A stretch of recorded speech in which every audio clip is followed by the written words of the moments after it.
Namona, morning true, g'day and most importantly Sabah Akhia. Welcome to the home of cricket here in PNG, the majestic Amini Park. What is a glorious Wednesday morning, but don't be fooled, we're heading to the wet season here in PNG and things can change rapidly. My name's Tony Healy, I'm a Cricket Development Officer here in Port Moresby, and my only other claim to fame is, and this is important, I was at the first ever one-day game in the history of cricket at the MCG on the 3rd of January 1971.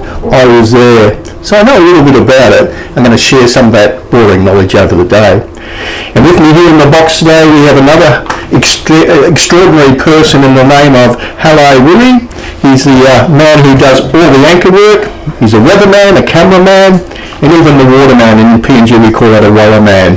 But all in all, he's an action man, so you'll hear from him during the day. Actually, you won't hear from him, but I'll be using his name quite often because he'll be nodding to me and writing me little notes. So if you hear a little squeaking noise, that's because we'll know he's sending me messages via the mini whiteboard. We're also joined throughout the day by Barramundi's legend, Rawar Dakani. He's a player, captain, coach, administrator, and he knows more about PNG cricket than probably anyone in the country. Today is the second of our ICC ODIs after a torrid battle on Monday during which the resilience of the UAE batters shone through, but now a new day has dawned. Yesterday was a day of rest and reflection for the PNG Laoers, and I'm sure they will bounce back strongly today. We spoke on Monday about the transition from the wham-bam of 2020 bash to the subtle nuances of the 50 over cricket. So as I line up today, we've got our umpires in position.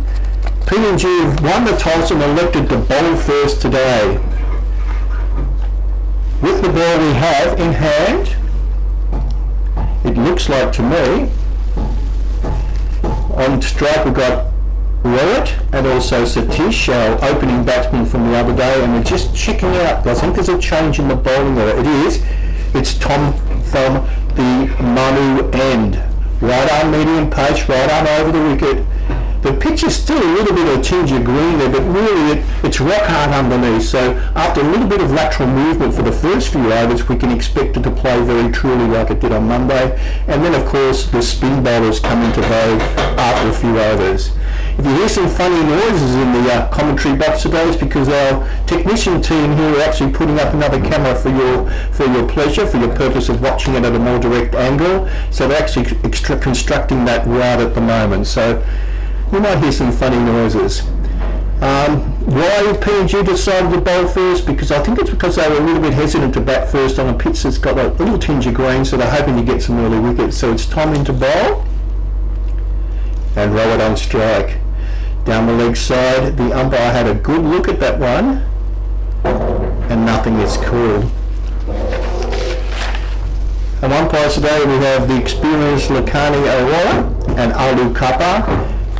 This is Kappa's second game in the series so far, so he's a very experienced umpire here. We have Rao. In comes Tom to bowl. Right up and pushed comfortably by Resolute into the covers. Brenda Towers keeper. A big change to the game. We've actually got Konya back into the side. She had a marvellous tour of Fiji where she scored 130 in a classic win and averaged around about 85 to 100, I think, around about that score. So once again Tom into bowl. Bit of a reach out for there, but she's glided it down to third man. Very controlled. We spoke about on Monday as well of rotating the strike. We talked about the nuances of one-day cricket. You don't need to go the big bash. You can really build an innings here. You've got 50 overs to do it. And Satish showed that on Monday that you don't really need to hit fours all the time. Pushing the ball around, especially when you've got a left and right hand combination, is really, really important. So Satish is on strike, and this is a wicket. This is the wicket that they would actually cherish, I feel. If PNG can get Satish out early, that will put a cat amongst the pigeons, and hopefully they can, for their sake, they can get into the middle order of the UAE batsmen a little bit quicker than they did on Monday. Tom readjusting her line. A little bit pushed onto the leg side there. It's worked around back with a square, picked up and delivered back to Brenda on the bounce. So for second single, they'll be happy with that. It was interesting on Monday, the first 2 overs from the respective overs from each team, there was 8 runs off it, then it narrowed down very quickly after that. So we've talked about also making sure dot balls are treasures. We've talked about that as a team, and we've talked about it as an individual as well, so the bowlers really need to hone in on that off stump. Again, push slightly down the leg side or onto the stumps, and once again just back with a square leg for a single.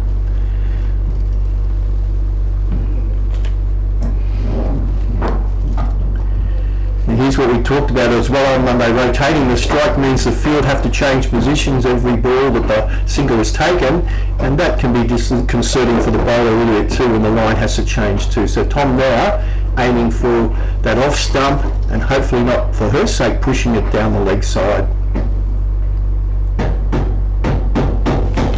Reach slightly for that push to the covers. Nice, a little bit of outswing there. H is nodding there, he's saying a little bit of loop, but if it's the same pattern as on Tuesday or Monday, the shine goes off the ball very, very quickly, and I'm sure the spinners will come into vogue. Talk about a premonition, it looks like, is that Henao Tom with the ball? We're looking closer, it is. Henao Thomas bowled beautifully on Monday. Little off spinners, nothing flash, but her height is her advantage. She does loop the ball up there and really does test all those skills of the batsman. Talking about the UAE players, they're very much used to the spin bowling. They've got a wonderful attack themselves with both Maritha.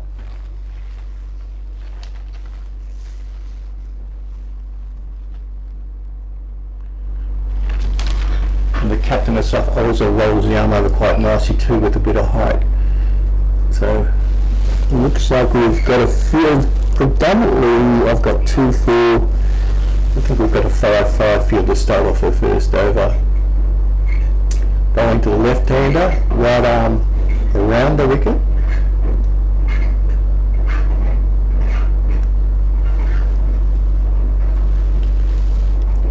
Like this, being very meticulous with the field, knowing that you can only have 2 players out for the first 10 overs. She's got a deep mid wicket and a deep backward square leg right up there.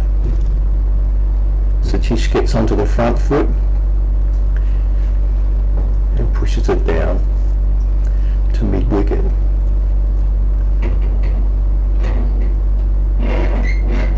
Or mid on. Once more.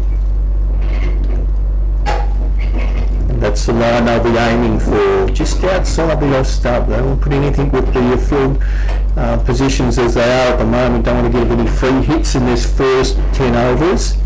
Dot balls are precious. Thomas the bowl, that one's pushed too deep, mid wicket, and running around. It's a lovely throw back to the bowler. So only the 2 runs for that one, but a beautiful shot once more. Satish moves on to 3 from 4, and of course now we've got 5 from 5 deliveries, and of course Robert sitting on 1 from 4. Once again to Satish. Pushed on the offside. Having a recount there, it's a bit hard to see, but I think we've got the 6-4 field that we had the other day, which is the attacking ploy of Brenda Tao. That one's slightly outside the off, some slightly short, pushed vigorously into the covers and fielded nicely once more.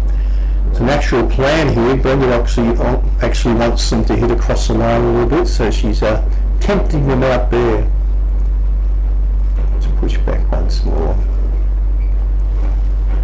So that's the over. Score after 2 overs is 9 for 6.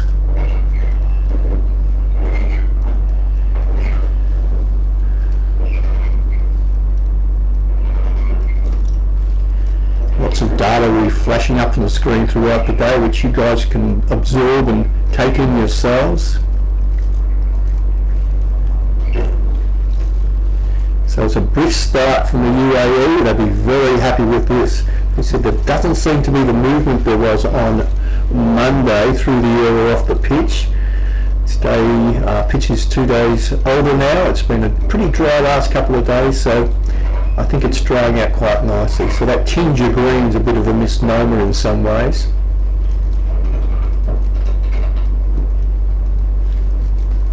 Tom to bowl. Reaching a little bit and through the field, through the covers. I think she might have got a hand to it. That's going to roll away for 4 runs. It's a delightful shot.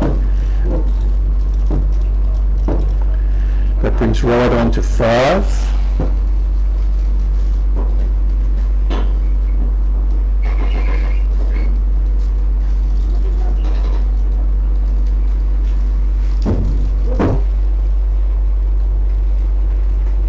Again, perfect line, perfect length, and Uza pushes that out to covers without much difficulty.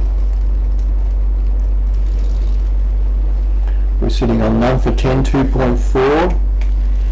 After that first 4 slash through the covers, it's been 3 dot balls, and that's really what the bowlers would like, to fight back and making sure there's no easy runs in these first 10 overs. Tom into bowl. Left outside the off stump. Good line, good length, and well left. She's navigated this over pretty well. Suresha also is sitting on 5 off 9. She'll be very pleased with the start. 9 for 10 off 2.5.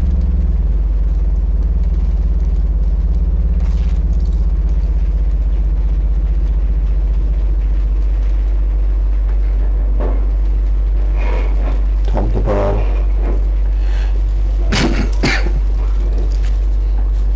A play and a miss there. That's a lovely delivery once more from Tom, and a good bounce back. From the first 4, she then had 5 dot balls, which the team really needed.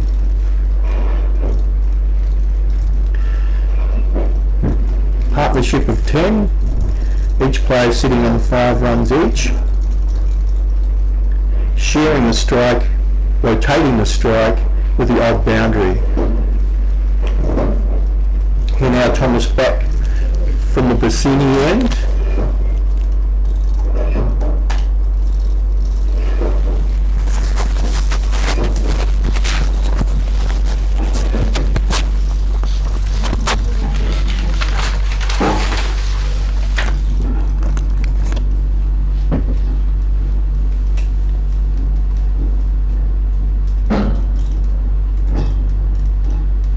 Batsman moves away, not quite happy with the way things are doing. But again, Brenda came up with this tactic on Monday to have the 6-4 field. Again, it really relies on the bowlers to be immaculate with their line and length. That one's slightly outside the off stump. Umpire Lakhani had a good look at that one.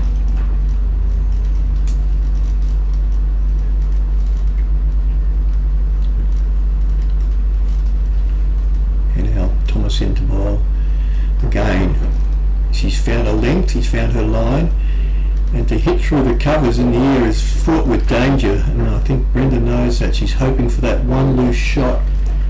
If they can get Satish out early, it'll be a bonus.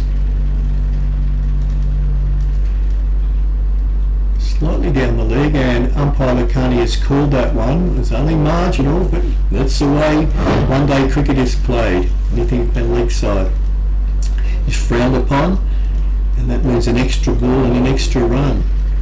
Thomas into bowl. Bit of dip into the batsman, the left-handed batsman on that occasion, pushed out the point, and back on track.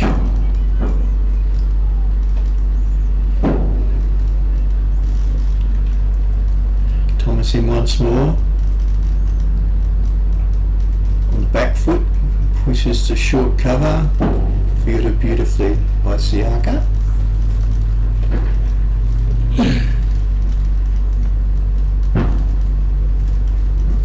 Thomas once more. Pushes to a short mid wicket, again no run.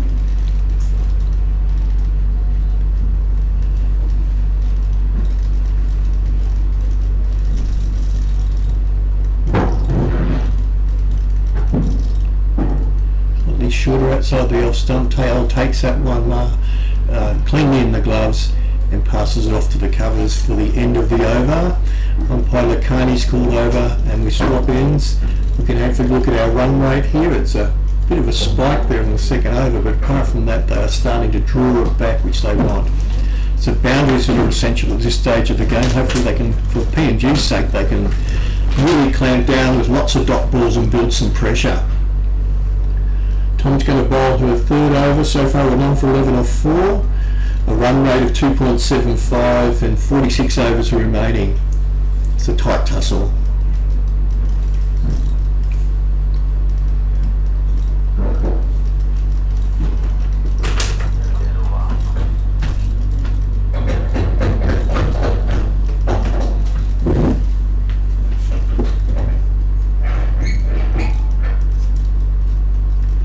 Tom bowls on the off stump once more, well left.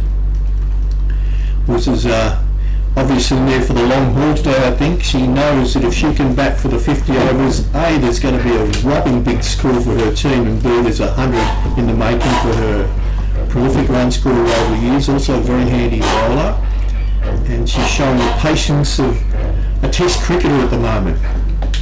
Watching very closely. Tom comes into bowl. Reaches for that one. Outside the off stump, playing a miss, and into the reliable gloves of Brenda Tao.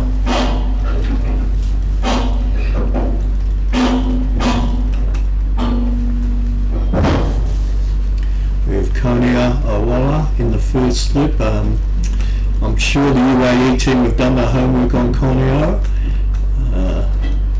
The first one day international for a while, and she's raring to go, they say. In comes Tom. Playing this once more. This one's a thick inside edge. She actually got an edge to that one. It's gone down to fine leg. And it's one streaky run, but of course it rotates the strike. It puts a left-hander on strike in the change of the field.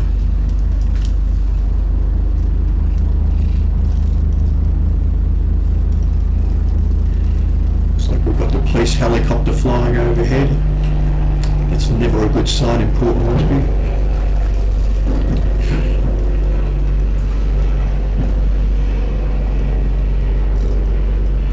Tom now bowling to the left-hander, Satish, and I really like the way they're being meticulous with the way they set their field. So again, her line's got to be on off stump, angling across the left-hander, hopefully getting that little edge for her.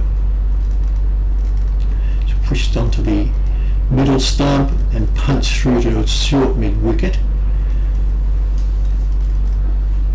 No run.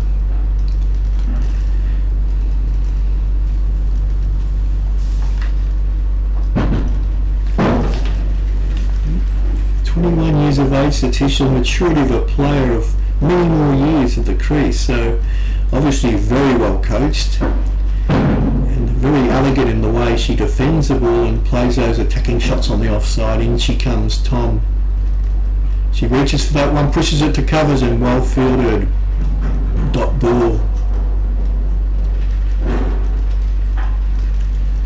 That one had got through the field. Another issue here, of course, that punching that ball onto those vacant wickets is going to rough it up very quickly, and any movement we've had is starting to dissipate already. There's not much out there really. Pitch seems to be playing a lot better today than it was on Monday. Credit to the grounds people here, Varney and Juddy, Justin, John.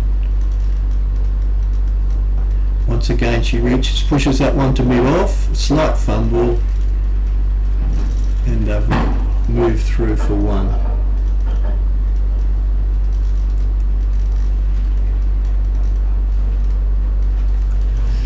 Satish on 6, Buzzer on 6.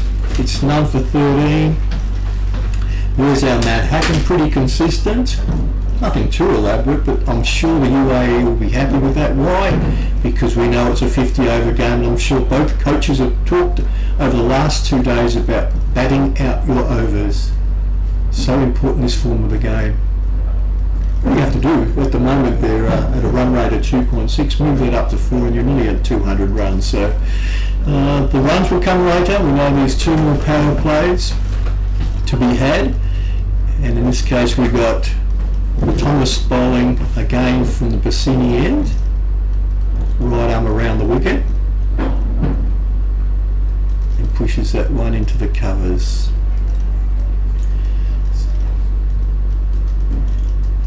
You have to take your hat off to Satish on Monday. As he said, she really did steer her side to the victory.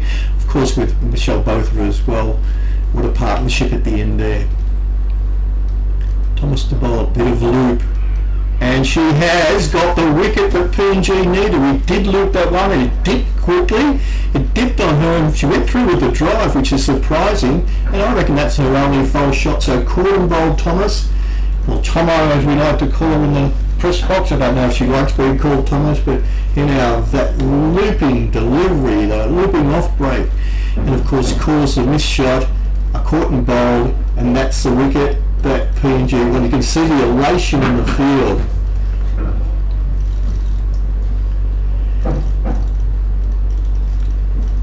So Satish caught and bowled Thomas for 6.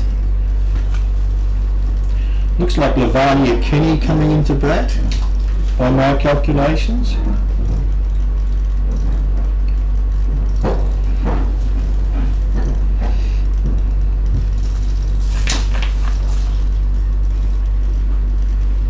Another youngster, again another player that Uzu has taken under her wing to guide them. So this is invaluable experience for these young players in a foreign country, in a foreign pitch, foreign weather conditions, a lot different to the heat of the UAE. We have a very humid day today, and of course now with the very what you call experienced Lauer team, with 1 wicket, the one they wanted, they can now press for the 2nd wicket. Interesting how Thomas has decided to come over the wicket to the right-hander, which I personally think is a good move. She's got a 4-6 field, so she's expecting some shots on the onside, and see how she can build the pressure.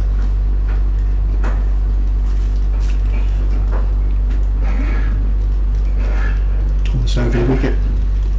Pitch through a bit quicker, a big shout for Robert, and she is giving it out. I think that's LBW, first ball duck. And boy, the Lauers have really celebrated that one. That was sort of like an arm ball. Hatchie's nodding, he's saying the quicker ball first up. Pitch on line, going to hit middle and off.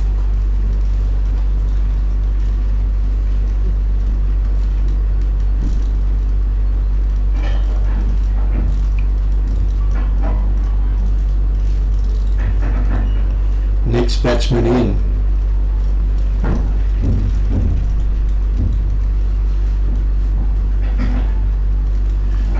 Well, I might be a bit wrong here. It's very hard to see through this foggy window, and I've been assured that she was caught by Brenda behind, and I think that's the case. We've got the nod from the great man here.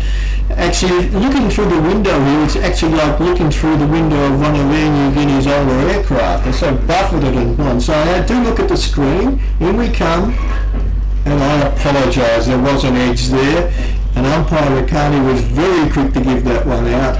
My first error for the day, but I can guarantee everyone there'll be a lot more. So Thomas sitting on 2 wickets and a hat-trick ball. The pitch is up, and that one's pushed to the slip. Well bowled.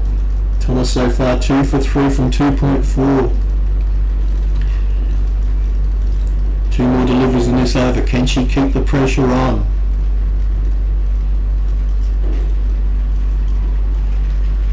Dardney Darker pushes at that one once more.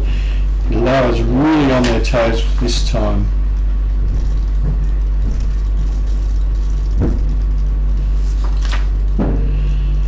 Dudley faces up, pushes confidently into the covers and fielded there by Siaka. Once again, apologies for that. I thought that was an LBW appeal. H has told me to look at the screen more carefully. Being a connoisseur of the game, when you're sitting up here in a precarious box, sitting on 2 shipping containers, I'm holding on for my dear life here. There's some very shaking noises happening outside. We did have an earthquake in Lay last week, and if I tell you what, H, if there's an earthquake here today, I'm jumping off here in a hurry.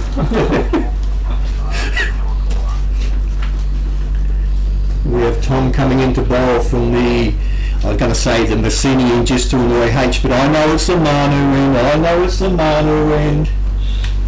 Talk about a hard taskmaster here, man. I'm a teacher by trade myself, but boy, oh boy. Right arm over the wicket. Uza on strike.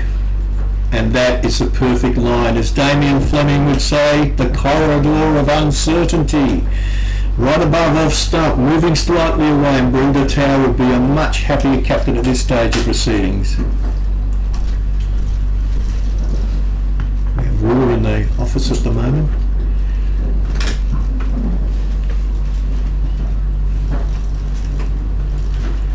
Tom, none for 10 off 3, 3.1. In she comes. Of playing a miss again. How a game can change. Uza's now knows that the pressure is on her as captain to actually now lead this team to a decent score. From 1 from 12 to 2 for 13. The game changes overnight. The old saying, H, 1 wicket can lead to 2. And that's what's just happened here at Amini Park. Tom, 3rd ball of the over. Pressure building. Again, impeccable line, a little bit of outward movement, bit off the pitch, and the very patient Uza leaves that one alone. And thank you to the UAE guys. They spent Sunday night writing little profiles for us here, and I tell you what, I had some great reading yesterday, H. There's some very amusing stories we'll share throughout the day about this squad of players who got together to travel across the world to PNG. In comes Tom. Again, reaches a little bit for that, but pushes that down to a guided shot back to backward 3rd man, and once again fielded comfortably and thrown into keeper Brenda Tower.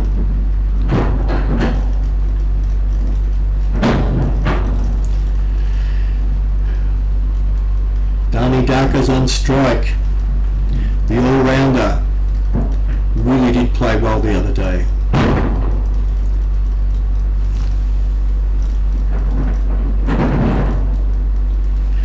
Some more of tapping. Tom, of that meticulous run, pushes through, defended onto mid-wicket.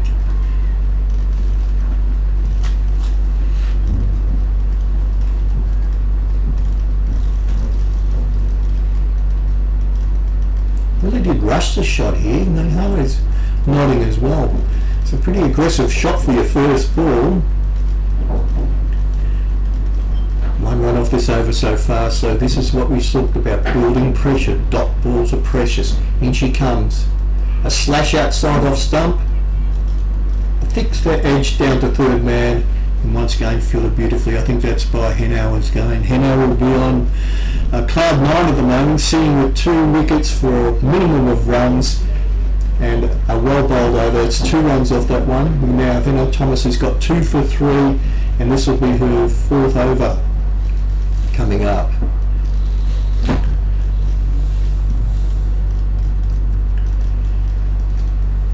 I know there's a bit of a conversation between Uza and Dani at the moment, and they'll be talking about building innings, starting to regroup, rotating the strike, nothing silly. All those old cricket sayings will be going through their minds at the moment. But Thomas, it's been a wonderful spell so far. After a brilliant effort on Monday, she's come back with the same again today. Slightly short, that one pushed to the covers. They scurry through the shot at the bowler's end and backed up well. It rotates the strike around. Got Danny Darker on strike now, which in some ways I think Tomo would be really happy about. I reckon Hannah would be pretty happy about having the new batsman on strike. Good to see her not protecting the youngster today. She's throwing the cat amongst the pigeons.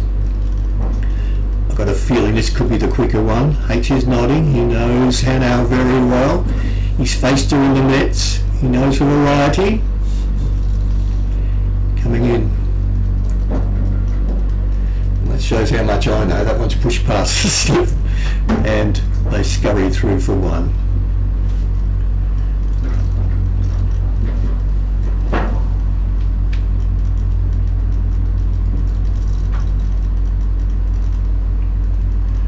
Darker's on strike.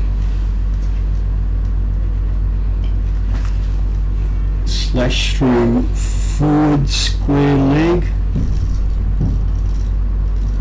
Sort of an upright sweep shot, that one. A beautiful shot off the bat. You can hear the click up here. But only one run.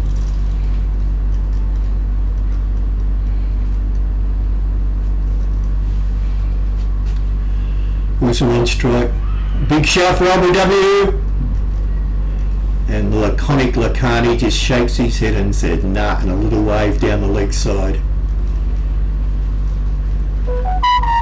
Obviously too high as well.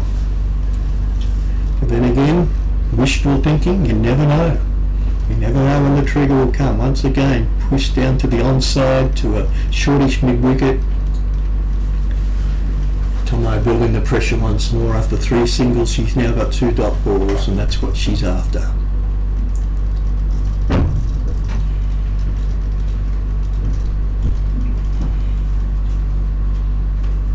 Thomas loops it up. Another shout. Very optimistic. So that's the end of the over. And now Thomas on 2 for 6 or 4 overs.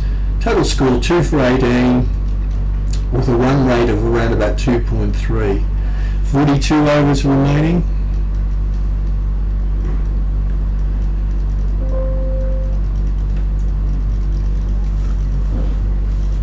And the same old Tom to bowl once more. It's been a really solid performance by the 2 opening bowlers. They've bowled the proper lines that their captains asked for, and that's hence led to a couple of wickets, which is pleasing for the team that lost the first game quite convincingly on Monday. Tom into bowl. Danny Darker on strike. Flashes of that one, playing a miss.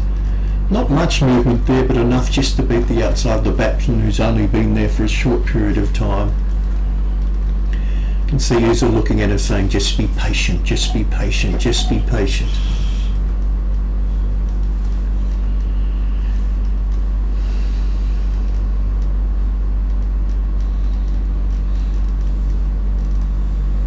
Tom into bowl. Upright stance of Danny Darker. Once again a play and a miss. That pesky length, just short of a length. Very annoying for the batsman who love to get on the front foot. Danny Darker, a very wristy player as well, so she's pushed through that with a sort of still stumpy wrist and no really predominant footwork there at all. She just reached at that one. Needs to get those feet moving, and she knows that. In comes Tom.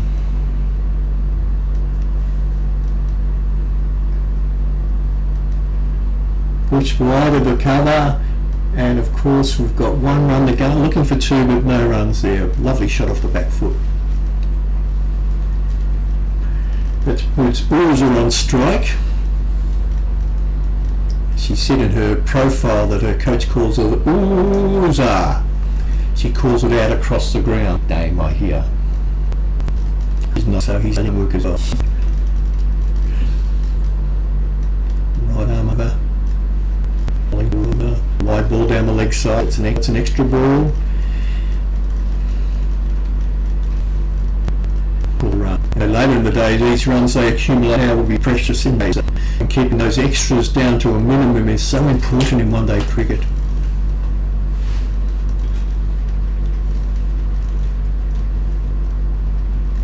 Time to bowl.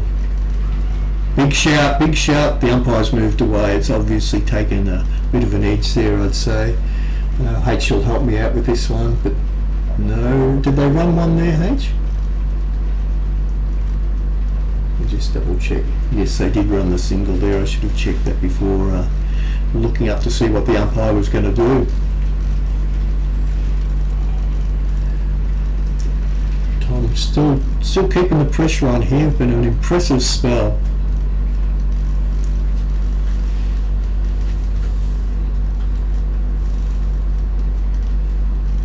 Last ball. Upish. Push to deep mid on, deepish mid on, no run. And we have the wide, so there'll be one more delivery in this over. And I know what Tom will be thinking. This is my chance to get that one wicket that we really need. As a bowler, you look at a no ball sometimes as a bonus delivery.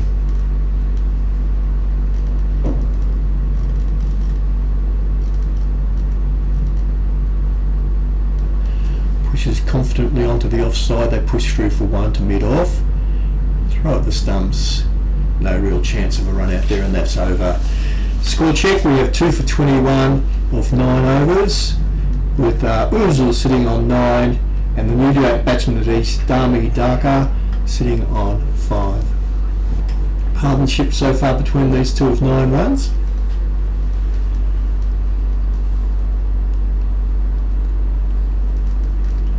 And we'll continue with Henao Thomas from the Amini end. Interesting what's going through Brenda Towell's mind at the moment. Is she going to bowl these two bowlers out, or is she going to save them for a little onslaught later on? Not quite sure. I'm getting a message here from H. Is it a new bowler?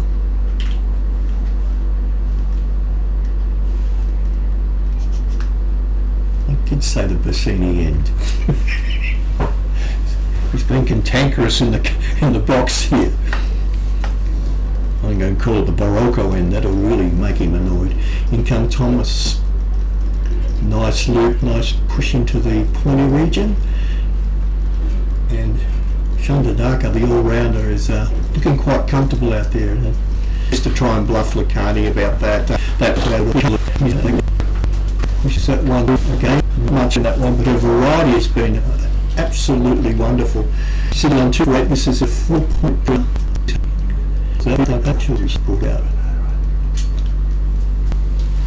Was into bowl.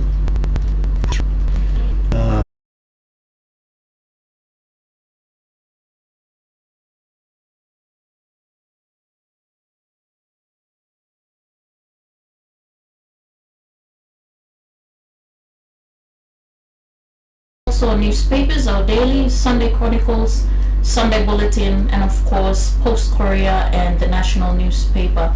Also to our supporters who have been backing us on social media, Barocco Motors, we have the Pacific Gold Sports. Thank you so much, guys. And it looks like it's gonna be a great game here, and Tony, you sound spectacular. Thank with you. everything. I feel like I shouldn't watch the game. I should just listen to your voice, and I know everything that's happening here at Amini Park. And if you're listening to this right now, hey, you better share out the link on our Facebook page, Cricket Papua New Guinea, and yeah, get everyone to watch and join in, because cricket is here to stay in Papua New Guinea. I think we missed something. Tony, what's happening? We just missed one ball. It was a dot ball, so you can keep talking for a little longer if you like, Rose. No, hopefully we didn't miss any of our sponsors out, because we desperately want our sponsors to get on board. Cricket is the #1 sport in PNG. If they do tell you it's rugby, that's nonsense. It's cricket. It's a sport for the people. Exactly. And you know, it's great because anyone can play cricket. You just need a bat and a ball, and here in PNG we have trees everywhere, so we still have a bat in our hand and we can make literally anything out of a ball. So it's very interesting.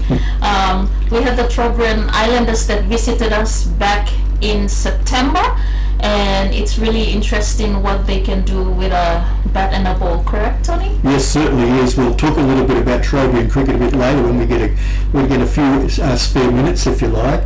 We have Siaka coming into bowl, but Trobriand cricket, guys, if you're in the UAE, you Google Trobriand cricket, and there's a documentary there from the 1970s that will have you in stitches. Not only funny, but great historical footage of a game of cricket like no other game of cricket in the whole wide world. It is unique. I might even present a Trobriand cricket bat to the UAE team at some stage. I think they'd love to take that home. Oh, that would be great. Yeah. Very historic. Yeah, whether it gets through customs or not's another issue, but I'm sure it will. So the experienced Siaka, I had a discussion on Monday with H about what she actually bowls, and I call it the Forrest Gump delivery here, because you never know what chocolate's going to be dished up here. And she comes off 4 steps. That's the floater. She dives forward. Don't tell me. She has caught and bowled that one. Rosalind, you are the lucky charm for PNG here. Since she's been in the box, 3 wickets have fallen. And that's a ripper catch. And it's a captain, if I'm right, it looks like Eza. Is that right, Oza? Oza is out with one of the best caught and bowls you've ever seen. This morning when I was giving my preamble to the game, I said the Lowers will bounce back today. They would have discussed yesterday about building up pressure, rotating strike when they're batting, and also about working their bowling combinations as teams. So the second team's on now. Siaka's coming in. Of course, we've got Isabel down the other end, and they're building the pressure just like the first 2 bowlers did. Would you agree with that, Rosalind? Definitely. Yeah. Well, thank you for letting everyone know that I'm a lucky charm. Yeah. Guess what? Media in Papua New Guinea is Sporting's lucky charm. So if you're hanging out there and you have missed out, don't forget to buy our #1 dailies and also catch us on NBC, TV1 and MTV. Let's support the good work of the journalists so they can promote sports here in Papua New Guinea. We already said that cricket is the best sport in Papua New Guinea. Apart from other sports, of course. But when promotion gets going in the media, that's when our sports and the ambassadors and the players themselves get over promoted, which is good. I'm just happy to see our girls do good. Just to make mention that it's October and it's the breast cancer month as well, so big respect for women out there who are very championing the awareness and everything that we're doing. Yes. What's happening on field, Tony? On field we got Siaka has just bowled another dot ball, so that's a 3rd dot ball for the over. It's a bit here she comes again. As I said, I would hate to face her, because when you face her, it looks like she's over pitched the ball, but they also dip down very quickly, so she's a very, very cunning bowler and a batsman as well. So Waifu Asa, the captain of the Barramuntis, am I correct there, guys? And what a sporting family that be. Their offspring must be great cricketers. I'm not quite sure if they've got kids, but tell you what, there'll be some talent amongst that group. Some good cricket games on Christmas Day, I reckon, in their backyard.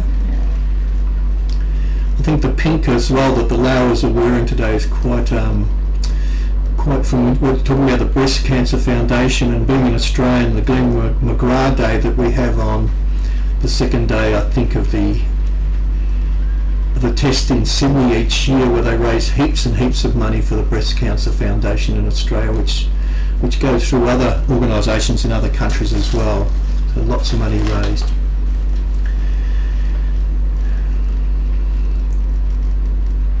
Siaka comes into bowl. Final ball of the over, pushed down to a deep mid-on, an easy run. So the new batsman at the field, we've got Mahesh and of course Rajit. Both new to the crease, but both looking pretty comfortable over the first couple of balls that they've faced. Very experienced team, as we said. I love the way the UAE, they mix their older players with the younger ones and sort of mentor them out on the field. So for all of them, it's a learning experience. I did some maths at the weekend and worked out that Elise Healy in Australia has played more one-day internationals than the whole Lowers team. And I think that's significant, because you learn from experience, you learn the nuances of the game, you learn how to building innings like Elise did the other day with over 120, 130 runs to get a score of over 300 for Australia to win against India. So was it India, H? H is nodding, I think. So if I'm wrong, I'll blame hello. Okay, not really. And she comes. We've got Tower. Isabel's bowling. And pushed out. A very famous Australian name. Tower.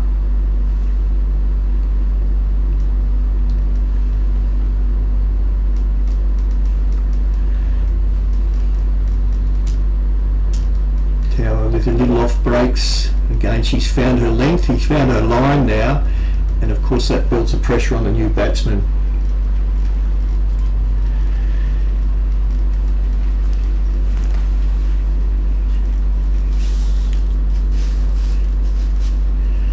We do get any pronunciations wrong, we apologise to our friends back in the UAE, but this is new learning for us. And I know H and I over the weekend, we had our Indian friend Shandy Talat. Thank you so much, mate. Greatly appreciated. I hope you're listening today. He went through every player's name and audioed them for me on Messenger or on whatever, WhatsApp or whatever that thing's called, and I was practicing out loud. I think my neighbours think I must have gone a bit crazy over the weekend.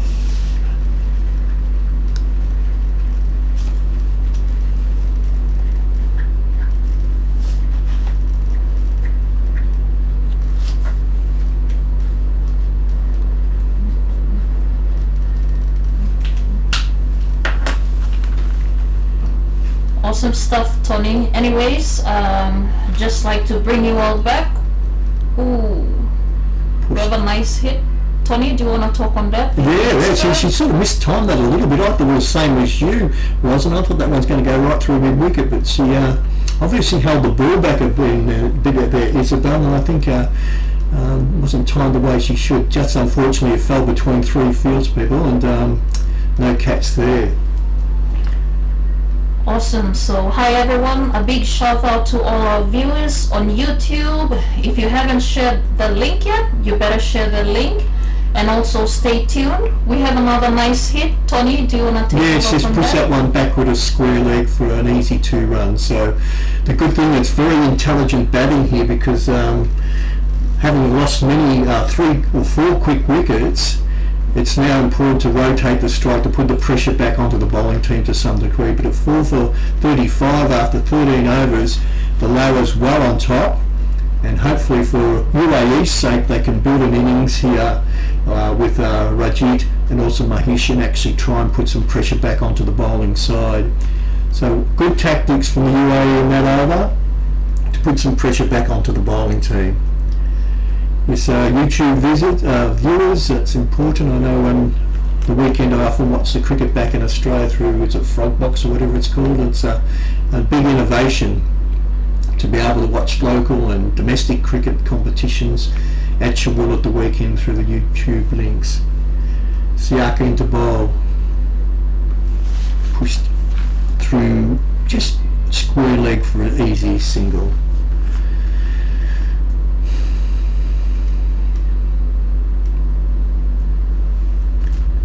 Awesome. Well, that's happening. A big shout out also to some of the companies that have tuned in as well. Boroco Motors, thank you so much. Business for Health with Dr. Ann Clark. You guys are just too awesome supporting cricket. And if you are part of a company and you're just watching on your phone, share the link so we can have more viewers. I just got word that we have some hotels that are skipping channels. You can always put up the YouTube channel and catch our PNG levels as they go up against one of the international teams, UAE. And it's just such a privilege to watch on home soil as they play here at Amini Park, Port Moresby. Also a big shout out and thank you to the journalists from the media houses that are continuing to cover. I've heard word that our broadcast radios have gone all the way to remote areas and everyone is hearing about cricket.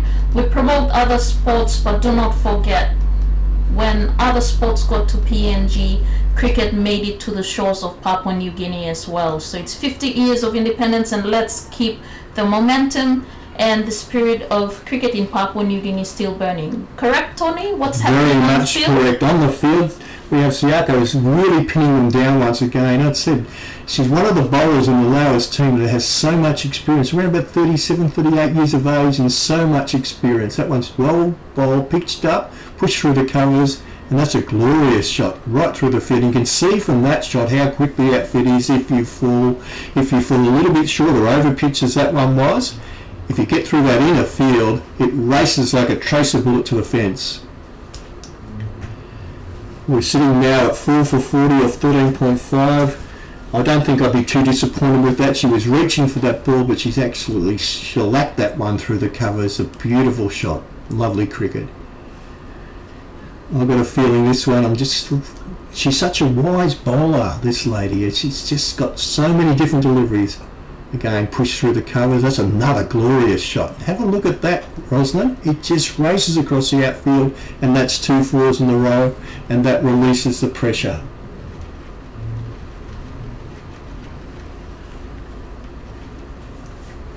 So we're sitting on, we'll just get the score update here. That's a glorious shot.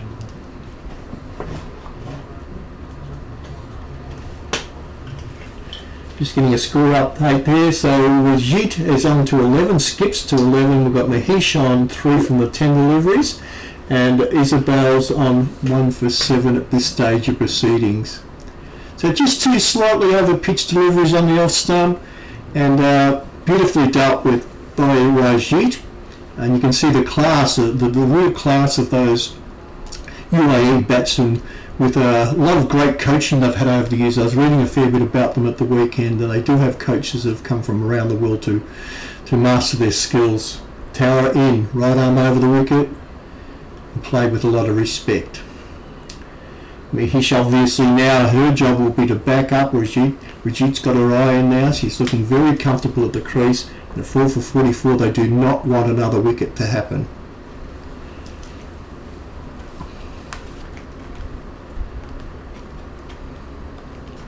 We talked about on Monday as well, as this ball's bowled,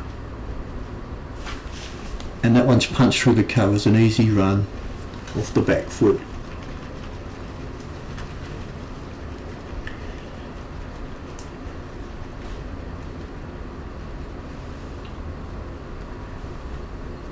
Which puts Resolute back on strike.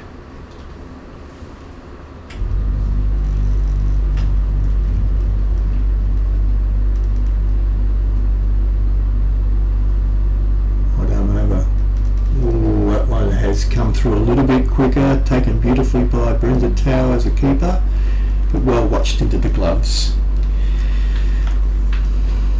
It really wasn't a really tense part of the game. It could go either way here. They need another wicket, I feel, the Lowers. They don't want to get these two guys too set too quickly, because it could have ramifications later on when the free hitting happens in the last power play. So if they can get one more wicket, it really will throw a cat amongst the pigeons, and a big chance for the Lowers to push through for a very mediocre score like they produced on Monday themselves. Once more, she pushes that one to mid-off. Nice cricket, being patient at the moment.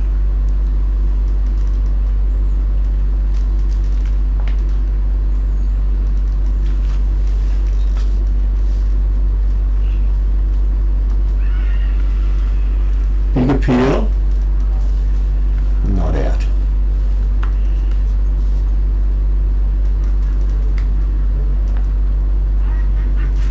Checking numbers on the back of the shirts there, so we haven't made a mistake. It is Resolute. Yeah. H is very confident there.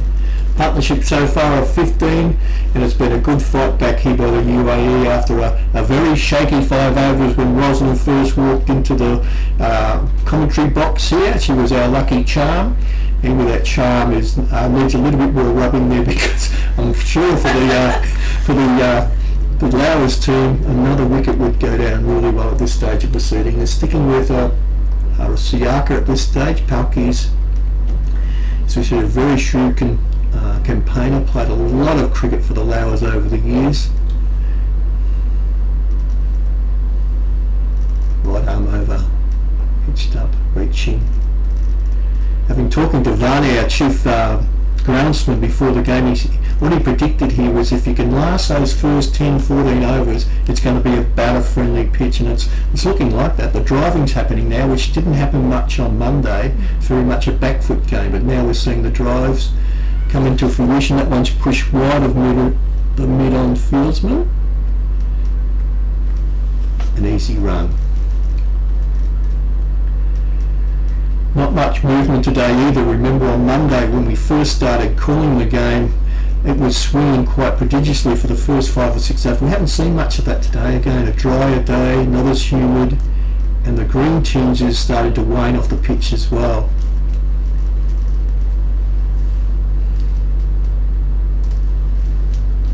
Siaka into bowl.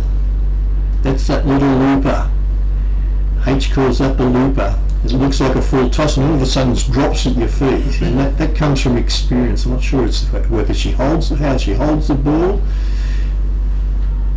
or whether she holds it back in terms of pace, but it would be disconcerting out there. You think you're getting a full pitch and all of a sudden it's hitting you on the foot, and she comes. Again, that one is a full pitch and it's been hit through mid-wicket, but fielded nicely out there at deep backward square leg.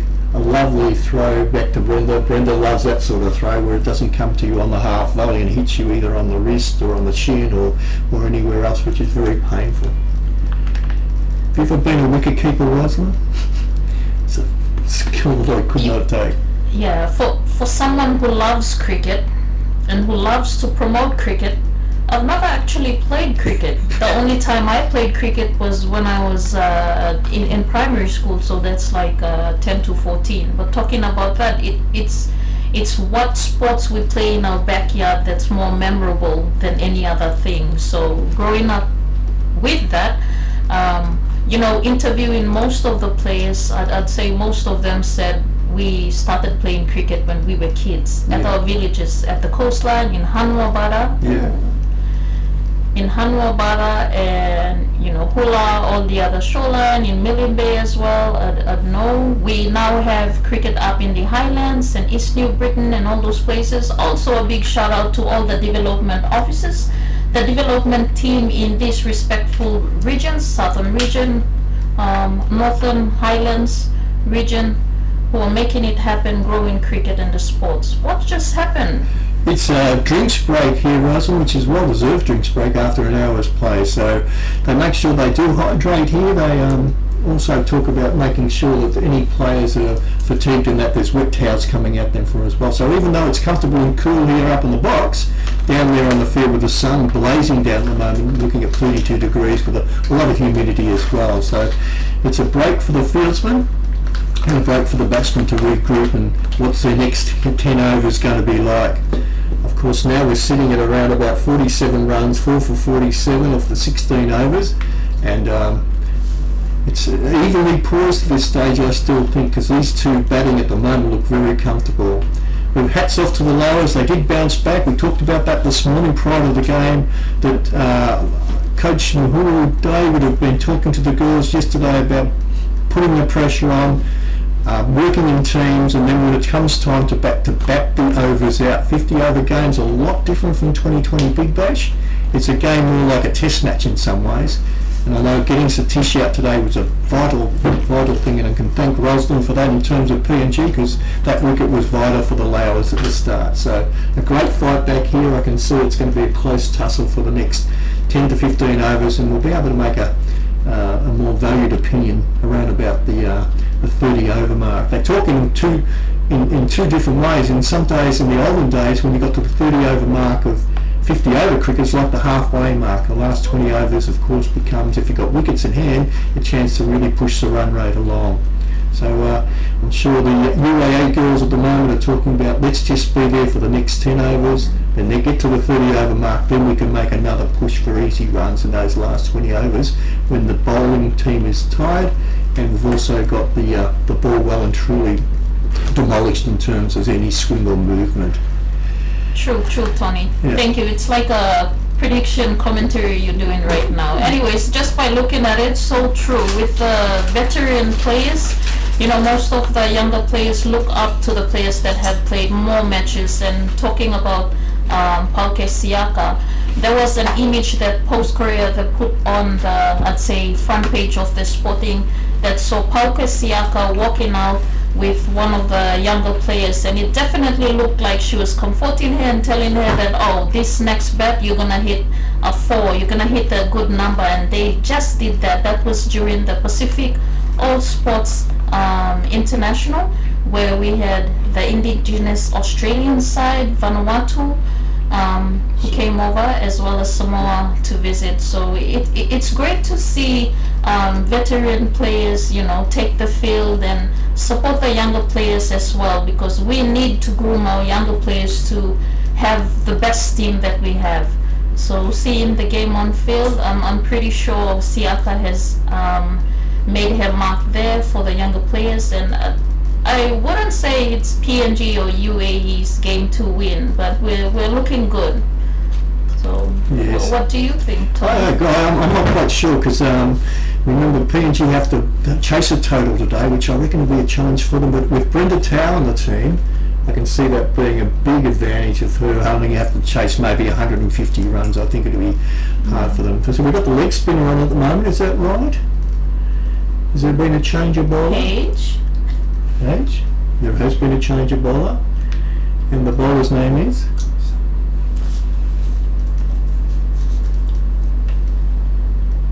It is Isabel Tao.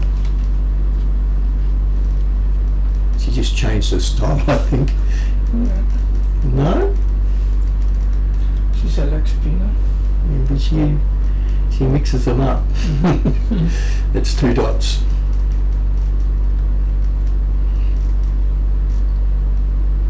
It's been interesting. We had some wonderful leg spin bowling happening on Monday by the UAE team, so hopefully our Isabel can emulate that for the next few overs. She's got plenty to work with. That one's well pitched up, slightly over pitched and pushed onto the onside for an easy run.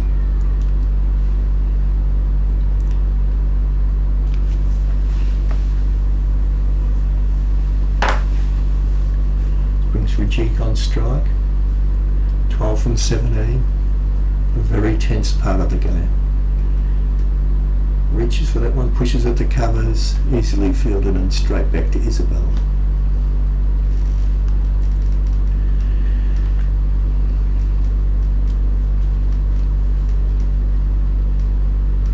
Tower comes into ball. Upright stance, pushes that one to backward gully and fielded comfortably over the covers and back once more. So this is what we talked about after the drinks break. Build up the pressure. Dot ball, dot ball, dot ball, dot ball. One more. And again, that perfect line just on off stump. She didn't stray once in length, didn't stray once in actual delivery stride. It was perfect, that over. Exactly what PNG wanted to build up some pressure now. Her length was divine, and also the fact that they've got a very dominant offside field of 6-4, and that was really important for her to build up pressure on the first back. Maiden overs are precious. We have a bowling change, is that correct, H? Yep. We have a bowling change from the Bassini end. If I get the ends wrong, he gets grumpy.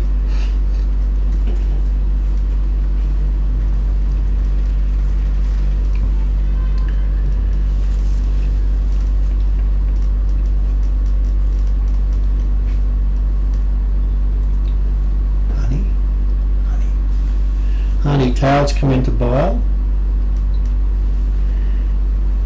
and I must admit I don't think she got a roll the other day, is that correct?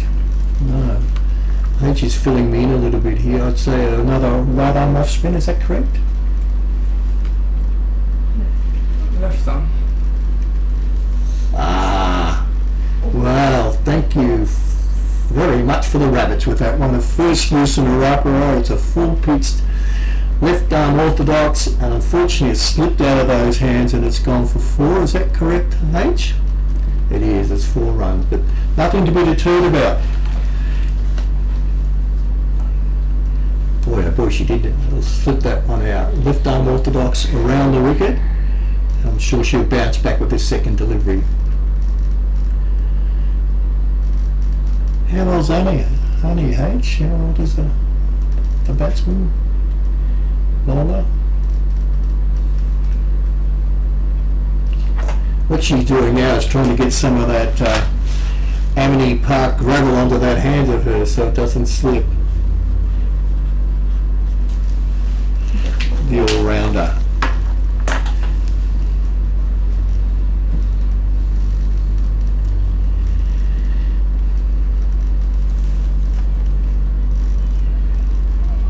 A minimum of distance in her run-up actually, must be only 3 steps from here. But once again she's in, left arm around the wicket. That's what she wanted, pushes it on the offside. And it looks like that Mahisha's going to take it up to the new bowler. Don't let her get into a line and length, to really take it up to her for the first couple of balls and put the pressure back onto PNG, which is really good one-day batting. Slightly down the leg side and pushed it deep mid-wicket. Picked up there by, it looks like Thomas, and thrown back to the bowler.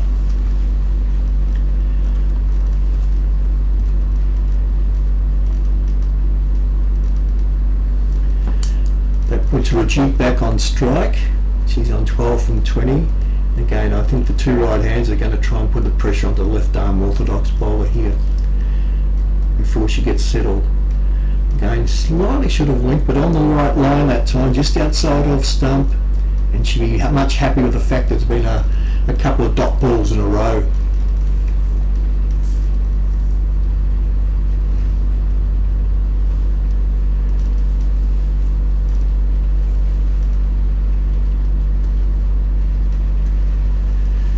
Two deliveries to go in this over so far, 5 off the over, and I'm sure there's been a couple of changes to the field, getting some more protection out in the fence, which is obviously for that loose one. So hopefully another one doesn't happen on for her behalf again, outside the off stump and pushed just backward of point. Bit of a misfield and an easy run through there.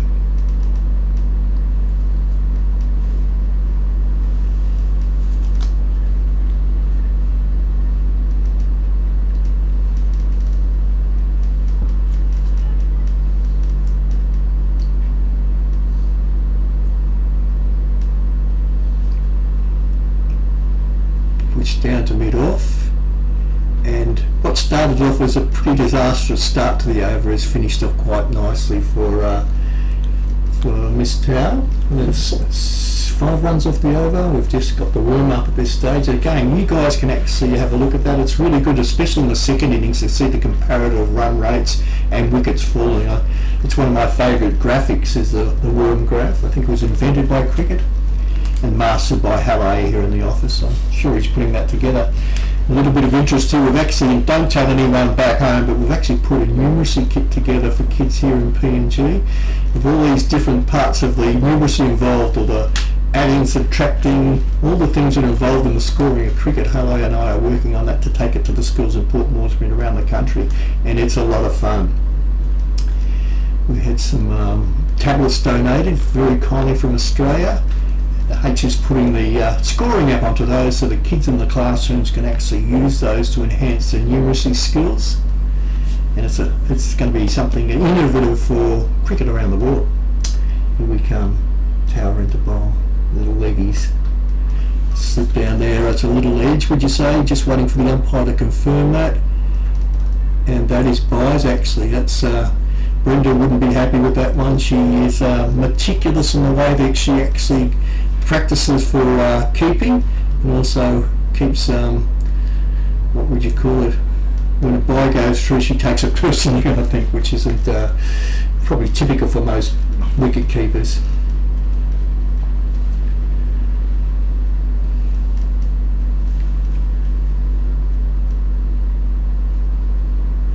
Very seldom fumbles anything, Brenda Towers. You've got wonderful hands. Crouches down once more, very determined, bowling up on that line of uncertainty once more, just on off stump. Very difficult to see if the spinner's getting any grip and turn at this stage, but I know her line's been really good, and In the olden days, leg spinners were the ones who always waited for the one bad ball, and they haven't really come. Cotte on Monday, she bowled 10 overs of immaculate line and length.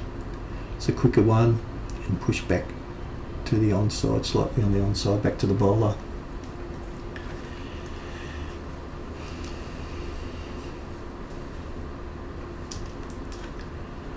Towel amongst more in.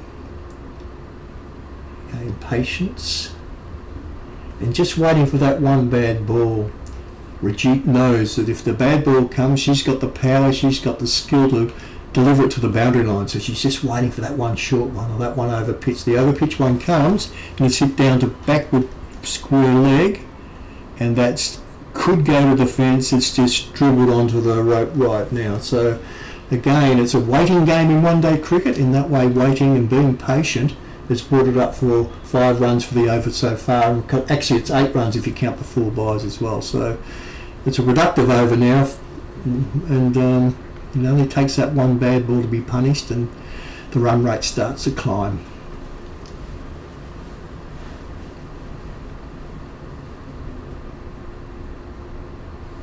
Four for 61 off 18.5, last ball of the over. I'm sure Isabel's hoping for that one dot ball.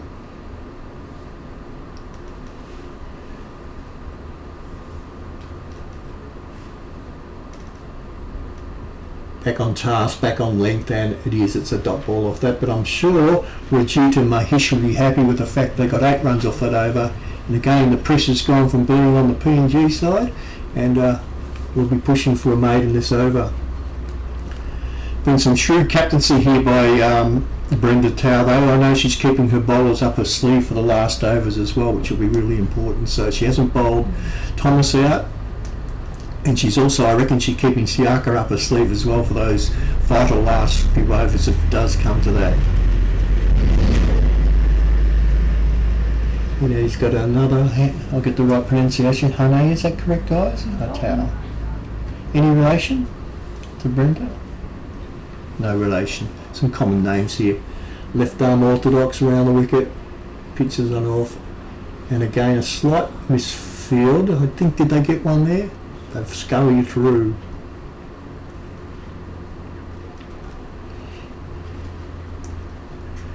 Which puts Rajit on strike. Surveys the field, looks around, waiting for that bad one. Gain a bit of line. That one's pushed through the covers, a misfield in the covers, and that's raced across the field for 4 runs. She moves on to 21 by my calculations of 29, so she really is taking it up to the lowest bowlers at this stage of the game. Nice footwork there and punch through the covers.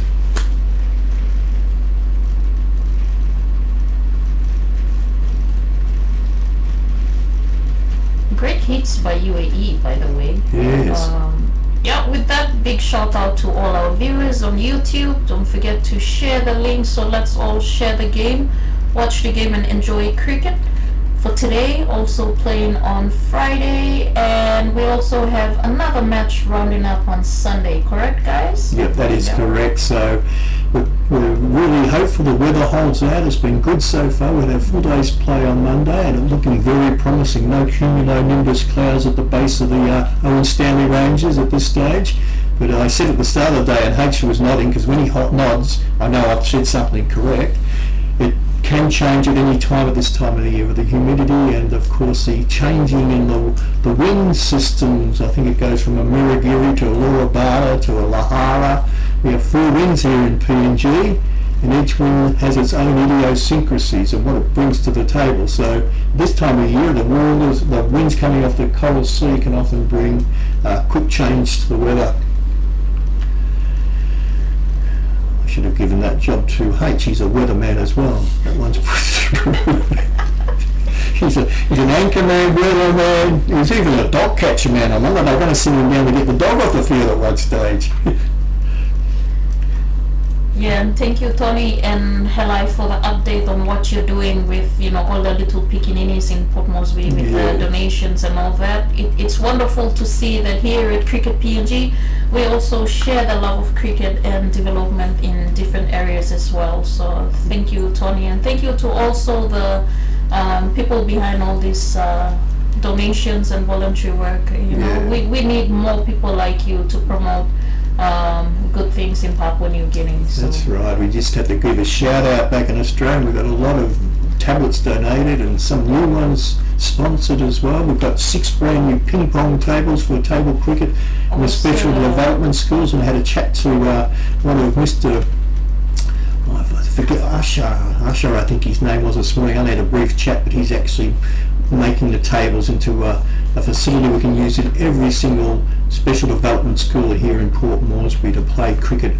When you can't physically get up and run, you can still play cricket on table cricket foundation. So it's a great innovation to PNG sport, and especially to development schools here in Port Moresby.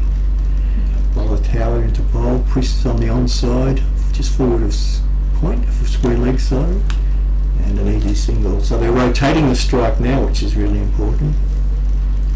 Yeah, so table cricket we've talked about a little bit, and it's thank you to our friends at Lord's Taverners for the innovation there in London, and we're going to have our own special variety of here in Port Moresby. So again, some very generous donations from back in Melbourne.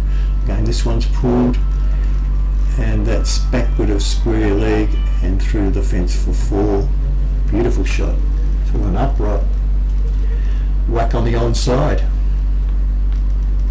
So my calculations, Rajit now moves to 25 of 34, and as I said, just waiting for that loose ball now. The players obviously have their eye in, and some of the batsmen that fell before will be lamenting that fact at the moment, because it's looking a lot easier now than it was 10 overs ago when Rosslyn first came into the commentary box.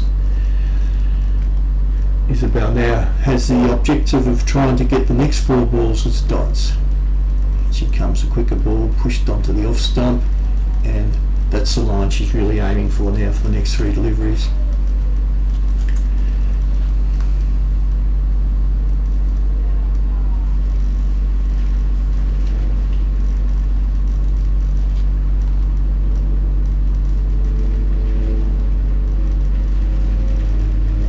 Pushed out to point position there, no run.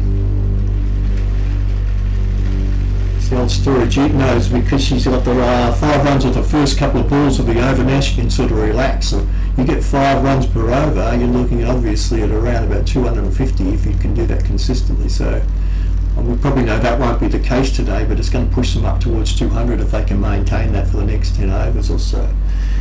So once again, we're looking at 4 for 71 of 20.5.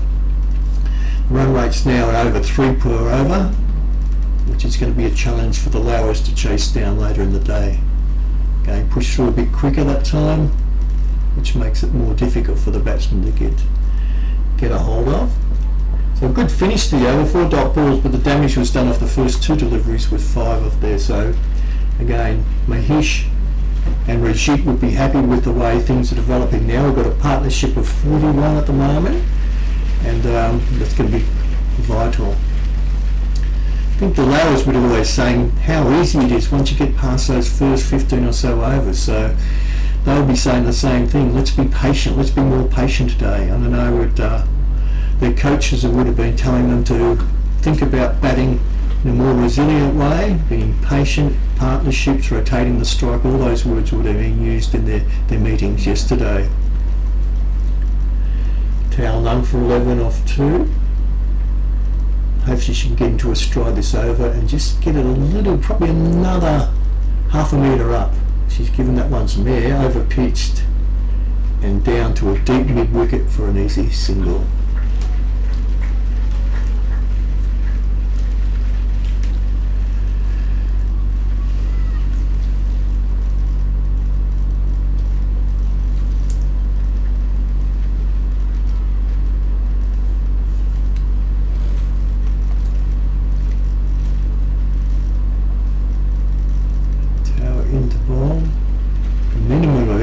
stride, pitches that one up, pushed the game back to the bowler, no run.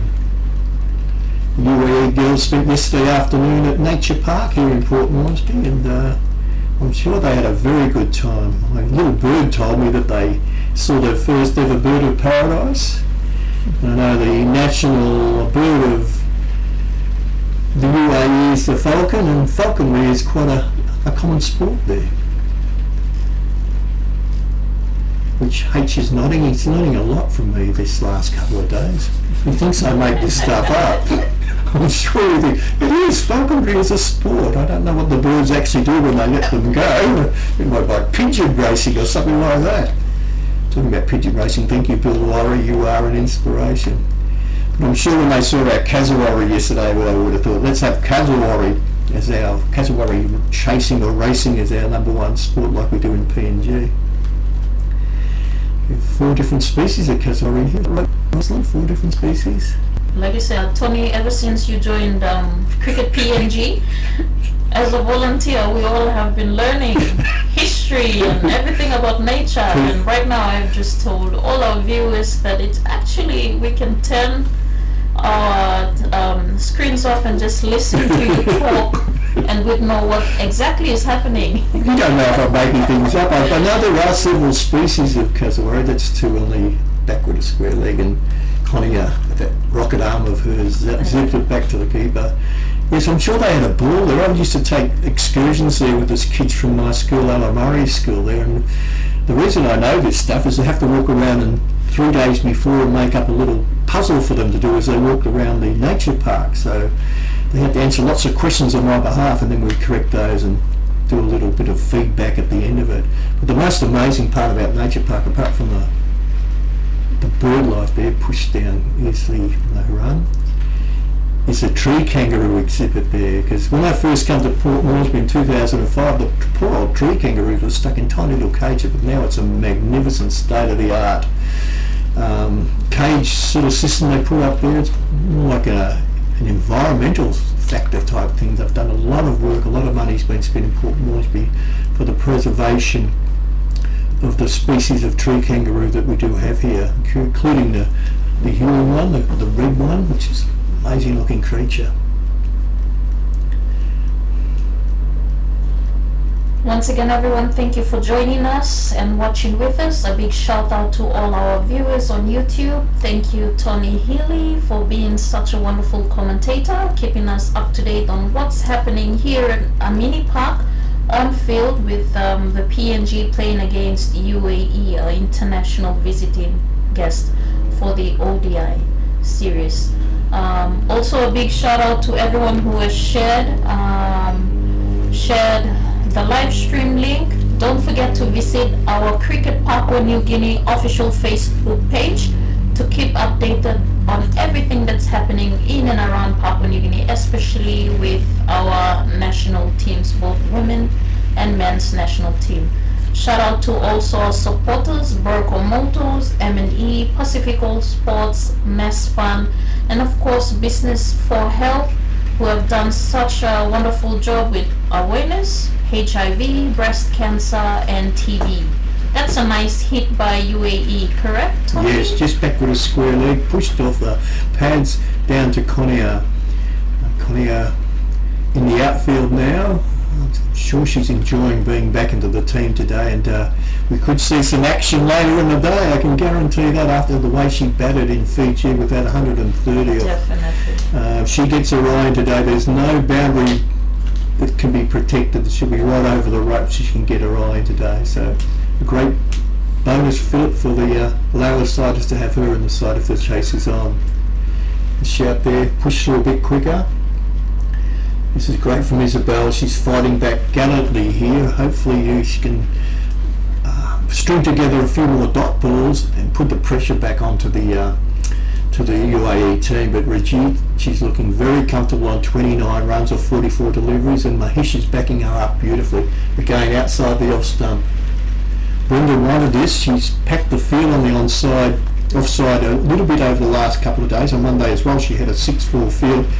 And she's going with the same tactic now. So for the bowler, she needs to keep it up. She needs to keep it on the off stump. which she's done beautifully just there. Exactly what Brenda Tao would have wanted. Because as soon as you drop it short, I know Resolute strong off the back foot and will punch it through the onside very strongly, most likely for a boundary because there's not a lot of protection out there, only a deep mid wicket. Again, she's pushed her onto the back foot. They rush through for one single, but we've got a deep extra cover out there, patrolling the outfield and saving it just to 1 run. So far it's been a good over for PNG. If you can keep it down to 2 runs per over, it really puts the pressure back onto the batting team.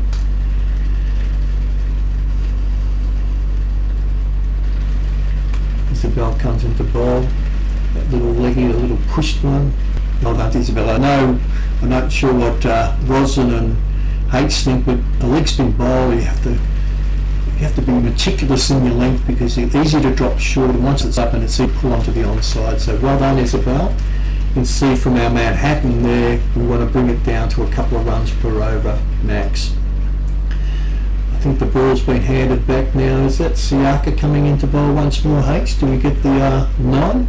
So our experienced medium pace loopy bowler, the one I call the Forrest Gump of the team, because she's got a box of chocolates in her hand. You never know what's going to come out of that box of chocolates. You never know what you're going to get. I reckon she's got 5 or 6 different deliveries. H is nodding and Rosalind's nodding.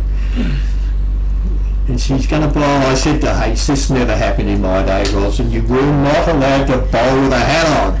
Even with my bald head, you had to have a hat on. My captain back in the day, Nolly Williams, had said, if you're going to bowl with your hat on, go in the shade and go into club rooms. You're 12th man for the next game. So anyway, times have changed. When I first started, we didn't have helmets. Did you know that, H? There were no helmets. There were 8 ball overs, and 1 day cricket had not been invented. She's pulled out of that. One's a dead ball. Experienced Dumpy Lakani is doing his disco dance here. He's told everyone that's a dead ball. We'll play that one again. No run, and we'll just repeat the delivery. Not sure what happened there. I think the batsman pulled out at the last minute, so something obviously distracted her.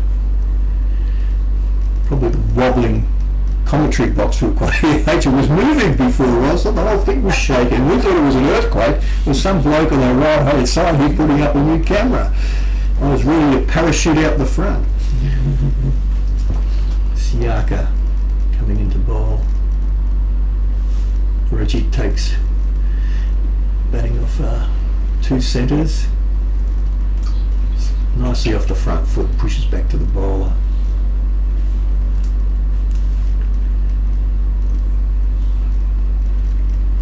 We went through the figures of all the players the other day, and of course Siaka is one of the few Laois who's played over 10 one-day internationals, so it's not like it's our most prominent form of the game, with T20 really taking over a lot of the cricket around the world.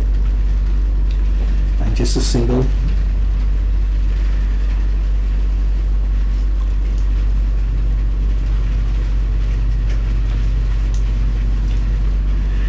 Leg stump.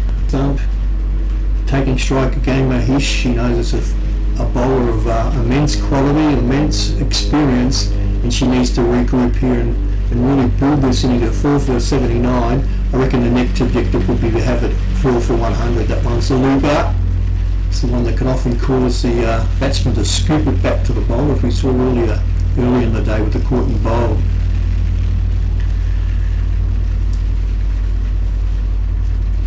Thank you, Tony. Just a quick shout out to NBC and FM 100 for airing our live stream as well, just for broadcasters to take a quick listen and then check out our Facebook page and tune in to watch the game as well. And of course, listen to your beautiful voice. Very updating. Big shout out to all our viewers. Thank you guys. This is Papua New Guinea vs the E, and the game is looking very competitive. I am too quiet because I'd like to listen to what's happening on Tony's end, and it looks like a very challenging game to me, but if I talk more, I'd pretty much say go PNG, so let me just end it off right there. Once again, thank you for making mention to Baroko Motus that have been posting us for the past week and this week as well. Baroko Motus the Sol. What's happening, Tony? Well, we're at 4 for 80. That was a good solid over back onto the field. I reckon it's a great move to get her back on, because I know that Brenda thinks we need a wicket right now. If we get one now, we've got them 5 for, and 5 for, we'll really then get them into the tail enders. So, good move. It only takes one bad shot. Mainly takes one really good delivery, and we've got the game back on our terms. But I reckon now it's 50-50. At the halfway mark, just about, we've got Tom coming in, Gower Tom coming in to bowl. And we know Gower can actually put in a bit of a mixed bag as well. So Gower Tom coming in to bowl. She's got a lot of variety in her bowling. Would you say medium pace, H? Right arm over medium pace? Yeah. But a lot of variety in the way she rolls her fingers down the ball. Slows up the pace of it. Got a good little quicker ball as well, I noticed the other day too. It's been a pleasure watching her in the nets. She does have a lot up her sleeve, a lot in her armoury. Right arm over the wicket, bowling to Mahesh. Mahesh moves forward, pushes down on the onside, never a run there.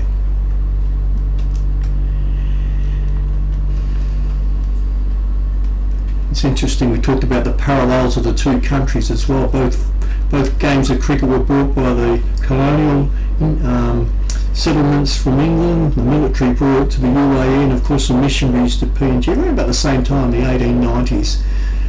Again, with the influx of immigration to the UAE in the 1970s, cricket then really found its feet in the country, and it hasn't looked back since then, with 80% of the population of the UAE being expatriates, a lot of them from India, Bangladesh. We have Sri Lankans as well. I'm sure there's Pakistan contingent as well. Lots of them on.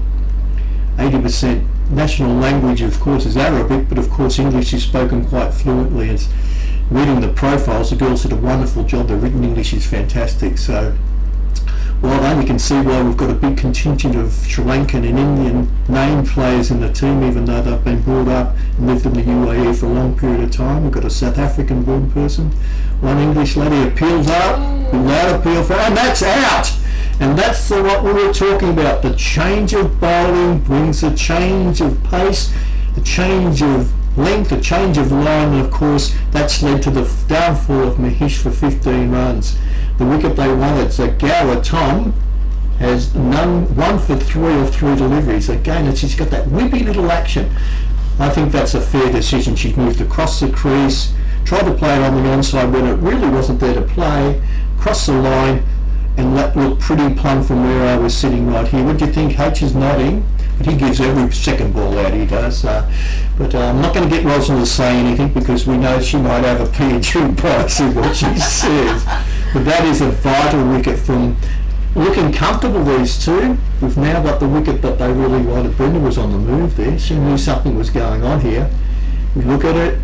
We just missed the last little tail of that. So Mahesh out for 15, LBW bowled Tom, and I'm sure Gower's pretty happy with that one.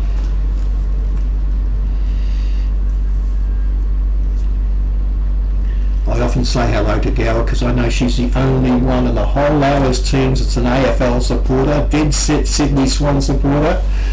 And I'm going to bring her a Swans hat when I get back from Melbourne after Christmas for sure. But we do have I'm not sure the UAE people are wondering what I'm talking about. We have a wonderful game down here in the Southern Hemisphere, the greatest football game of all, and it's called Australian Rules Football. And Gower's a mad keen fan of the Sydney Swans football team. In a very predominantly rugby country, AFL's making its mark. Back to cricket, which is of course the number one game, of course, we can't deny that. Gower now with a tail up, 1 for none off 3.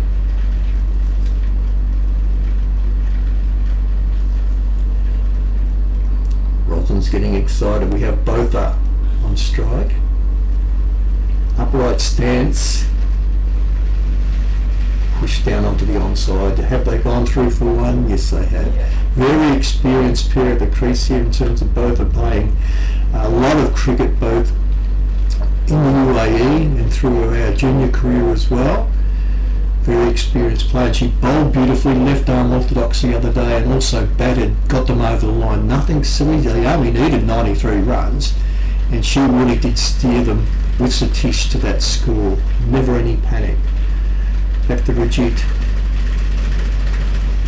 Slash outside the off stump. No run.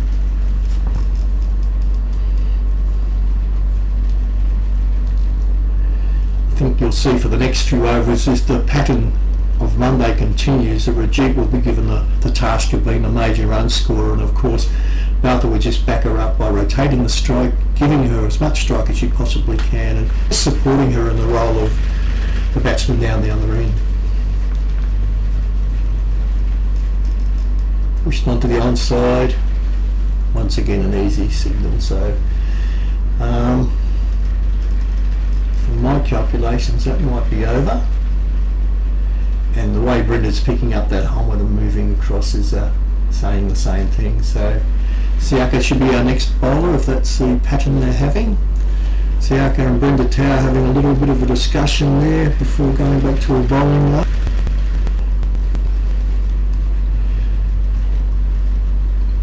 But both are a genuine all-rounder in my opinion, from how I saw her bat the other day.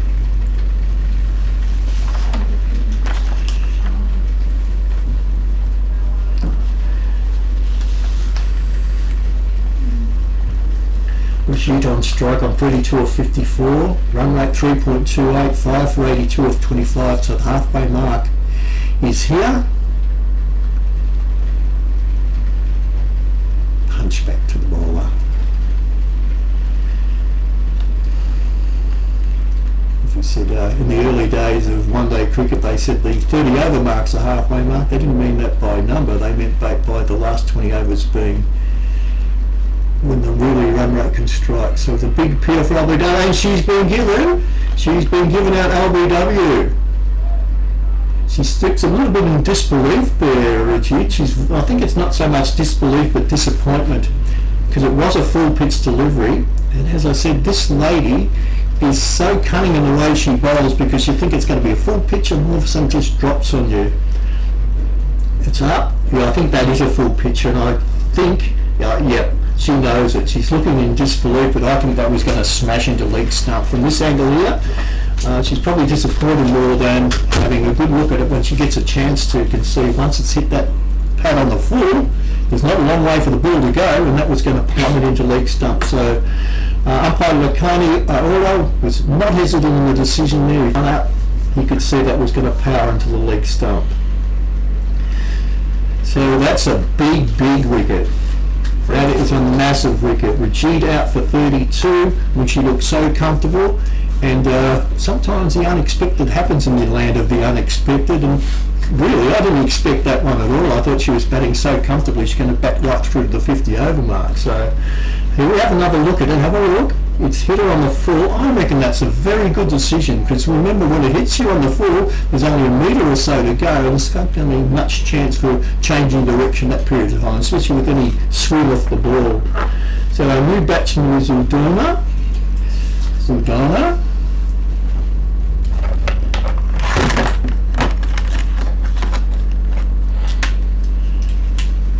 And I know that reading her profile yesterday, Houdini, she likes to be called Houdini, like the great Houdini, so she doesn't mind being called that. So with a name with so many letters, we did go over the weekend and try and practice those. We're looking down my pronunciations here, so I apologise, Houdini, but reading your profile, Houdini Donna, that's what we've got. Is that the one we've got there? But on our team sheet we've got another few names as well. Round the wicket she's come to the left-hander, and again it's pushed onto the onside, no run. So Houdini Donna's on strike, the great Houdini. That's what her teammates call her. So thank you for those profiles, UAE, they've really helped us out today. Full pitch once more. That's the delivery we call the Forrest Gump. Never know what it's going to do in the air, and when it pitches it hits you really right on the toe every time.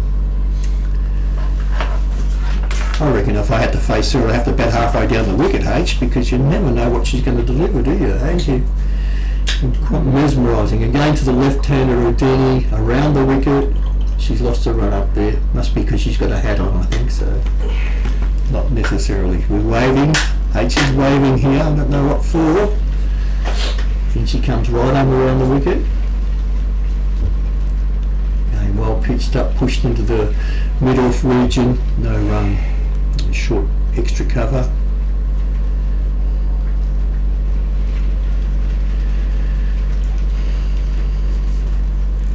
See up and bowled 15. Then pushed the covers. There's a shout. What's happening? Is there a shout for the catch? We're a bit mystified here. We're going to have to look at the replay of this. Hopefully they're asking for the third umpire, because this third umpire's got no idea what's going on.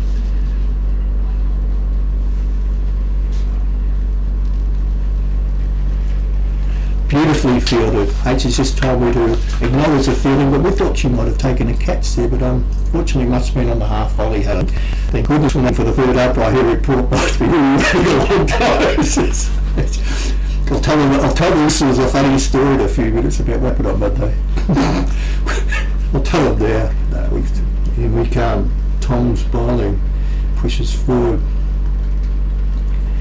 On Monday we were talking for 5 hours and actually nothing was coming through in terms of audios.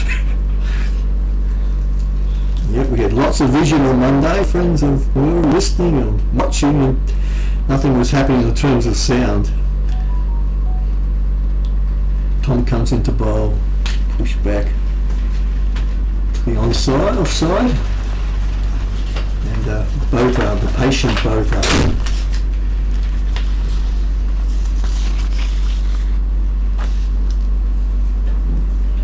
Very upright stance.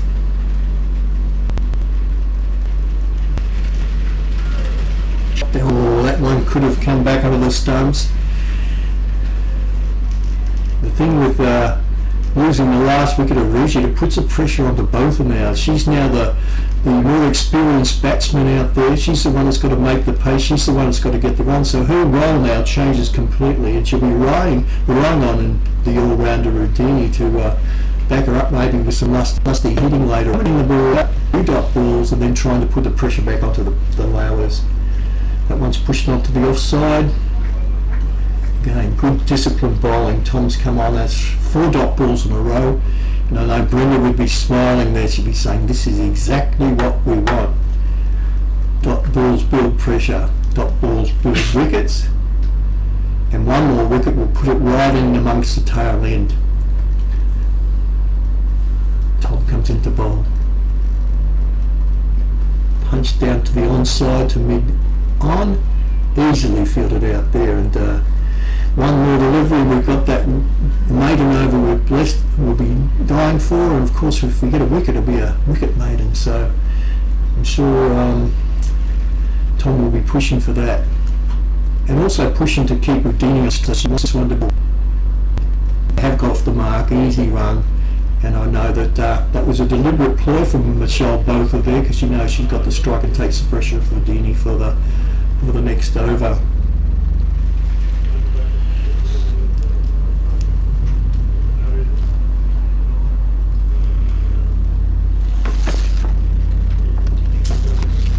Houdini Donna.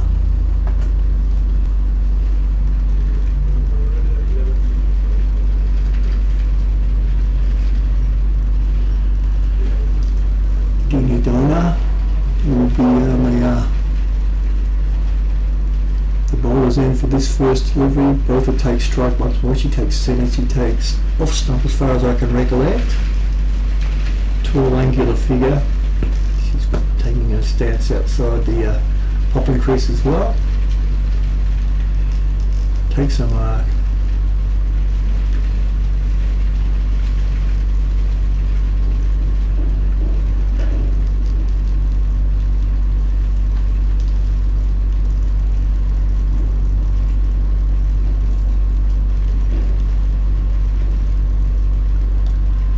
Siak into bowl. 2 for 15 off 5. Just pushed onto the onside. And they do rotate the strike. I think that's a wise move. Take any run that comes. It exposes Udono now. Houdini Dono on strike. So raise the field, the left-hander. And of course, once that happens, Siaka comes around the wicket, angling the ball in and cramping them up in terms of wanting her to drive on the offside. So once again pushed onto the legs and hit back to the bowler. For PNG, 6 for 86. You can see here, so yesterday. H is worried about something. Some people chaining what we thought earthquake has stopped it.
Two overs down, 6 for 96.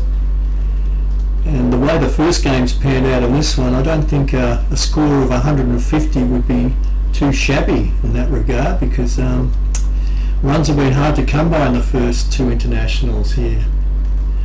But I don't think that's a reflection of the pitch. I think it's more a reflection of these guys are just learning coming off playing a lot of 2020 cricket and then adapting. It's all about adapting and evolving into the new format of the game. So with 2 more games after this to go, I'm sure that the runs will start flowing and the players will get used to it. Tom's been really good, 1 for 10 or 4 overs. This will be the 5th over.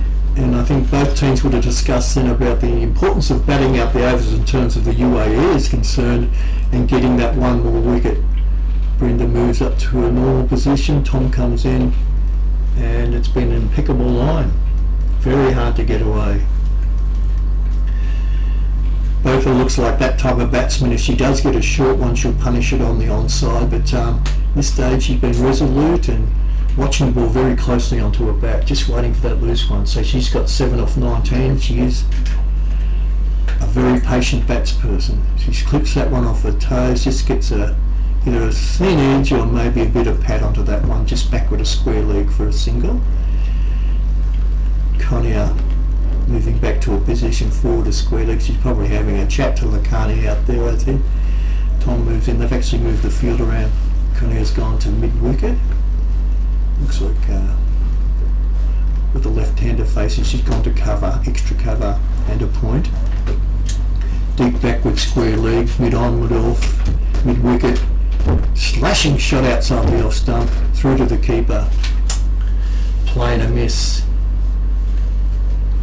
Houdini Dona, I don't think there's any chance she's going to be blocking every single ball here. She's got some intent, I think, in the way she played that shot, but that was the one to hit. If she got over that, I could have seen that racing backward, a point for 4. Tom comes into bowl and pushes that one to the short extra cover and fielded there and back to the bowler.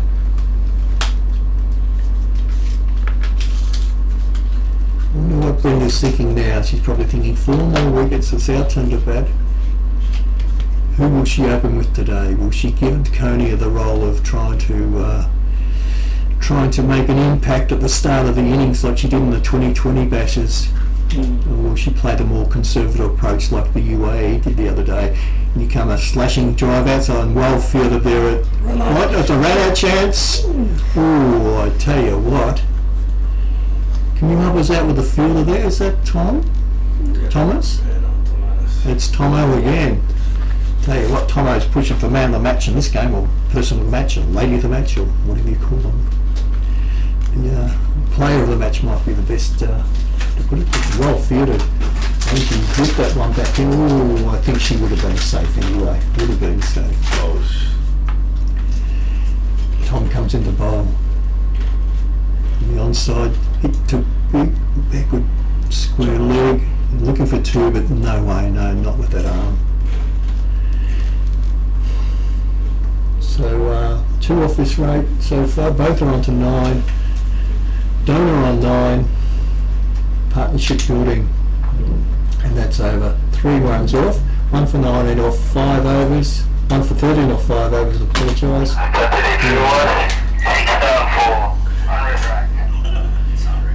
I've just got a croaky voice there.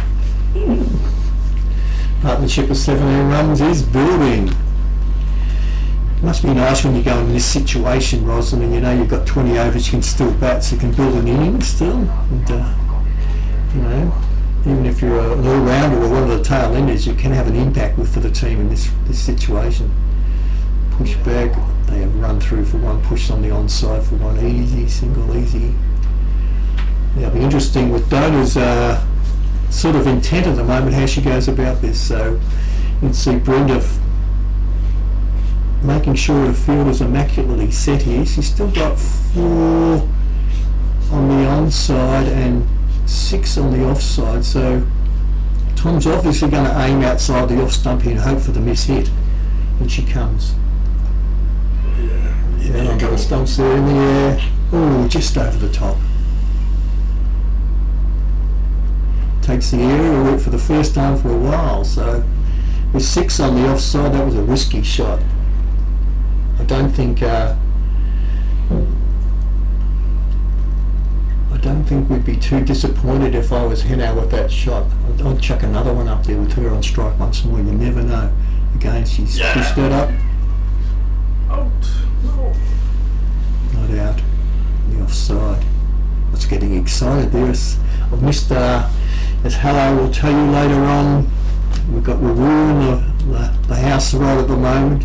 I mentioned Ruru earlier in the day, our player, captain, coach, administrator. If you want to know anything about PNG cricket, he's in the house right at the moment.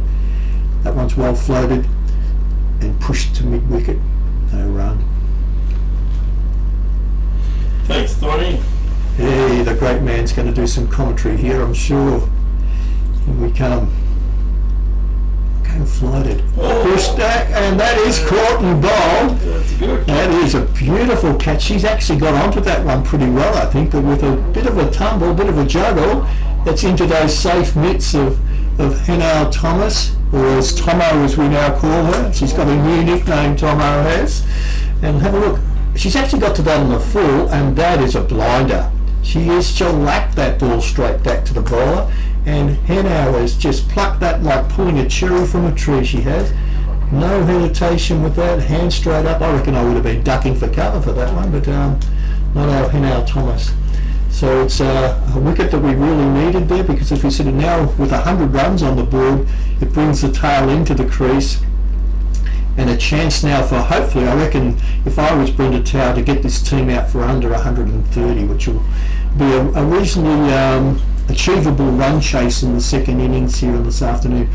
And I know I was talking to H today about the colour of the pitch. It is like a magic trick at the moment. It's turned from a ginger green to really being more like a Victorian pitch at the moment, with that Murray mud and baking itself in the sun for a couple of days. It's getting that really yellow tinge about it. So well done to H. She's actually got 3 for 14 now, Henao Thomas, and a chance to push to a couple more wickets. So really good captaincy. She's brought the right bowlers on at the right time, and now the pressure's back on the UAE. Thomas comes into bowl, and a very, very defensive shot. Hey, it's got through the field there. A bit of hesitation. Both have sent the new batsman, Gokali, back. I think she was 12th man in the last game. That's another good over. Tony from Tomo, as you said. I'm not sure if she's happy to be called Tomo. I think I like it. Yeah, I like it too. It's a good name. It is a good name. So, and like you mentioned, she's vying for that best on the field honours. She's taken 3 for 14 now in her 6 overs, I think. Yep.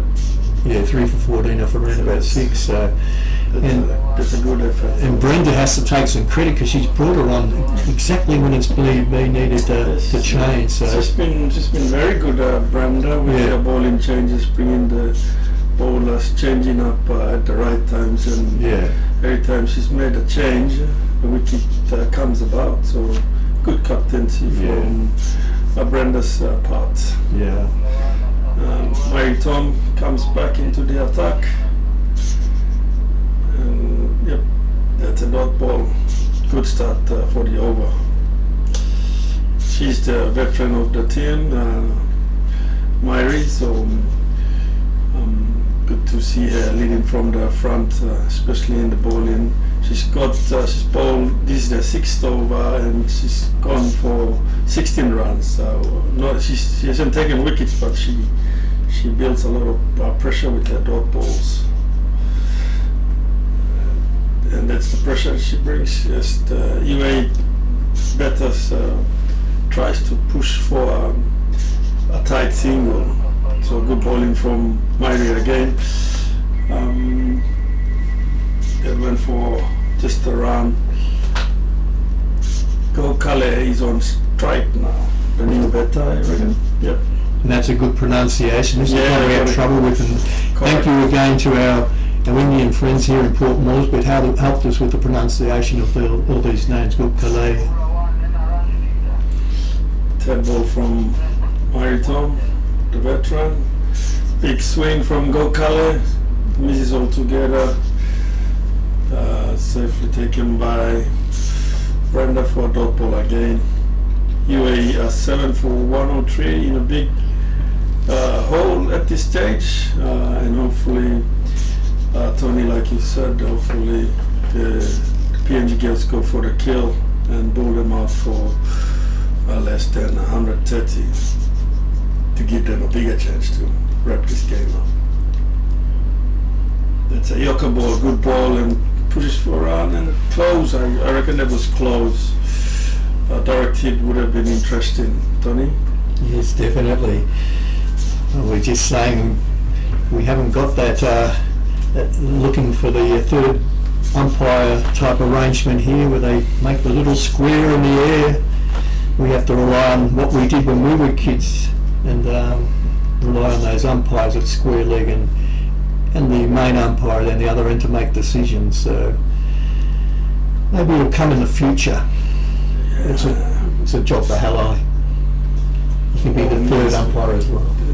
That's a misfield from Raja, I reckon.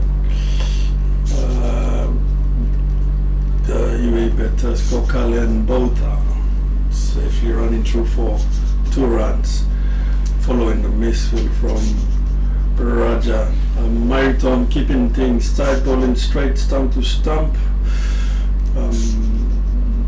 The fielders didn't help on that occasion with a misfield, which really relieves a bit of pressure off the UAE. Just pushes down to third man region by Bota for single. And that's the over ball from Mary Tom. She's now on for 21 of her 6 overs.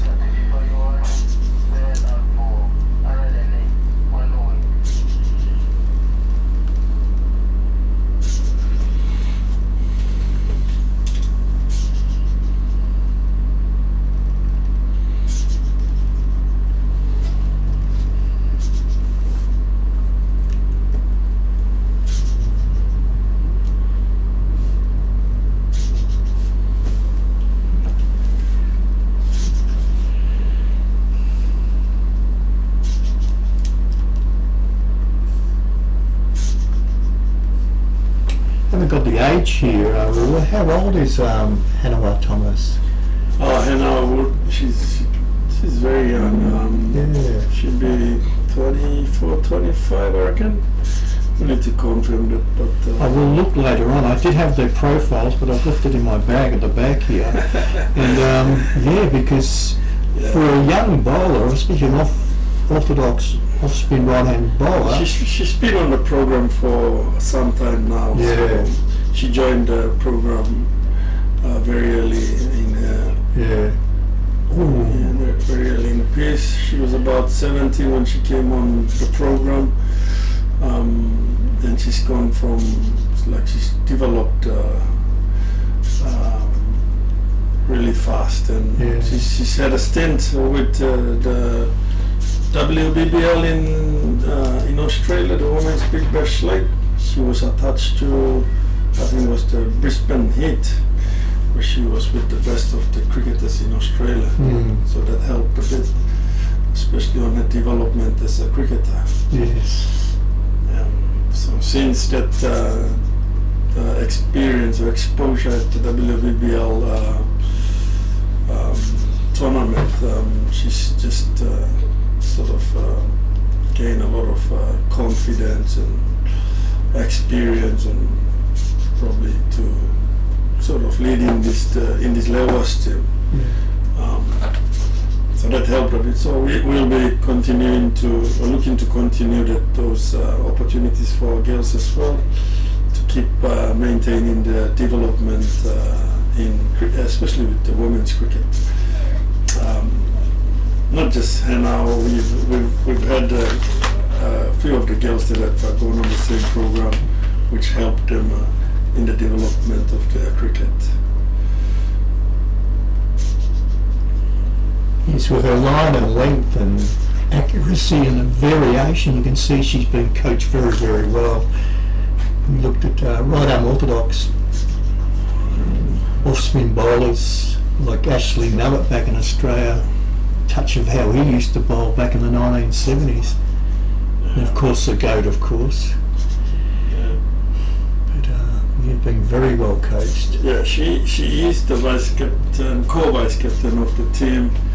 And that at a very early age and at a very early stage of her career, that's a good exposure for her in leadership wise. And I think that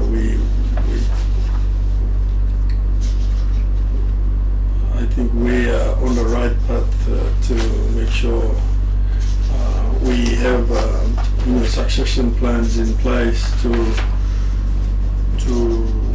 prepare for any shortfalls in the future. And I think she's a very good future player. She will be a very good future leader with the way she's going at a very early age now.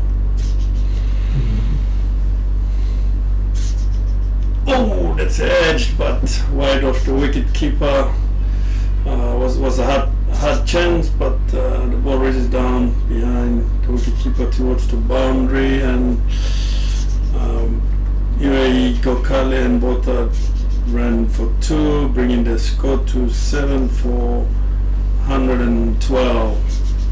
Tom continuing with her 7th, with a spell, bowling her 7th over. She's on 9 for 23. Gokale on 2, Porter on 18 for the UAE women's team. Oh, that was close.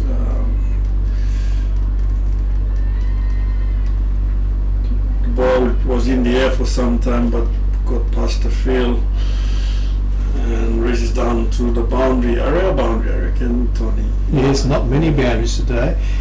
And Michelle, especially after she batted on Monday, I don't think she might have got one to the ropes on Monday, but this is probably one of her more aggressive shots. And I know we talked to about her having to change the way she was playing a little bit once she lost some of the bigger hitters early in the innings, and she's actually done that, adapted to the situation, which is 31 years of age, a mum, and a very experienced cricketer born in South Africa. Botha is a very famous South African name. Yeah, it is. Sure it is. And having A.B. de Villiers, like we have on our profile here, as one of her most admired cricketers, I think she's been following that. And Grace Harris and Susie as well-known names in women's cricket there. As she will invite to a dinner party, she can invite 3 cricketers. So Michelle's profile, we thank you for filling this in for us. It gives a little bit more information about you. Change of pace, slower ball. Back foot defense, runs through for 1. That's the 5th ball of Myri Tom's 7th over. UAE on 7 for 118 runs. Both are doing it for her team. She's on strike now on 23 of 33 balls. I think she's key for her team for the remainder of the overs. Uses the pace. Both guides the ball down to the third man region. Runs through for single, brings her score to 24. And UAE are 7 for 119 after 37 overs.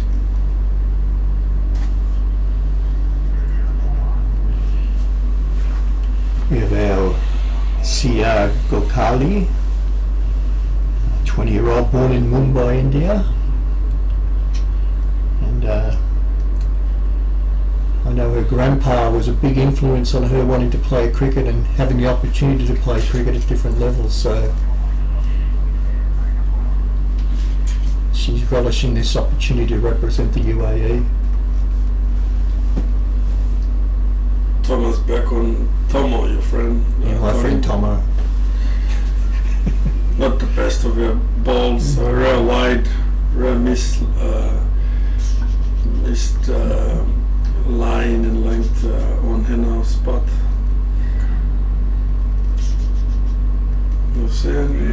Oh, taken by Konya, that's a good catch. Konya! Konzi. Oh, goodness gracious, Mother Athanasius, I reckon that is a ripper, that is a blinder. That's a ripper, that's a good catch. Oh my Well done, goodness. Konya. Graceful movement there. Go Konya. She is out for a, have a look. Oh, that is what we call a blinder in Australia. We talked to Rosie before about trying to be unbiased, but you just have to applaud that. We call it a ripper here. That is a ripper catch. She just stuck the hand out, probably said, I don't want to have to chase that one, I'm going to catch it instead, she said to herself. Ripped through the line of the ball. Tomo's now on 4 for 18, we're going to have to interview her after the game. I think you called it, Tony, on the path for play of the tournament. They still have to get the runs, but she's done one for her team, 4 wickets for 18 runs, bringing UAE to 8 for 120 as Casey Thompson comes to join Gokale.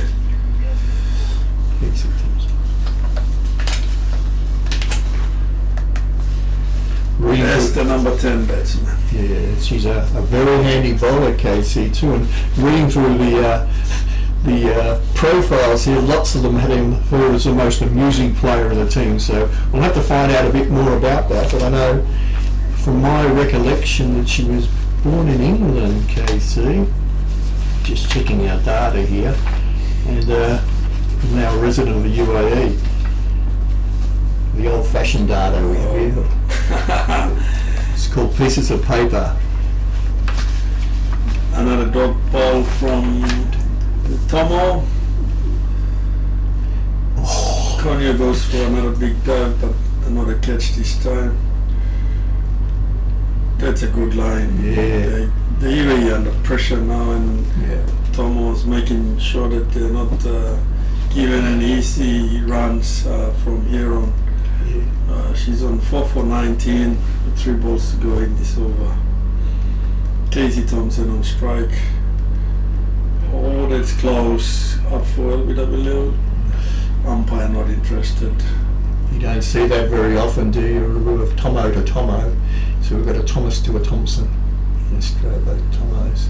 No, it's a good decision to cut out. She's bowling really well. Tightening the screws.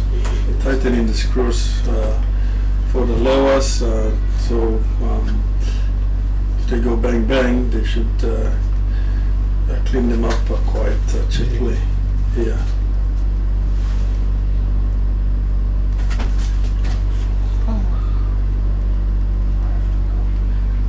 It's 4 runs.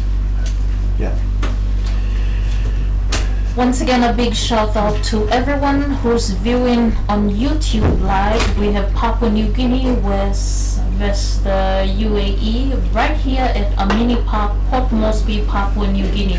We just had Mr. Dikana, Rarua Dikana, join us for some commentary, and Tony had a very good support there, I believe. Right, Tony? Yes, certainly Gave is. us a good opportunity to also give a little bit of talk on brief profiles, some interesting facts about the players that take on the field. So a very good catch by Konyo Oala. Right now the PNG levels, and back in Papua New Guinea we say she's a big hitter. Honestly, she has done us proud, and with catching that ball has continued to do so. Thank you. 8 for 125 of 38 guys. Got Carly's on 2, KC Thompson on 4, and with the ball it's H. Tao.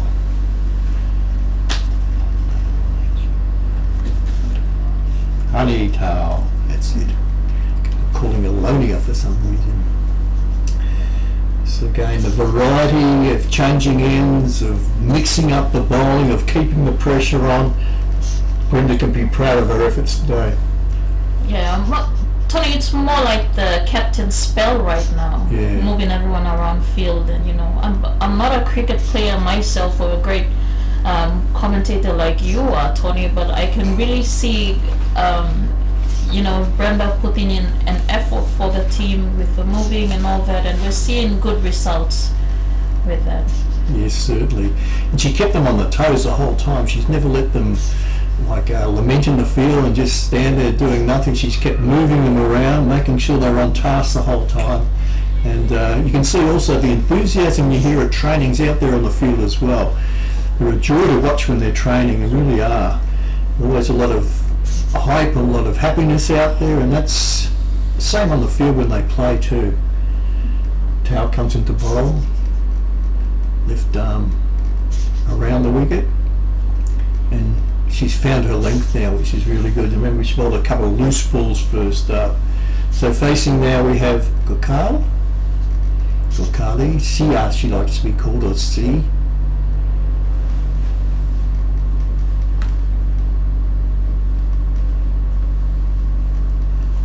Push backward of point there for a run. Now moves the score on to 8 for 125 of 38.5 overs. And the screws on here, so really good bowling. So we've got Thomas, KC Thomas, the English-born right-handed batsman and all, and bowler. Quicker ball pushes onto the onto the covers off the back foot for an easy run.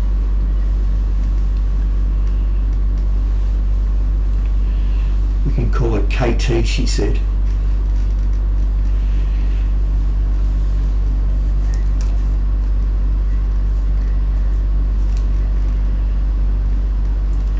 Shows you, we think of all the women's cricketers around the world playing for their countries are actually full-time cricketers. But in the case of Katie, she's a school teacher. She wants to keep that going, and she uses cricket as that outlet for a school teacher. So hopefully she got some time off and not using this as a holidays, because she would be, hang on, so I've got to find out a little bit more about Katie, because maybe she's teaching in the UAE. That might be a ploy of a lot of expat teachers. They spend some time there. That one's down the leg side slightly, hasn't really hit that in the middle. Just a paddle around the back for a run, maybe off the pad. No, that's a wide call. Has to come off the keeper. And I think with Hannah bowling, that's the only just second leg side ball I've actually seen her bowl. So maybe those fingers are getting a little bit tired. And she comes. Pushed on the onside once more, no run there. Again, Halloway not happy with the fact that these bowlers are wearing hats out on the field. Really annoys him. Not really, it's me that does. And she comes once more, pushes onto the pads, slightly uppish.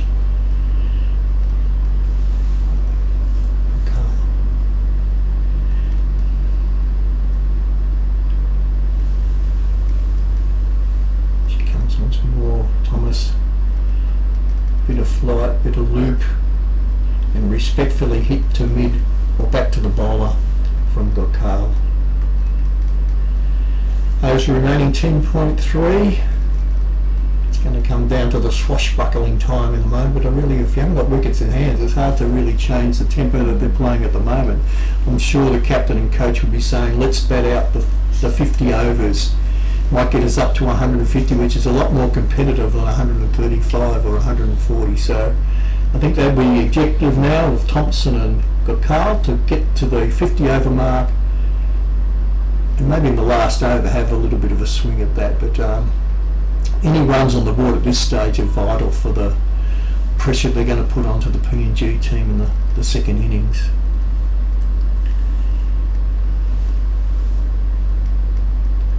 Thomas into bowl. That's one to hit on the onside, and that has gone for 4. That's a delightful little sweep shot there from Gokal.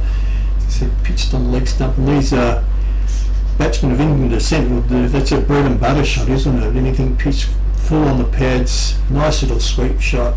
It's what they practice at every training session. So again, nothing away from Henao. She's bowled beautifully, but she's straight on the leg stump twice on that over, and she'd be disappointed with that, but that's a learning for her as well.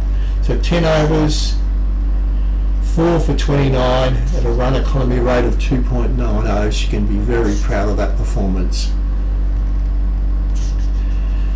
Run rate more is steady, and no exorbitant rises or falls. It's been steady, and at this rate we can sort of anticipate if they can bat the 50 overs out, we'll be looking at about 160 runs, but with only 2 wickets in hand, that's going to be a big task.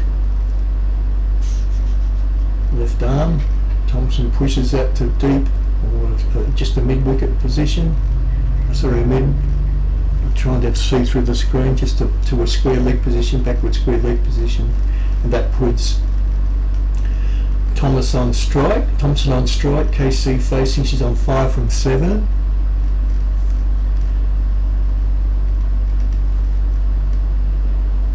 Towel left arm orthodox around the wicket and punch to forward point, deep forward point position. Deep cover, again hard to see out this window, and that's one more run. Gokal on strike.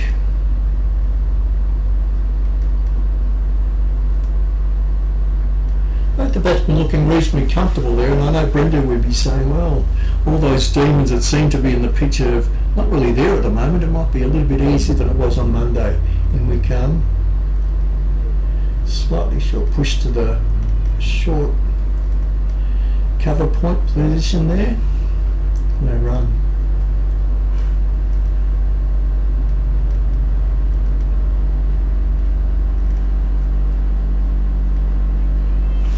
Cut that one to point, deep point, or forward point, and that's another run. But again, no boundaries, and that's really important for the PNG team.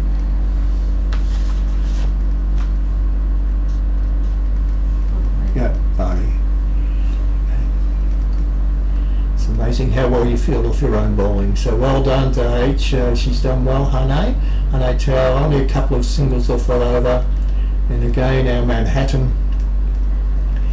It's something that the PNG Lowers can be proud of today. They've fielded well, they've bowled in tandem with great accuracy and in teams, and of course the variations of the bowlers that we have in this team make it difficult for any batting team. Leg spinners, off spinners, orthodox spinners, left hand spinners, you've got a lot of variety in it. Of course then you've got Siaka coming in bowling her little medium paces, which are very hard to get away. So what will Gokal and Thompson do in this over? I think they'll do a little bit of the same. They're going to try and bat these last 10 overs out to get a score up around about 160. So I'm sure Siaka's going to be fighting very much against that and trying to get that next wicket that brings the number 10 in. Pushed out on the offside, and they run.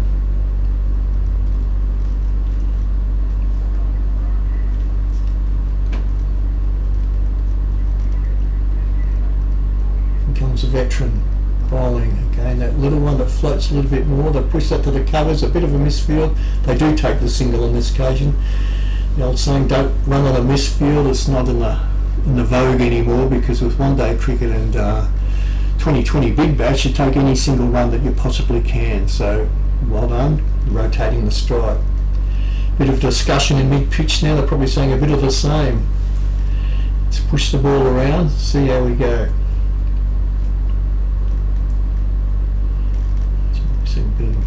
Don't be sitting on your haunches, be ready to run. Comes Thompson, the experienced Thompson. Big appeal for LBW, looked like it was pitching on the leg stump and rolling down that way. So umpire Lakani Awala, big no.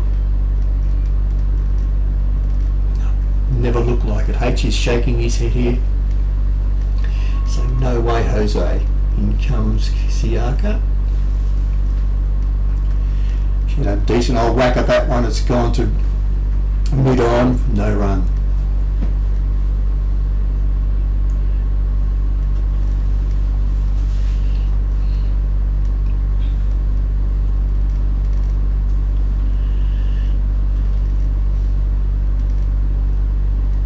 Punch through mid-on, the deep mid-wicket, and only the single there. So again, the field setting's good and the bowlers are bowling to that field, so pressure's still onto the batting side. 8 for 137 of 41.5. In comes Siaka to bowl, pushed onto the offside, just backward a point, no run there. The score remains at 8 for 137 of 42 overs. And once again, Siaka's only got 2 runs from that over and has maintained her disciplined bowling throughout this innings. So well done to Palke. She's doing a great job for her country. You can see the experienced Katie Thompson, 30 years of age, with the Siaga Carl, who's only just turned 20. The veteran is actually leading the way out there and making sure she understands what her role is for the next 8 odd overs now. So I'm sure they're saying if we can get 2 runs an over, it's going to push it up near the 160 run mark, and that would be a challenging score on a pitch that hasn't been the easiest to bat on. Once again, Tower coming in, she's got 1 for 19 off 7.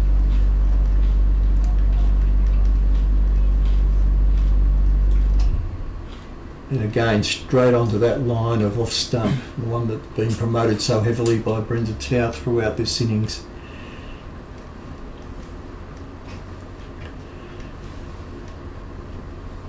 Isabel in, little leggies. Once more, very hard to get the one away. It's a bit like Cote from the UAE the other day. Her bowling was impeccable. You know, you're looking at 60 deliveries now, nearly landing every single one on the spot. It's a very hard thing to do. Once again, a little bit short of that time, but a bit of extra bounce for that one. There's a bit of a top spinner on that, and no run.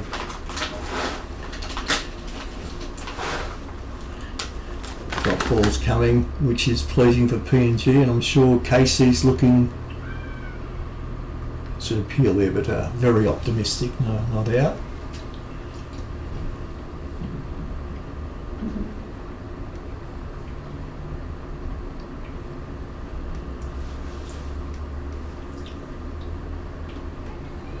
That one's just backward a point. We'll get a double up on here. I think they're going to stop it. Yes, she does. Well fielded.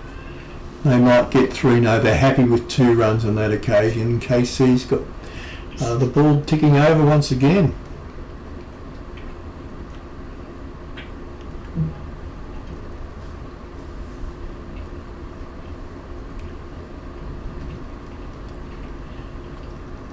And to push wide outside the off stump, hoping for the loose hit.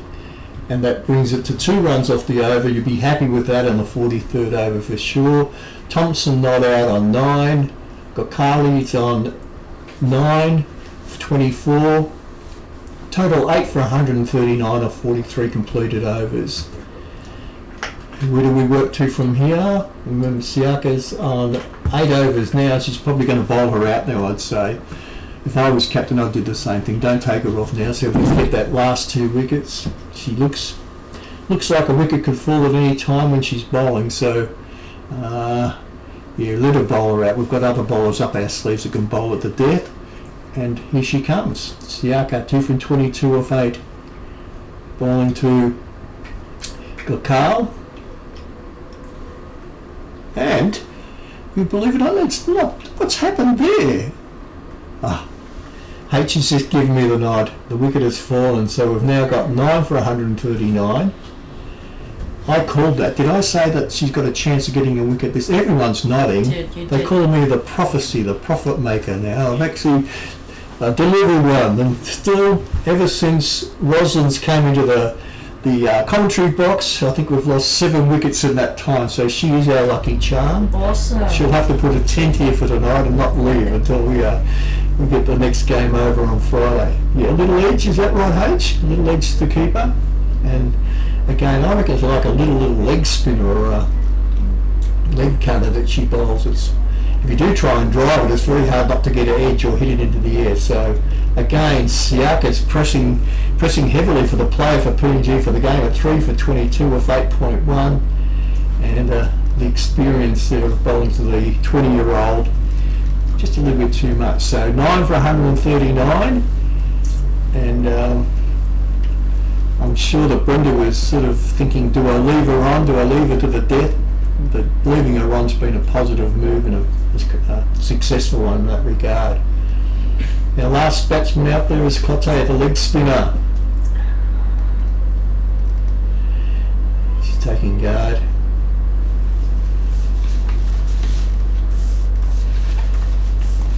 Once again, everyone, thank you for joining us. A big shout out to all our viewers on YouTube. Here we have Tony Healy, who is our professional, I'd say, commentator.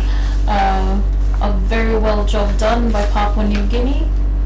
And we're still looking at UAE with a strong side, so I'd pretty much say it's anyone's win for today. Okay, a big shout out going out to the UAE have a run. They're very competitive, I'd say. A big shout out to our supporters and sponsors as well, especially to service providers St. John's Ambulance back in Papua New Guinea.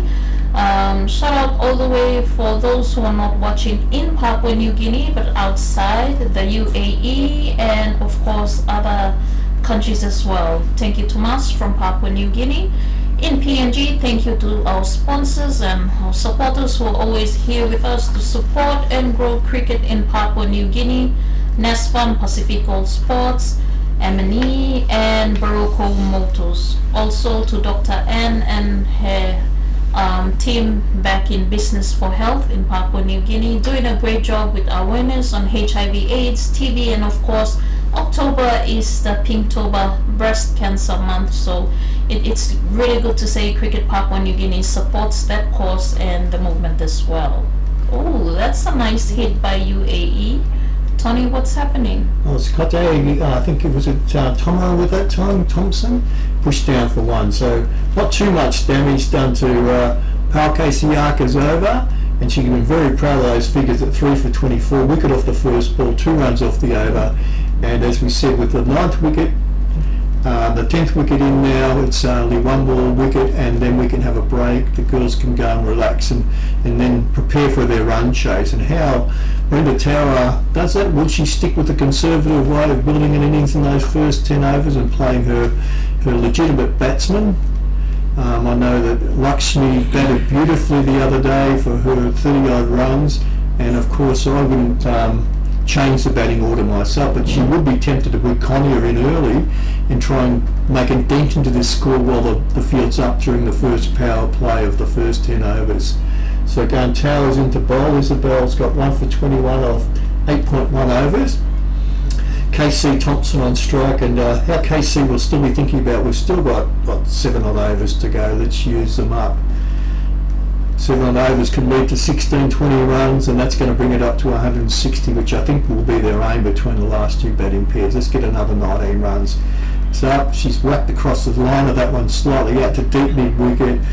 Always only 1 run there that brings Kote on strike. Kote Suraksha, as she likes to be called, she's helped me out, or her nickname is Suru, the biggest influence on her career is her dad. I bet you he was a leg spin bowler as well. Not sure. She was played at a young age and scouted during her domestic cricket days. So I think she was born in actually Vijayawada, which I'll have to find that out. That's something for me to do. It's in India.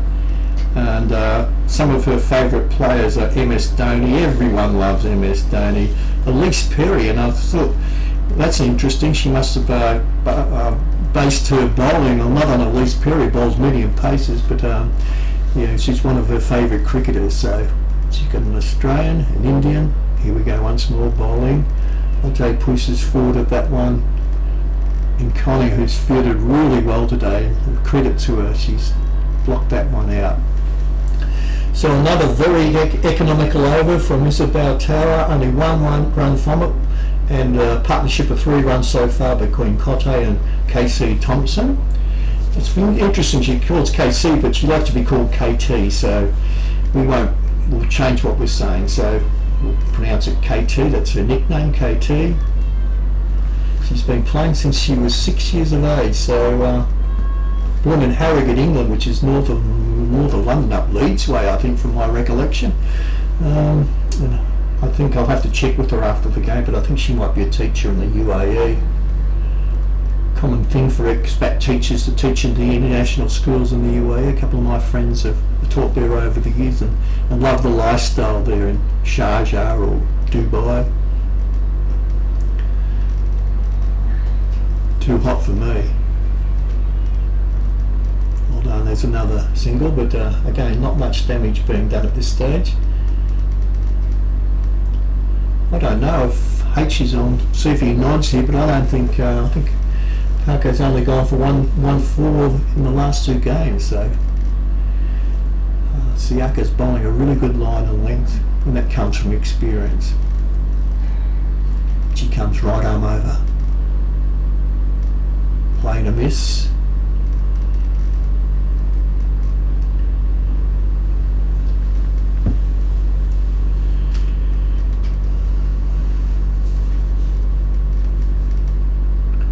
Vijayawada, Andhra Pradesh, India. Big peel, and that is out, and that's it. So once again, Siaka has taken the wicket when it's been needed. She's bowled impeccably today. For my calculations, it's 4 for 25 off 9.3 or 9.4 overs. Well, here's a replay, little bit of a swinger there. That did do something. And again, that's out. Disappointment there for Cote, but I know she will be thinking about one thing right now. She's going to have the ball in hand in about 30 minutes time, and she's the one that can cause real problems for this Laois side. So well bowled. Laois form a little group. They're very proud of that performance because it was an all-round performance. Everyone did their bit. The fielding was probably 9 out of 10, and they can think proudly about what their achievements might be in a very achievable run chase of 144 runs off 50 overs, which is very achievable. And hopefully they talk about building innings, batting as if their life depends on it, no rash shots, and really playing the game as one day cricket is designed to be played, and that's to play with a lot of poise, composure and patience. So we're going to have a break now, I think that's the case, and hopefully we'll be back in a few, probably about 25-30 minutes, and we'll be able to see a gallant run chased by the PNG Laois. We can't be biased, but wouldn't it be good to have 1-1 after 2 games, and that would lead to Friday's game being an absolute belter. Tell you what, the crowd will be coming in next Sunday if it's sitting at 2-1. I'm sure we'll get lots of people on Sunday coming to have a look. Thanks everyone, well played everyone out there today. It's been a really good game, so enjoying it a lot.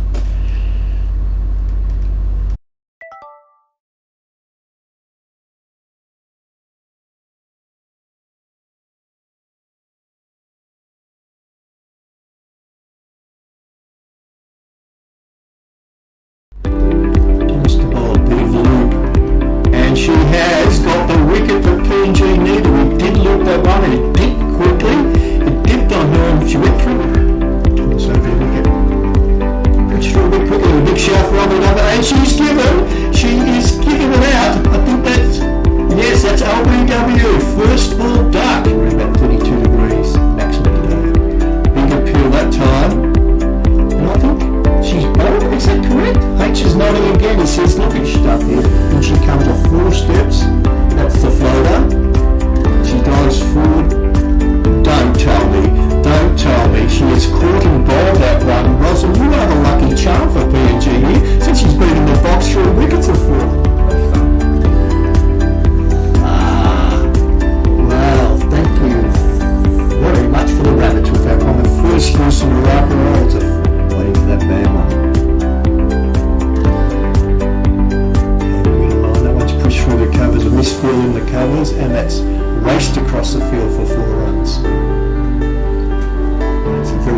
donations from back in Melbourne. And this one's pulled, and that's backward of square leg and through the fence for 4. Beautiful shot. I reckon the next objective would be to have it 4 for 100. That one's a looper.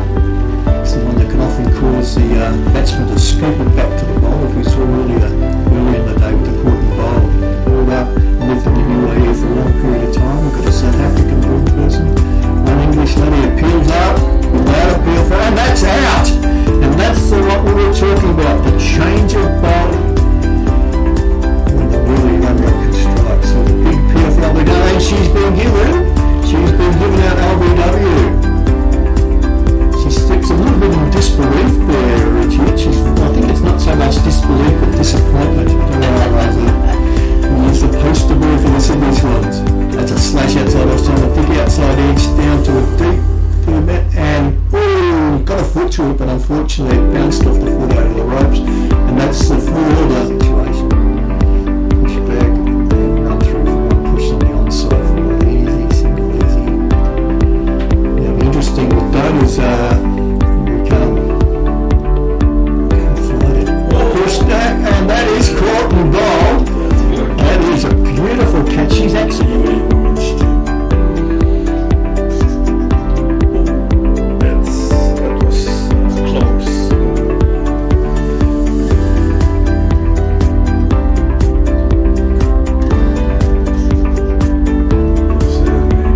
Oh, taken by Kunil. It's a hard catch. Come on here.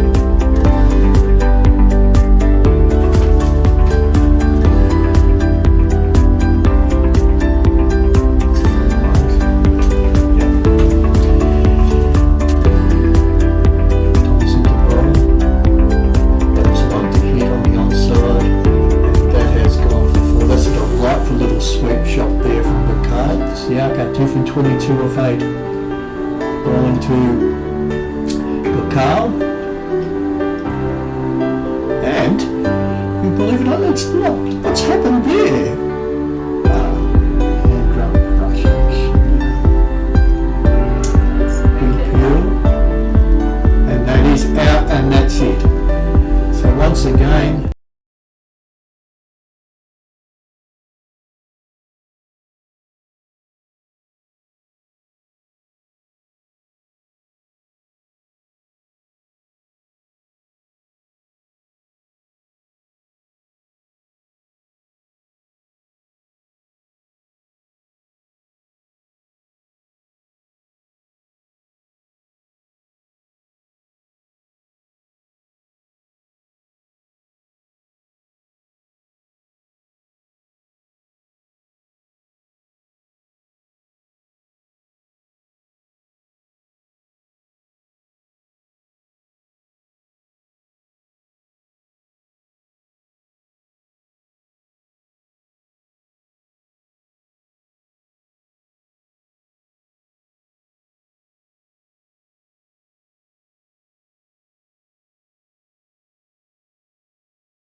Welcome Park, everyone, and the run chase is on.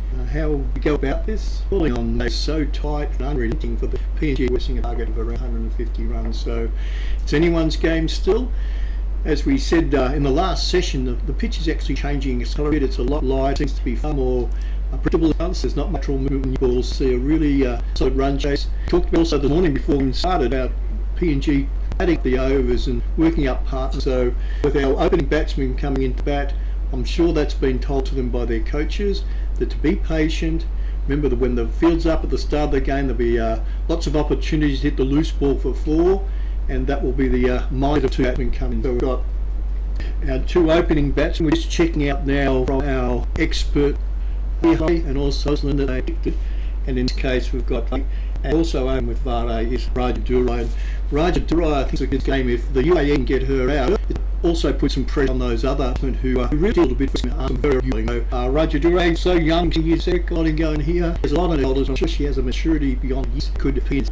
The game on Friday would be an absolute foe. So for the game of cricket's sake, we hope a good chase from the Lowers this time. But again, the bowling from the UAE Monday was first rate, and I'm sure that this 150 look more like 300 this stage of proceedings. So the conservative A, and also I may put on here in for a decent whack start while the field's in, but what the mindset of here is that let's play conservatively and inning with their delivery. Big appeal. Just looked a little bit high from what I was seeing just there. So I got from Shamna Nadara. Here she comes. She does a little bit of swing here. Yeah, and yeah, I reckon she was on the front foot and just a little bit high, so the not ahead and not out. That's a really short share. Darker into bowl once more, her second delivery. Bahrain facing. Danny Darker in. Again, this one pushed on the onside. No run.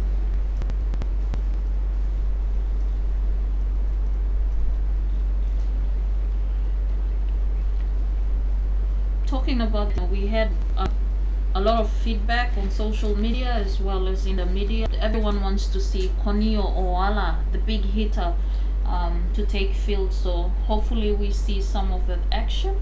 She's been one of a good batswoman, I'd say. Yeah, we're looking forward to that. So we have a lot of Papua New Guineans cheering the team on at this point. Therefore, I'd like to do a quick and share the link so everyone can enjoy. For the sake of the Lowers, we hope she can get her eye in here and build an innings, because we know down the other end we've got Raja Durai who batted really, really patiently and with a lot of poise and composure on. Dani Daka coming into bowler for medium-sized run, pushes to the off stump, casually played by Raji Durai. Again, that time forced onto the back foot, or nearly stationary she was. She just pushes it onto the onside.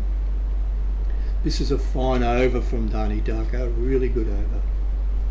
Presses on, she realises the most important thing at none for 14, if they can get early inroads into this innings, it's going to be pressure on those lower order batsmen like it was the other day on Monday. Dani Daka in. Raja Durai faces and lets that one go. That's excellent batting, fine bowling and really good cricket.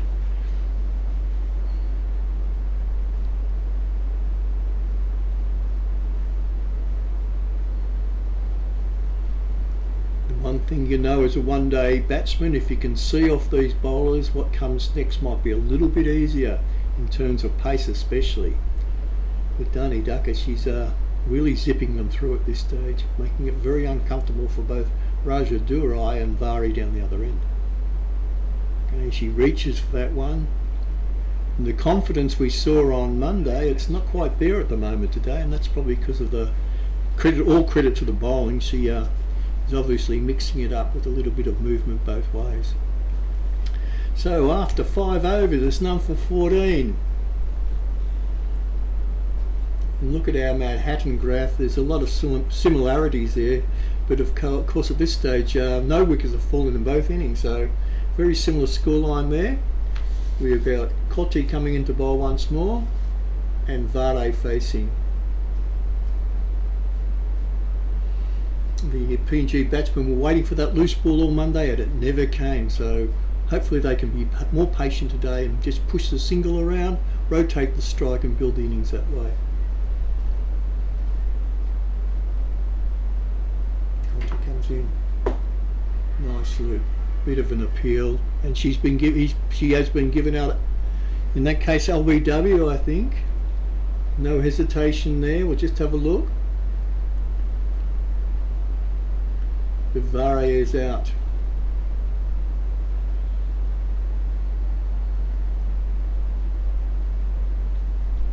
As the water boys come on to give a well-earned drink, that's the wicket they really needed. So once again, a disappointment for Vare, but we still have some batting depth, and the captain comes into bat now, Brenda Tao. She'll know exactly what to do in this situation. She's got the young batsman down the other end. She'll be doing a lot of chat with her, and they'll be talking about building an innings over the next few overs that will steer the team through to victory in the end.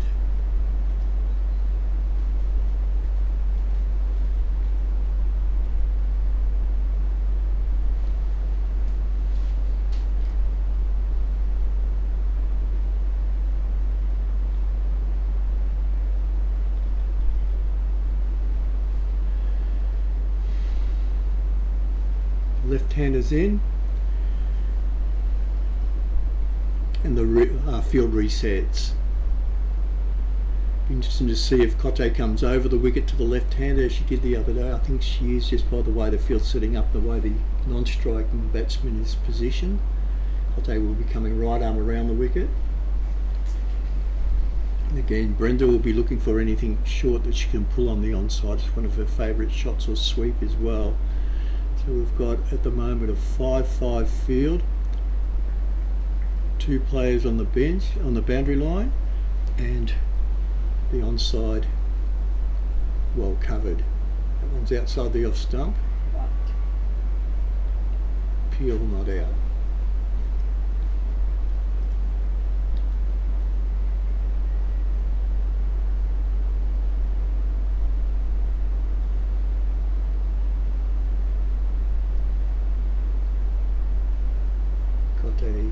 Right arm around the wicket, bit of bounce once more, pushed on the offside, no run. Brenda flicks the bat, walks nervously over to mid-wicket, to square leg, and moves back into position.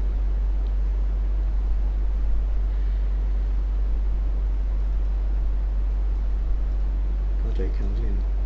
Brenda punches that one back, just blocks it, kills any spin, kills anything on the ball, and push back to the bowler.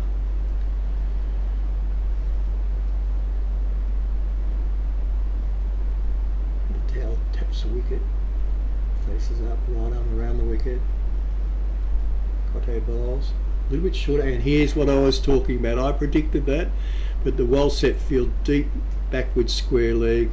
Brenda gets off the mark with her hallmark shot, which is that sort of half pull, half sweep, half everything shot on the onside, very polished. Brenda takes, no, we've got one more delivery, I'm sorry, in this over.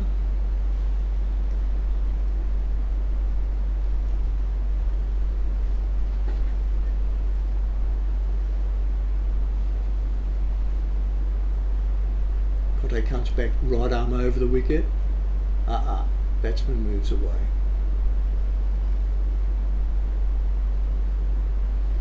I think young Raja Durai would be happy to stay down the other end for the next over, and she watches that carefully on the bat, pushes it back, and that is over. And Brenda Tao will now take the strike against Dani Daka, who is probably given Raja Durai a bit of a work over the first couple of overs. It hasn't been easy for her, so it might be nice for her to be on the non-batting end of the moment and let her have a good look at how the ball's moving off the pitch. So once again, rotation of strike. They've had a good chat in the centre, and they'll be talking about, let's just build an innings, just build it from here.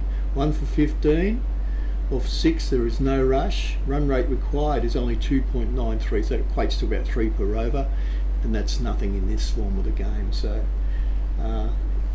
Dani Darka's coming into bowl once more. So the left hand, she's come right arm around the wicket, which is interesting, especially when you've got 2, 4, 6 on the offside, angling it into the left-hander. I think she's hoping to straighten the ball up to get that little push. So what I can guarantee, if she does stray onto Brenda Tau's leg stump, there's lots of room on the onside for Brenda to be able to pick that through. And yeah, it's interesting. A lot of trust in your bowling. That's outside the off stump, does straighten up. And I think this is a plan they'd practice all the time, wouldn't they, H? Wouldn't they, Rosalind?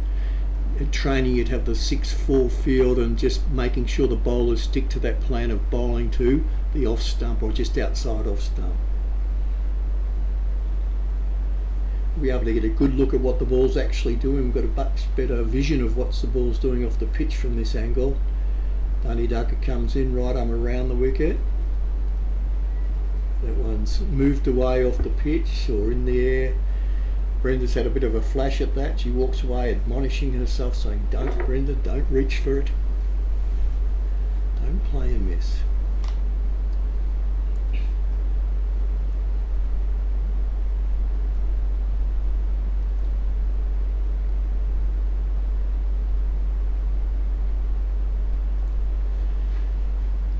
Dani Darka in the bowl.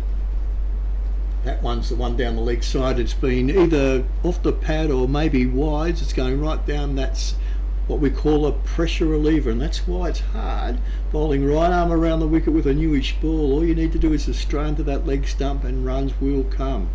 So that's 4 runs. Did he call byes there? Yeah, 4 wides it was, 4 down the leg side. So it's my initial thought was it had missed the pad of the batsman, and the keeper hasn't been able to stop that one. That's pressure relief for the batting side. Brings it up to 1 to 20 off 6.2, and Brenda Tau taking the bowling in this over. She takes guard. Relaxed. Dani Darka's into bowl, right arm around the wicket. Lets it go outside the off stump. That's good batting. She's got her 4 runs off this over. Nothing silly. Doesn't need to play and miss.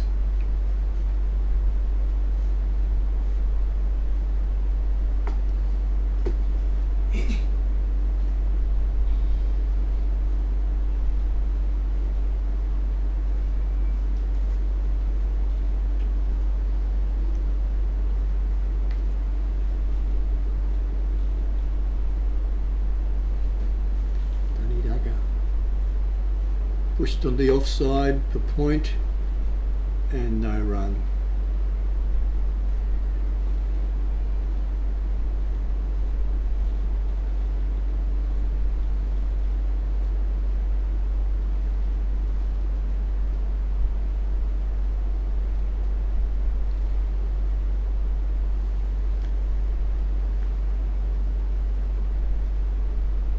Dani Darka, 5th ball of the over.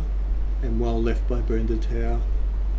See, that one's called a wide, so there'll be an extra ball in this over, but it does bring the run rate up to, or the runs scored to 21, 1 for 21 off 6.4.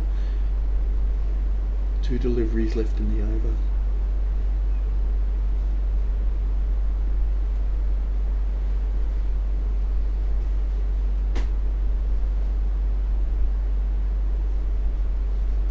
A slip. 3rd slip or a gully, mid on, mid off, mid wicket, bowls. Brenda reaches a little bit for that, misses the ball, taken by the keeper, and that should be 1 more ball to go.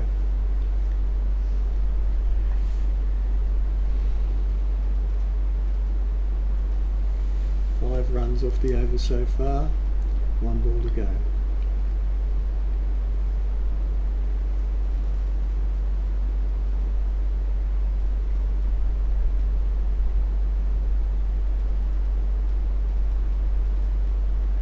Brenda lets that one go. She knows the longer this goes where the ball's getting pushed into those used pitches on the on and off side, it's going to scruff up very quickly, and that movement we've seen in the first 4 overs will die away very, very quickly, as it's done in the other 3 innings so far in this tournament. So at the moment we have Raja Durai on 5 of 14, a very patient innings as it was the other day, and Brenda Tao just new to the crease. Kote to bowl.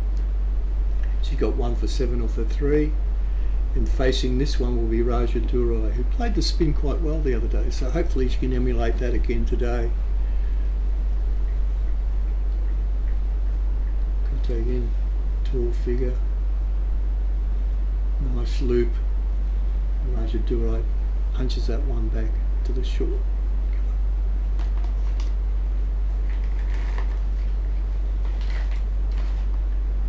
Kote.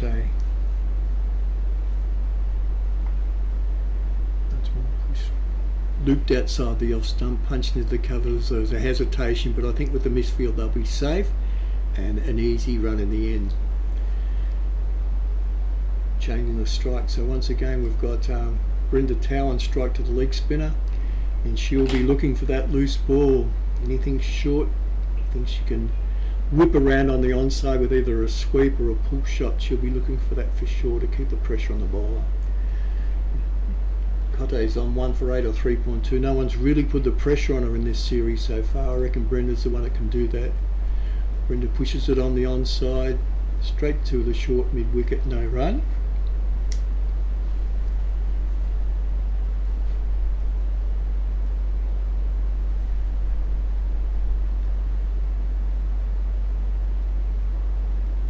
To Brenda Tao, again determinedly gets right over the top of the ball and punches it back to the bowler.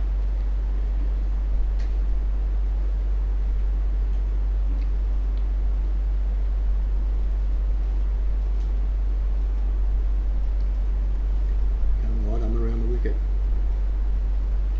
Pushed on the onside once more, and they jog through for an easy run. You can get it quite wide of that shortish mid-wicket. There's a run every single day of the week because the 2 fielders out are right on the boundary line, so is a chance to get a run if you can manipulate the strike with subtle play with your bat. We've got on strike now Raja Durai. She's facing up, that's outside the off stump and very well left. Attempting ball, she's actually called it a wide. Lakani Alola's called that a wide. Pretty close.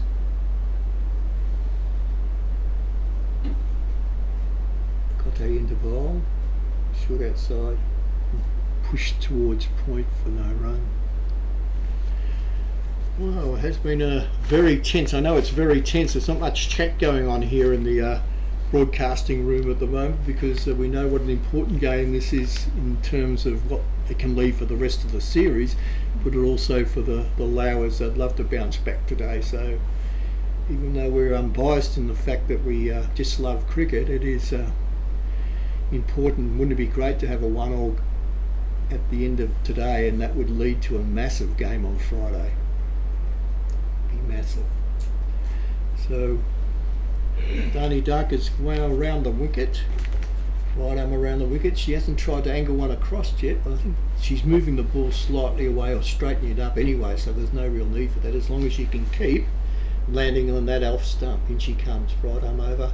That one's down the leg side, and a very hopeful appeal there, and well taken by the keeper. That's brilliant.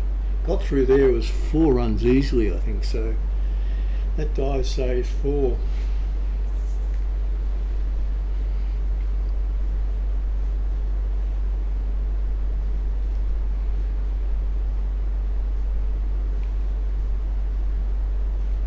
Dani Daka to Tao. Brenda has a bit of a flash and a miss at that one, straight through to the keeper. An all but no appeal. A deep third man here, wide deep third man. A slip, a gully, a backward point, a cover, a mid off, mid on, mid wicket, and from what I can see a deep fine leg. Tao faces up. Dani Daka, right arm around the wicket. That one's a big appeal's gone up once more, but again with that angle and the fact that Tao hasn't moved much, it sort of gives the indication that probably will be floating down the leg side. H is nodding at that. He's saying, yep, that one's down the leg side. lot of appealing going on, but that's understandable. So Tish looking very relaxed behind the stumps, good hands. She comes. Tao pushes forward at that one. Pushes out to mid-off, slight misfield, but you wouldn't run on that one.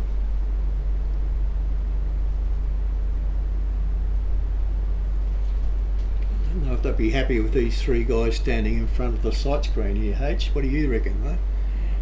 These three guys down here. You stand in front of the screen? I'm sure it won't be the case when the next over is bowled. And she comes as a push through to the covers, no run.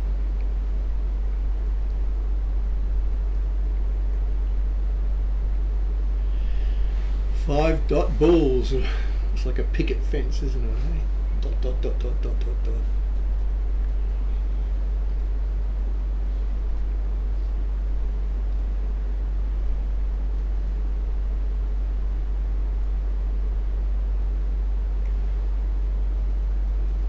Brenda pushes that one again onto the offside. Actually straight down the pitch on that occasion. A bit hard to see. It is like a magic trick. As I said to H before, the pitch is changing its colour. It is hot there today, 32 degrees, and those cumulonimbus clouds we expected are a long way away yet. I've got a great feeling today, Joseph. I reckon, Rosalind, that we will not have any rain today. What do you think? You're an expert. You're a PNG Papuan PNG girl from Port Moresby. You've seen it.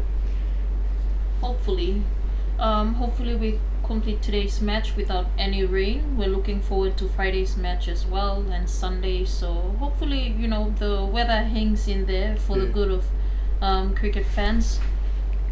Yeah, I agree, Roz. It'll be a big pity if we do lose any play this week, but as I said, there's been a change of seasons in the last 2 weeks.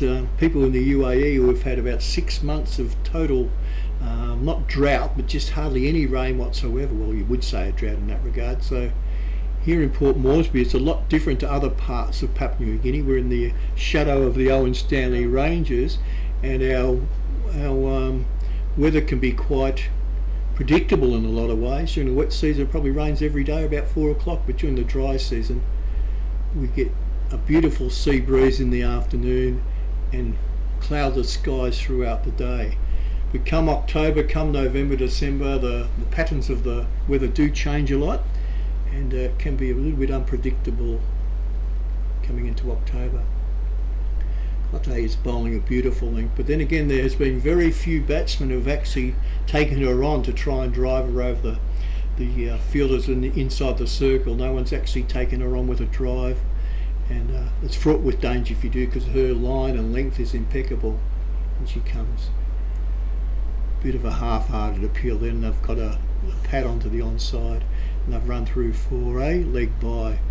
Poor old Lakani Owl, he's trying to lift his right leg up there, and so it is, he's lifted it up now. It must be painful for the old man. Veteran of the Barramundis. Probably a bit of arthritis kicking into the hip there, I reckon. H is smiling. My job is to make H smile today, Rosalind, so I've got a joke for him later on. The poor man's been here since 5 in the morning getting things set up. In comes Scotty. Left to the left-hander, Tao, and pushed on the onside. No run there. So well done to Halai and the team here. We've got a cameraman out the side in the hot baking sun all day. Got the men up the ladder trying to put the new camera up today. It's been an effort and a half. And you have to praise the groundsman as well, Roz. You really do, because one of my joys of having the job up here is watching the pitch. It's a bit like men round a barbecue and the meat's cooking. I go out and just stare at the pitch, and Roz is thinking, that's a bit weird. I said, no, it's not, because we want to see and anticipate what the pitch might do. And as a cricketer, it's just one of the things, one of the idiosyncrasies of being a cricketer is staring at a blank pitch. So they have often had chats to Varney, and there's a crew of guys that actually their job is to go out there and find weeds growing on the oval, and they don't put Roundup or any insecticide, or not insecticide, but any weed killer on them. They dig them out manually and replace them with the coochie type of grass that's here. So Well done to those unsung heroes. There's 3 of them that go around the oval looking for weeds, digging them out manually, and then replaced with little tufts of the real turf that we want growing here. So many unsung heroes in cricket PNG. Halley's one, Roslyn's another one, of course, and of course our groundsmen who do a wonderful job. No, Vani, it's like his baby, isn't it? Hey, making sure he comes up with a good pitch. He's out there every single morning, watering or mowing some more grass into the pitch, just to making sure that a world-class competitive pitch, and I reckon it is. Yeah, and you know, Tony, talking about the groundsman and Helai and everyone else here at Cricket PNG, you know, to make a match happen or a tournament itself, you have to have a great team on set. So even to all the viewers, it wouldn't be done, you all wouldn't be witnessing today one of the ODI series, the UAE, Best Papua New Guinea, without the unsung heroes, as we say. So yeah, big shout out to everyone once again, the viewers globally and of course in Papua New Guinea. If you're in PNG and would like to stay updated, don't forget to check out the Cricket Papua New Guinea page on Facebook, and also to tune in on MBC and FM 100, FM Central as well, and hear the updates of cricket around Papua New Guinea. Oh, looks like we have a 1-run point there, right, Tony? Well done, just push back with a square leg. Our new bowler is the captain, Esha Oza. Right arm over the wicket, I think, right arm around the wicket, I think she's delivering, but a very accomplished bowler too. So she's coming over the wicket to the right-hander, a tall figure she is, and a very experienced cricketer. 27 years of age, born in Mumbai. What a beautiful city Mumbai is. I've been to Mumbai a couple of times and it's absolutely stunning. Right arm over the wicket, bit of loop, pitches perfectly, and Raja Dura is far more comfortable, I think, against the spin bowling than she is against the pace of Dani Daka. So I know that Oz's thinking would be let's keep Dani Daka for the next spell later in the innings. Ozza comes in, right arm over, nice loop. Rajadura on the back foot punches that one through the covers, and that is absolute perfection. That is a magnificent shot. 4 runs. Again, the pressure valve is released.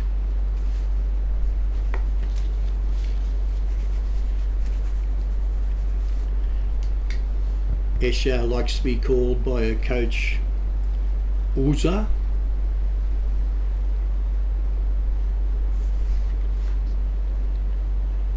Wow, Tony, looks like we have an increasing number of YouTube viewers. From 68 viewers on Monday, we've reached almost 300 viewers and topping up for today. So thank you so much, guys, for sharing out the link and for watching. If you are in Papua New Guinea or globally, especially our competitors on PNG and in UAE, hello everyone, and thank you for tuning in.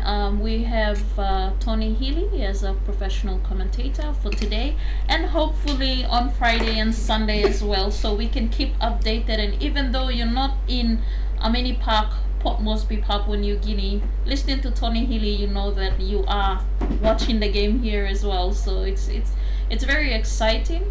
The PNG side trying to orthodox around the wicket. That was a ploy on Monday anyway, so Bertha being meticulous, just right. Some wicket, she's got a slip, a backward point, cover it off, and she pitches right where she left off on Monday, right line, pushed out to the offside. No. Both are in.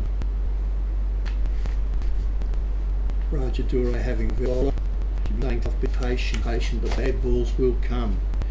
That one's slightly shorter.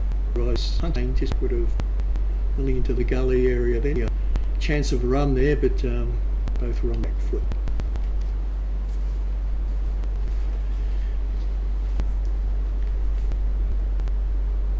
Rajadura off to the offside, the cover, and through field 4 runs, a full swing of the bat, and that hit right on that sweet spot. So something they didn't do to take it up to her and attack, but really did give that one a decent whack, and through the offside for 4. Not sure it caused a change in the field. I think they'll put a deep carry out in the boundary. And this does open up the onside if both strays onto the left. There's a free hit on the onside and outside and put out 1. Raja Durai wasn't exposed in June as much as she has been in this one. She's down the order, so coaches and captains have been watching her very closely. I think she plays in Australia. I think she did. Really through tower strike now over the left hand. So down to fine leg and they double up for 2 runs. Just watching the umpire here. It's like I put a little bit of a indeed onto that one, but nothing. In this style of cricket it doesn't matter, it's the runs on the so far off this over we've got 7s and that's released the pressure once again. Left short line lead in place and pushes that onto the onside. And I know that H will know for this one is in 2 hole not more than a month ago where Brenda Tower batted so magnificently to steer her team in. You take that day I think especially chasing us. There's about 160 did you say? I think you said Ross, 143. There is a lot of information and I just realise why I watch the actual about making squeegee the way I'll go through here.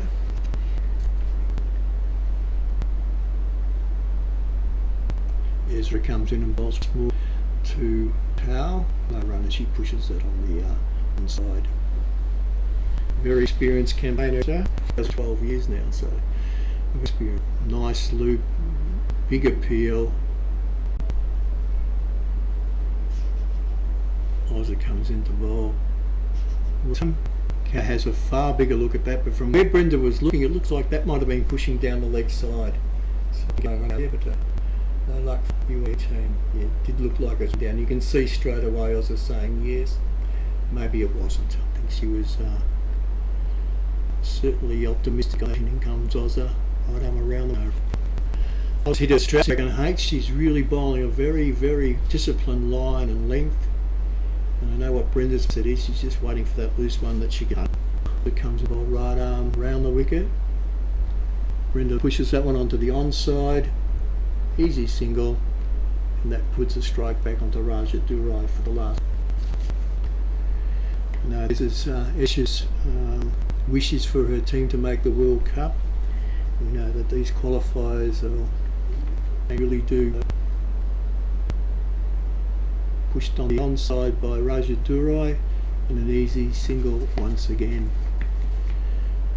TS rotating for the bowlers and for the fielder, and it keeps that scoreboard thing over, so we're close to the half century now with only 1 wicket down.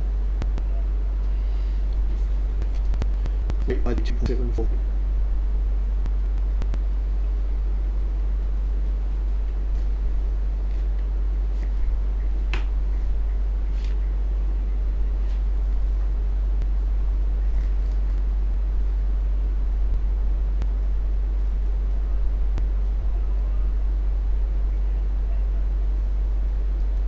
Outside the off stump, likely from Boltha, and Raja has been out there for 37 deliveries now, is playing a very patient innings. She's 5 outside. Raja pushes forward, that one misses, goes through the keeper, no appeal.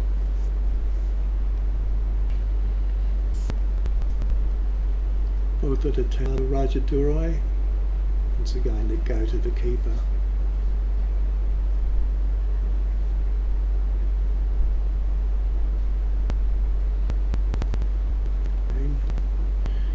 Durai was born with a lot of patience, so she understands if bowlers coming on, she can dictate the state of play if she's in there for maybe another 4 or 5 overs. Both are looking for look for one, ball pitched up, reaches for that one, no run. It's over. Drinks again. We've got a break of a few minutes now. Score at the moment, we've got 1 for 48 off 16 overs. UAE's 143, so our target's 144. So far so good for the Lowers, but as we know, cricket is a very, very strange, and 1 wicket can lead to 2. And I know that they'll be very determined for drinks break to continue on the trend. Solid ball.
Back to it, the umpire positions, the batsmen are moving out to the crease once more. Just a reply to some, we've got Buffer has come on the bolt, one maiden, none for 9.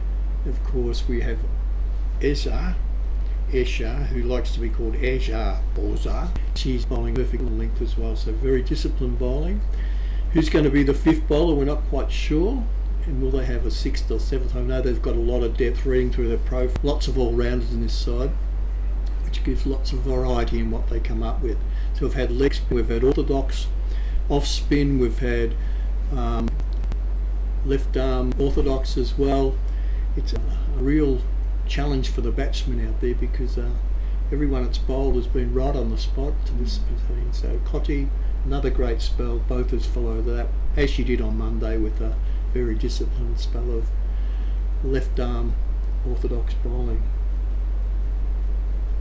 Ezra coming in, right arm offies, around the wicket to the left-hander. Brenda pushes onto the on.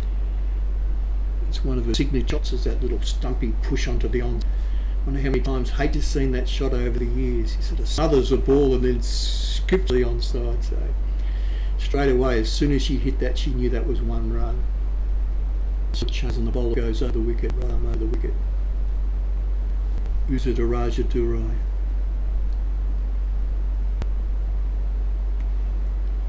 Sort of left, she sort of plays it, but I think there's a deliberate lead to the keeper. So again, no run. Look at it there, 2 on the boundary is fraught with danger, so how she handles it, I'm not quite sure. She pushes that onto the offside and just backward of point, and that's an easy run, well backed up there at mid-wicket, only the 1. Runs off this over, moves score up to 50. First, what we call the first target on the look when they came into bat around about 12 overs, 14, nearly 11 overs ago. So one name Brenda's pushed that one onto the onside, and they've scurried through for 1.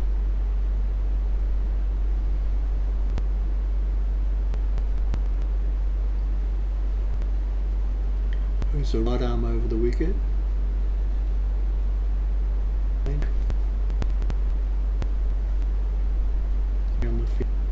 Who's it in?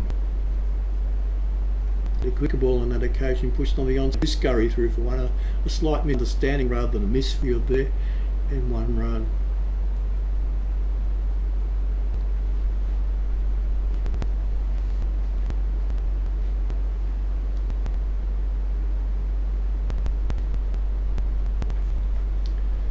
Who's the right arm around the wicket to the left-handed towel. It's a tactic she's used for last games. Brenda gets down on her knee. I think she's made good contact with that, but it's down to backward, really an easy run.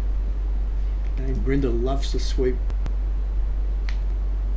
That's the over. Bit of a pitch, 5 runs off that over. PNG will be happy with that. You can see from her mouth, from the end there, it's quite an avalanche in some way. So at 1 for 53, they'd be very pleased with that score at this stage of proceedings. We've got Tau on a limit of 39 deliveries and Raja Durai on 21 of 40. Run rate required 2.76, 144 of 17 overs with 33 overs to go. PNG would be in the box seat if they can keep their nerve and keep batting the way they are at the moment. Brenda's pushed that one down on the onside. She seems a little bit of a fidgety batter sometimes. She makes you a bit nervous, I think. White for the team. Shuffled up, takes block. Left arm over from Boffa, pushes on the onside. They see for 1. I tell you what, they're great judges of runs. I think I would have been run out fines that one. I reckon I went straight to the boundary line for that. Perfectly judged there. Still, Brenda knows that the one down the other. He pushes. So here we go. The forces now for to go around the wicket, left arm around the wicket. Durai just pushes that one onto the offside run. But the very tall girl, any box bowling, she comes. Again, well flighted, pushed out on the offside by Raja Durai. They look for 2 here, thinking about it, but never on, never on. As they say in the famous Australian movie, the they'd be dreaming. So it does put pressure on the fieldsman, and sometimes from pressure on the fieldsman, you get a misfield. Once again, this has to, and that one short one that Tao loved, and she's pushed it to the offside, but only one.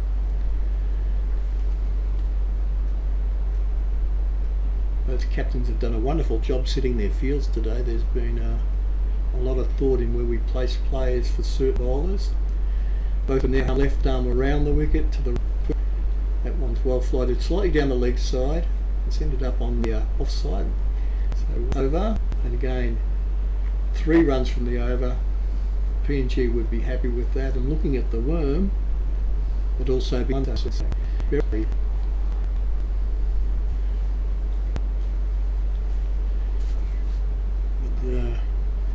Still got Oza bowling.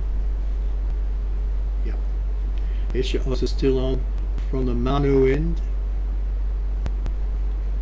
Brenda Tao facing 13 or 42.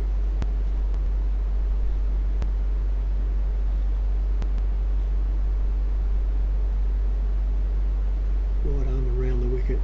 Brenda pushes that onto the onside, but straight square leg. No run.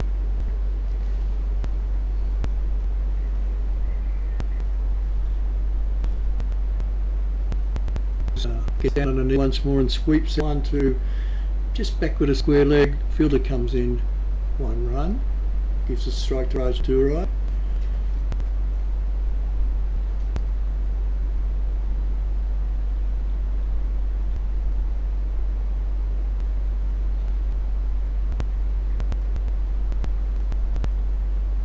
Rajadurai on strike, right arm off spin.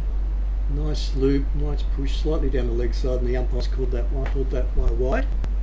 With the calling box game, it's pretty easy. I think down pads in one day, 20 cricket. She now comes right around the wicket. Excuse me, right to Durai. She gets onto the front foot, punches it back.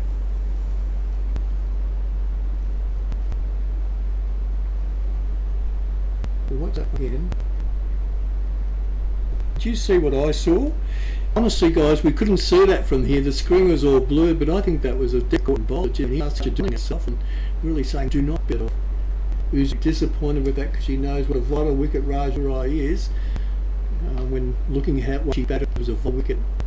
So, guys, for that, it's very difficult to see here at the moment with the screen blurry. This is pushed it onto the offside, and they call that. There's an easy 2 runs there if they think about it. There is 2, so 2 runs and a big let off there. About dropping a caught ball, you can only blame yourself, can't you, hey? And that's the case for the captain. I know being a captain, you have a lot on your mind, setting field, thinking about who's going to bowl next. Maybe just will be very forgiving of Oza with that one. No run. Oza grabs the cap, shakes her head and says, well, what might have been, hey? What might have been? The 60? 9 overs gone, a run rate of around about 3, so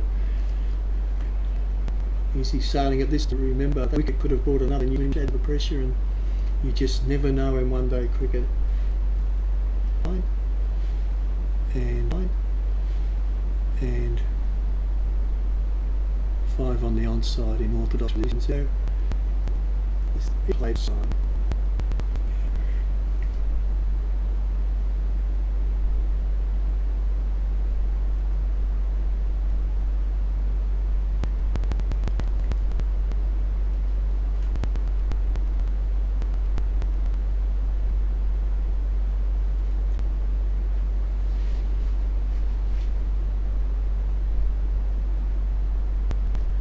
Up, it gets onto the front foot and pushes that one down to deep.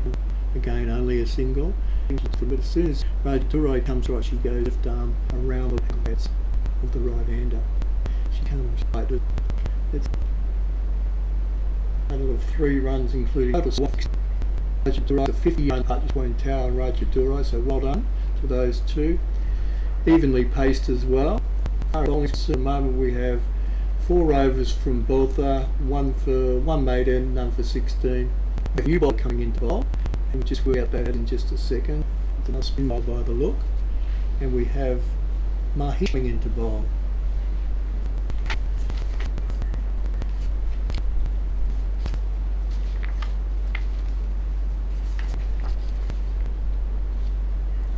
Ish, born in Chennai. Just baby of the team, only 18 years of age.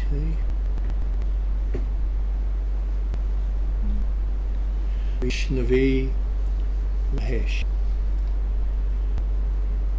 What's she going to do? A bit of leggy by the way she flicking the ball from one to the other. Right arm bowler. Nicely flighted, pushed onto the onside for the single. One of these two established batsmen will try and hit a sort of a, what would you call it, the ball around, making it difficult for her to settle onto it with length. Alsol's right hand leggies. She keeps flicking the ball in her hand.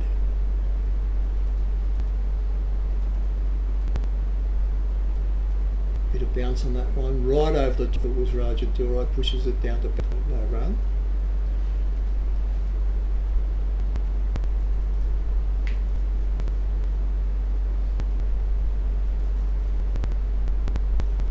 Sloop, nice bounce, nice delivery. Tell you what, she's hit her straps already, the youngster, 18 years of age.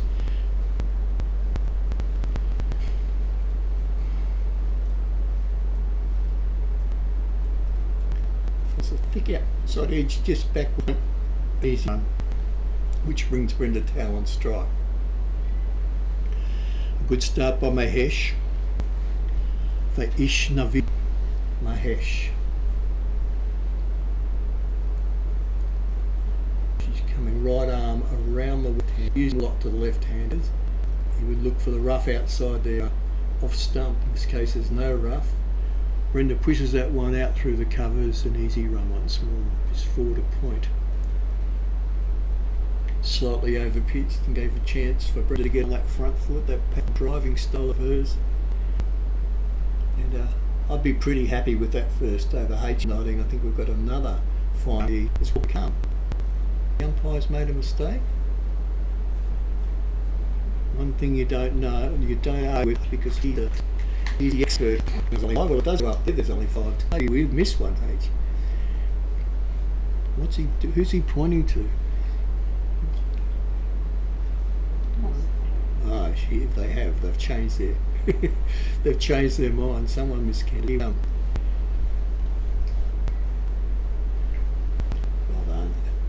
Easily pushed out by the right hander into the point position, and the umpire hasn't signalled over. Hello, you up here in the box has signalled over. You figures. We'll never have to run the whole program or something like that. So it's what we're waiting for. Katie Thompson, KT they call her, coming under bowl, and H having a good look at her action. She seems to bowl very front on, very unusual action, but very effective. So Katie Thompson or KC, Kate's on to bowl.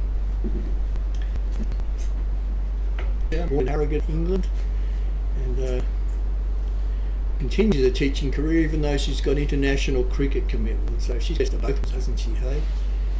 So Casey's going to come on, bowling to Brenda Tao. Where she bowls, I think she's going to go right arm. Yeah, she's going to go right arm around the wicket as far as this angle. Here she comes. Left arm. Well, that mucked me up. But if you could see her from the other end on Monday, she bowls very on. Only both feet together, delivery crash. Be a concerting stop to face. In she comes. Left arm over the wicket. And straight away hits her line and length. And it looks up at the scoreboard before this ball. Just be patient, just be patient. Brenda pushes that one onto the offside. No run as it goes to the cover. I think another aspect we haven't looked at much, H and Rosalind, is a lot of these batsmen are here, a face person, batsman face, custom style, their variety and all that sort of stuff. So it's a learning experience these first couple of games, and I really think there's a cool the pitch too, which it will. On the front this time, Katie gets a hand to that, pushes out onto the onside by the mid wicket.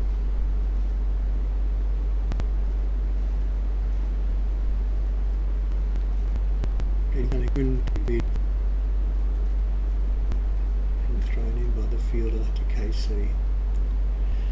We're a bit confused. It's KT, but it's KC Thompson. Like to be called KT. Why do I know that? Because I've just read through it again. So it's really been beneficial, and thanks to Oscar and the coaches and everyone sitting through with the pronunciations. We've probably mucked them up a bit, but we'll get better as the week goes by. And our creative pronunciations are probably causing some back in the UAE. So we apologise, but we can't apologise too much because we've tried very hard. And again, thank you to Chandy Tarat here in Port Moresby, helping us out over the weekend, going through the team list and helping out the pronunciation. So here we have it. Mahish coming in once more. Brenda being patient just pushes that down on the offside. Vaishu is her nickname. Chinese team. We're not talking about the men's team, we're talking about the women's team with Elise Healy and Elise Perry. The whole crew's pushed down for fine leg, and that's going to roll for 4 runs. So we're looking at 4 runs. She must have got a tickle to that. H is looking for a call of buys or leg buy, wides, nothing. H is seeing 4 runs off the glove. He's gone. So he's really bent. Hang on, we have a look at this. There's some bat on that one, down for 4 runs. So Mahesh a bit unlucky there. It just got a little tickle, but again, if you stray off Brenda to toe, this one's outside the off stump where it should be. Brenda punches that back to the bowler.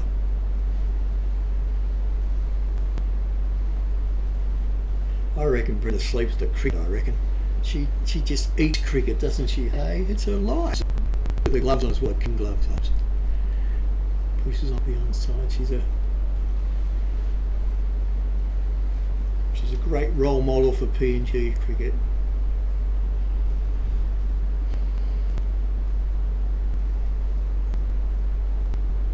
It's the ultimate in the right armour. This time she's pushed out to just 4 to point, no run.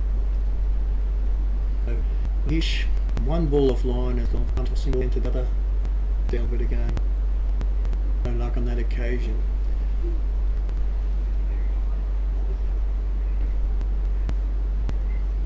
She's already 80-year-old who's bowled 12 deliveries, and 11 of those deliveries have hit the spot. So that's a credit to her, to her coaching back in UAE, and those who have taken here to PNG.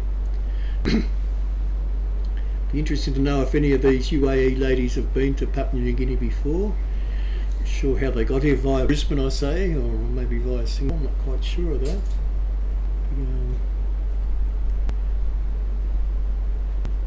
KT coming into for 1 off 1 for 72 off 23, Tau on 22, Raja Durai on 26, run rate required 2.67. KT that pushed on the onside, again they just jogged through for an easy run.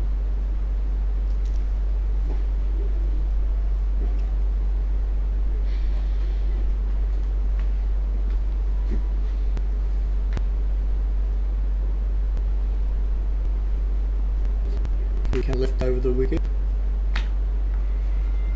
Big appeal, and she's out.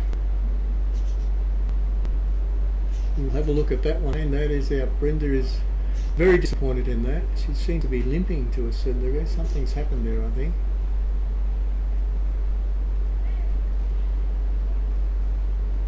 For that back foot sweep, here she comes.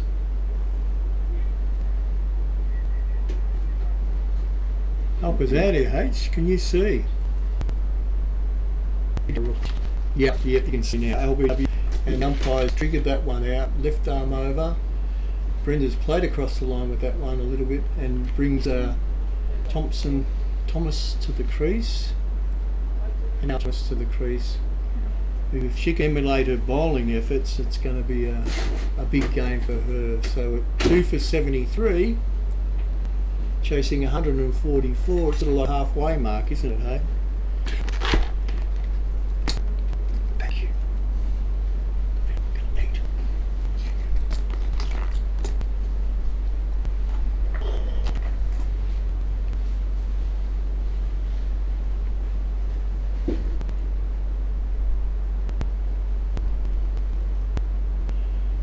Naked eye did look quite adjacent. I think Brenda herself realised she'd make an error of judgment there. So with Henao Thomas on strike. The game opens up once again. We said it would be like this, didn't we, HA? We said there would be twists and turns, Rosalind has on, and that's the twist that PNG really didn't want.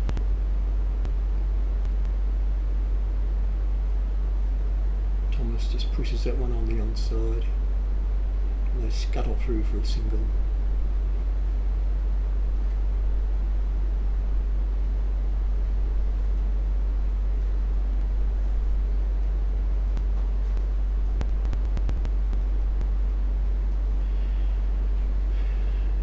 In the box again, because we know this is a very delicate part of the game. It could go any way over the next 4 or 5 overs.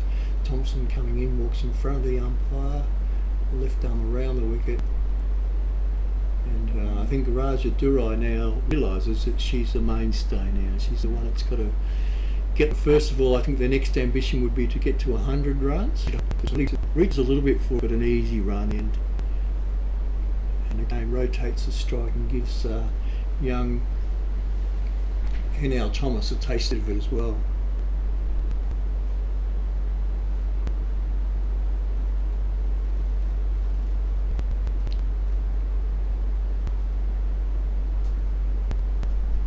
Thompson in front of the umpire to Thomas. To that one down the leg side, Thomas couldn't get a finger to that, but it's wide, so I think they'll double that up, I think, and 2 if they've taken that. So 2 wides. Which means we've got 1 more ball in this over.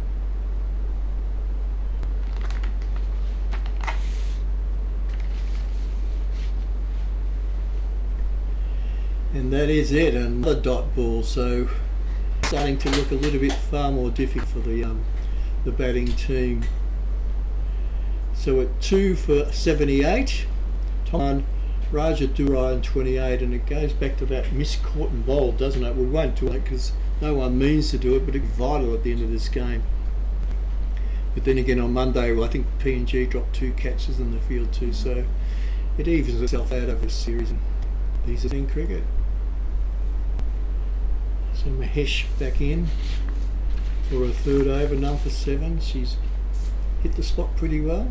Or is it a change of bowling? No, it's Uza at first slip, setting her field meticulously, making sure there's no easy runs.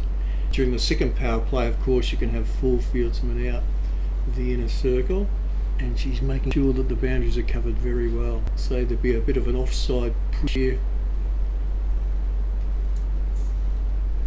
or offside focus, I should say. Leg spinner, cut back, no run.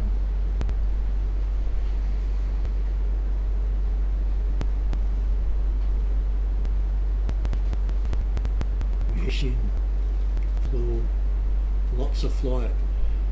Raja Durai singing like pumpkins at the moment, isn't she, guys? Hey, she's singing the ball like a big pumpkin, pushes that one onto the outside.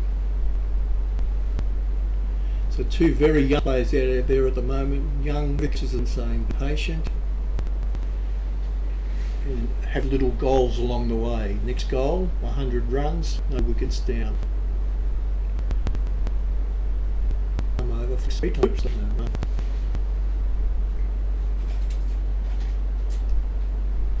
Tell you what, H is having a snack at the moment. It sounds really good. It's really good. We've got to listen to some visions, and it's rolling, rolling, rolling, and that's 4 runs.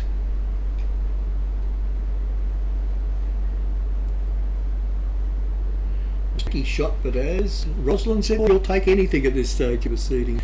Looking out to the north as well, it's getting a little bit dark over there. What do you reckon? No. Serious clouds at the moment.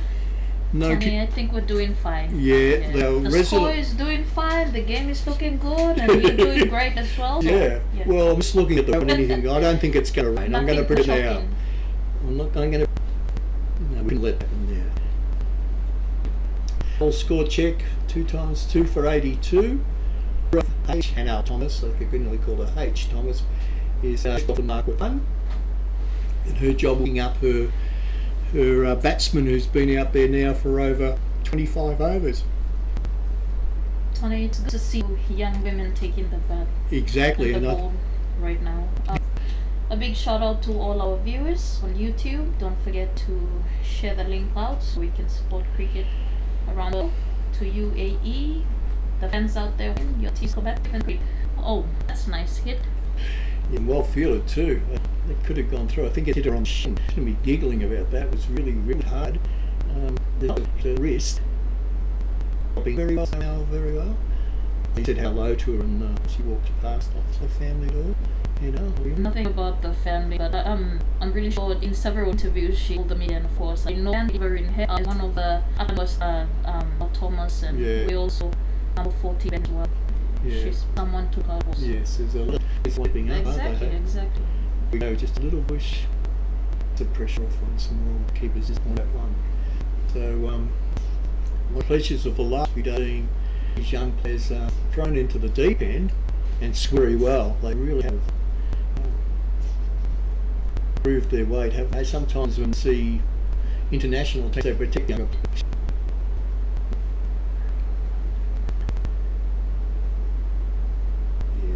Seem to be the pitchy side, I think, because it's outside leg stump, we can pick it for pitches outside leg stump. We can angle them. So, yeah, it has been the UAE. I went yesterday into the machine and so for the future.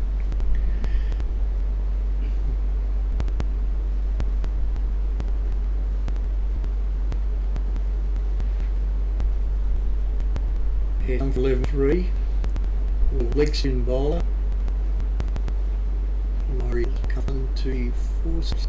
Flick pushed on your side, run.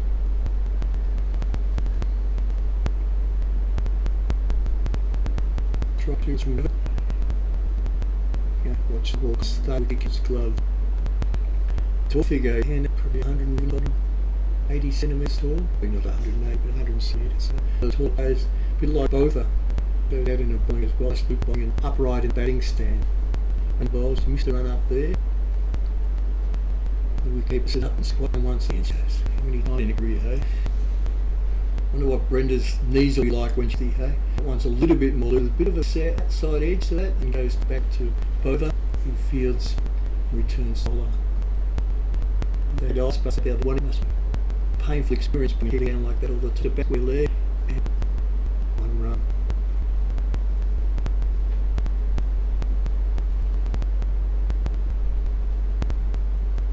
Have you got shots of pulling with the you got maybe O's with them at all? Or just with my sticks? Yeah. Still hanging there. Yeah. From the opportunity to travel with the team, have we had all of the good PNG. Yeah.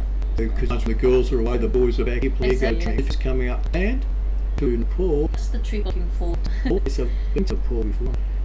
Cricket, but for soccer, it's a beautiful country, but we're political there at the moment. We just hope things settle down, that will go, because that will be a wonderful experience. Captain does an amazing thing. I know that it is so Bangladesh, Nepal, even Bhutan, even the #1 sport archery, and it is in cricket there. So playing Pakistan, of course, you've got Afghanistan upping in cricket too. It's a real push in those northern countries. So, great experience. This girls from PNG and Kathmandu, I think that's pretty cool. I think we go with them there. Great, opportunity to travel with the team, but I have to credit back to the Mid-innings, Papua New Guinea and Australia. We have New Zealand who has some far ball. It's straight past the bowler and comeback runs. Gone a little bit further straight over the stumps. It would have been 4 runs for sure. So there's some good intent there. And I was giving that a goal.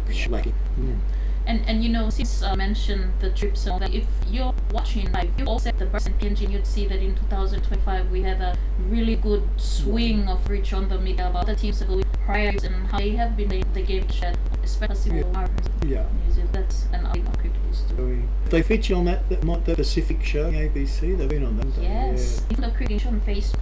Guess what? Golden News. To cricket. Beautiful shot.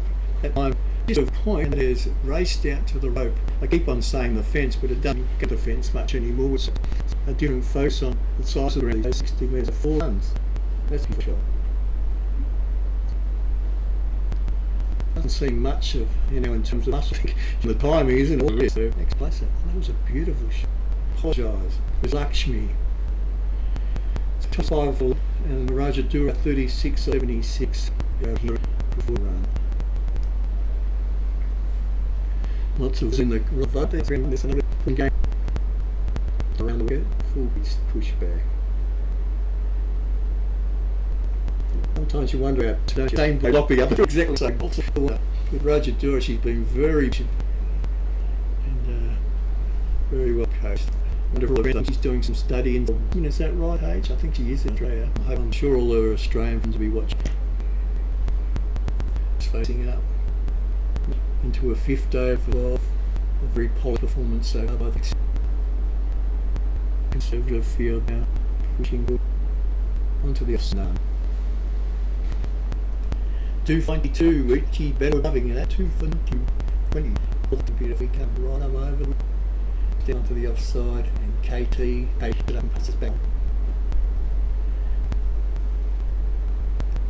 Upright stance at the dizzy, and again no run.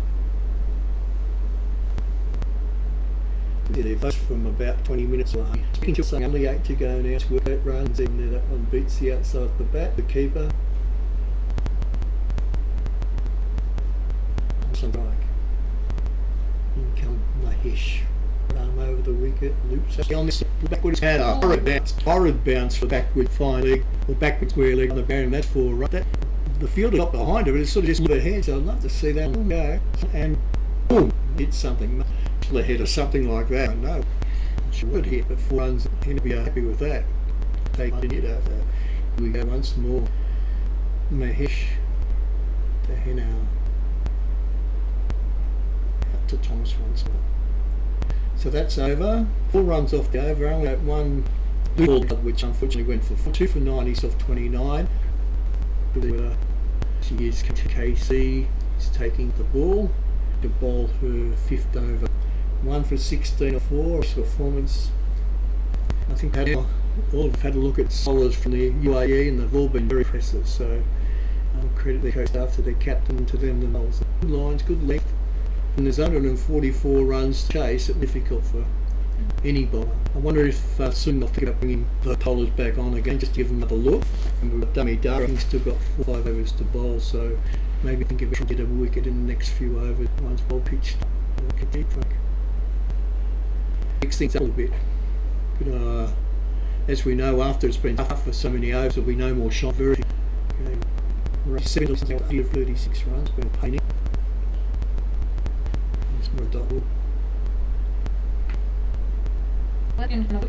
Oh, I'm sick. Social media, so they're looking out to the left to me for the baby house range is very hard and up near Sagiri. If it's raining there on so our man is she's like that one. Oh dear, that was a dangerous shot in the air, nearly carried to the deep mid-on, but she hit it straight enough to avoid the field. So for Roger, but it's a lucky one. Maybe have a chat to her at the end of this over now and just say, look, just hanging. And 2 for 97 off 30. We have Henao Thomas on 9, and we hope her sake of the lowest bats through for the remainder of about 40. What do we got? 47 runs that are required, 8 runs that are required. We hope she can hang in here for her own sake. And getting a not out's good averages as well. So I'm sure thinking about that at this stage. So once again, she's got the strike. She's on 30 from 83, which is very acceptable, especially when you're the opposition's only 844 runs. So you'd be full of aware of. It's amazing, isn't it? I've predicted this. They must be listening to our telecast here, because I brought the pace bowler back on, Dami Shana. I suggested they just need to change things a little. Rosin's going, how do you predict that? I said it was a lucky guess, Ros, I could tell you. So Dami Sharma's back on, and it's in ways a last attempt to get some wickets and to change the flow of this game a little. It's pushed out, I think, for 2, nearly 4. Fielder successfully, and back for 3.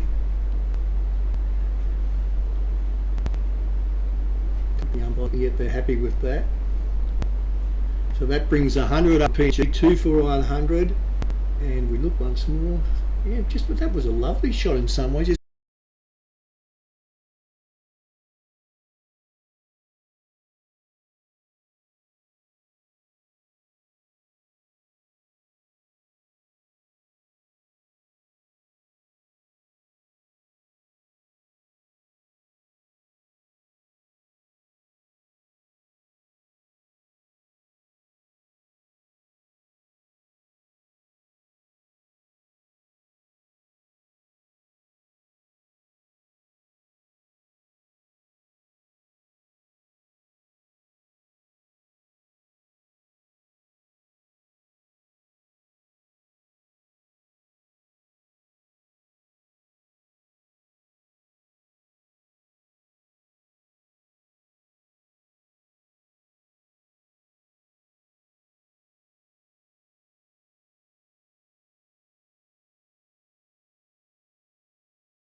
Well, that was a well-deserved break for not only the players but for us up in the box. Thank you to whoever supplied the lunch, or kai as the guys say. It was really delicious. So Casey's continuing a bowling left arm around the wicket, and she's bowling to Raja Durai.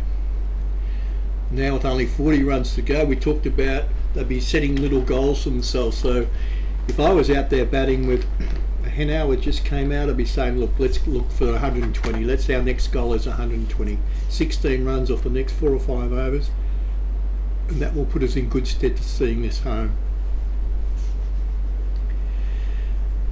We have two very nervous commentators here, and Halai and myself, but Rosalind's very confident of how confident she is.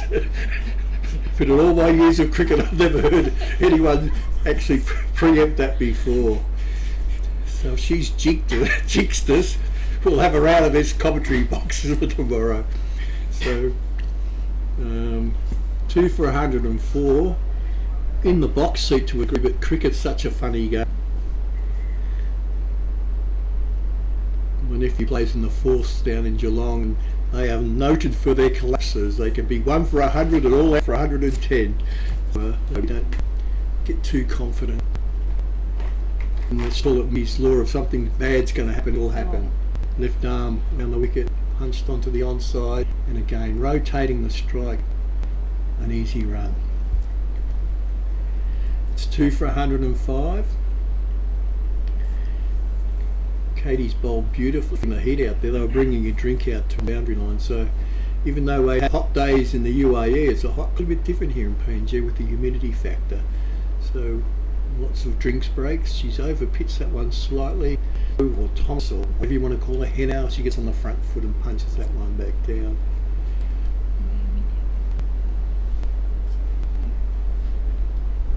Just looking at our data bank here, it's a pretty impressive line of bowling, isn't it? Hey? No one's really been taken to the cleaners day. All bowled time, very performed by the UAE bowlers. Can be proud of that fact. Rodson's just left the box for a little while. She opened the door and the heat just came in, so it is steamy outside. So we're lucky up here, we're sitting on top 2 containers in a little box. I think we've got an invasion of ants at the moment. So it is nice and cool here. So thank you to Mr. Harrison who put an air conditioner in here. I think it'd be oppressive if we didn't have that. Raja Durai should be pushing for a half century coming up soon. That'll be her next focus. She's on strike, and the bowler is the captain herself, Isha Oza. Oza right arm around the wicket. Raja Durai sort of looks like she's reaching. In some ways I think she lets the ball go, just watching it in the keeper's gloves.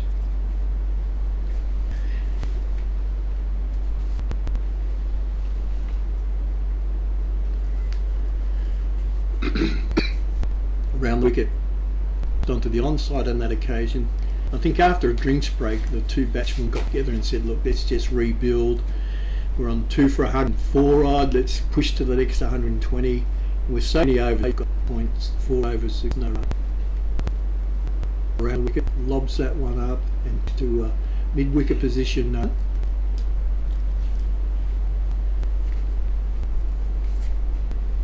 Tight first over back after the drink. Round wicket. Hit through the offside, out to the boundary, and even though come back for an easy 2. Again, lovely draw. Brings Durai on 5. 2 balls to come in this. The feeling she try and rotate the strike here a little more. The field's a little bit deeper onside. There's lots of runs. The gaps are starting to open up. So she's coming right arm over the wicket to the right.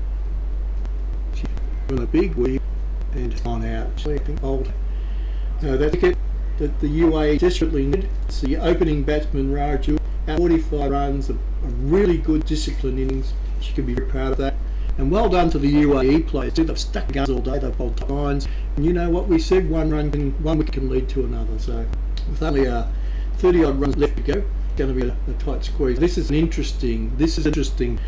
Now, I don't know the UAE guys have heard about Neowala, but she is our #1 hitter. and if she does counter, it usually goes a long way. I've seen her hit it right over the fence here at Amini Park, not just over the rope but over the fence. So in my opinion, I think this is well worth out. And well done to Breda for being imaginative. We did have Conia coming in at number 7. She's been put in order because with what, so few runs and 37 odd runs needed for this could be over very quick if Conia gets her eye in. Conia, right batsman, and could forget that catch she plucked it, slid the tone of the game again. So Conia, for her own sake, she takes just play out the first couple of overs and then do what you do best. So we've got 2 players out on the fence on the onside, 1 mid-off as well, and remember we can have 4, so there must be a deep man as well. So this will be interesting. Does Olza know anything about Conia? I bet you she does. Right arm over, and Conia, well played, pushes it onto the onside. He said it just takes that 2 overs. Get yourself in, get back, feel the pace of the pitch, see what it's doing, and then what they will call is the unleash might. Take of the entertainment fact, this could vary.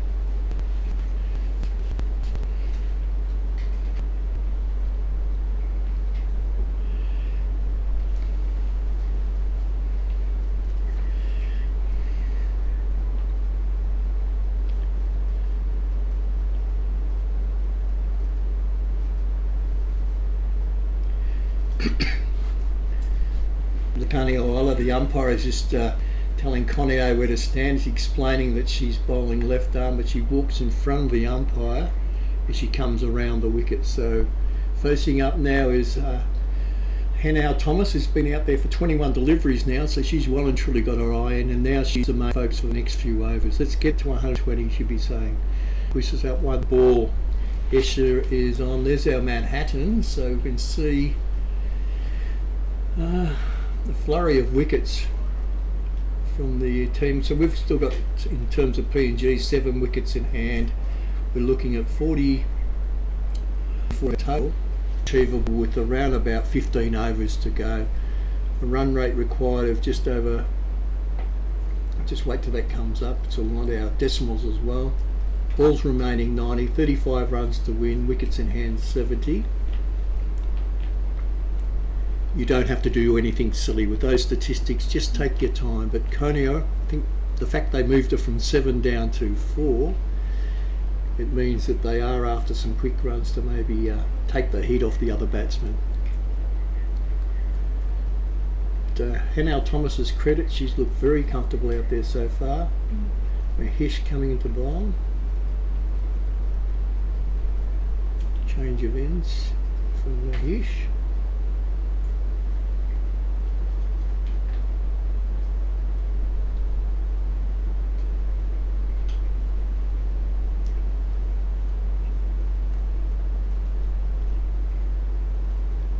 For 16 off 5. Vicky's in down the leg side, no run.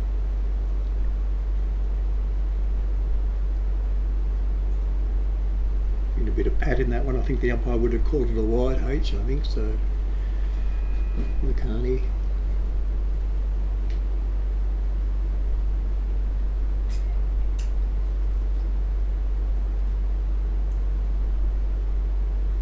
That time she's got hold of that one and it's raced to the fence for 4. It's just slightly short, that's all she needed. Halai waves to the scorer. It moves the score up to 113 to 3, and that's 7 runs for our next target of 120. So looking at now, in reality, Conia doesn't have to do what she normally does. She can just play a normal batting innings at the moment, which should be good for her own confidence as well. I know she's glad to be back into the team. Once again, a big appeal for LBW, not out.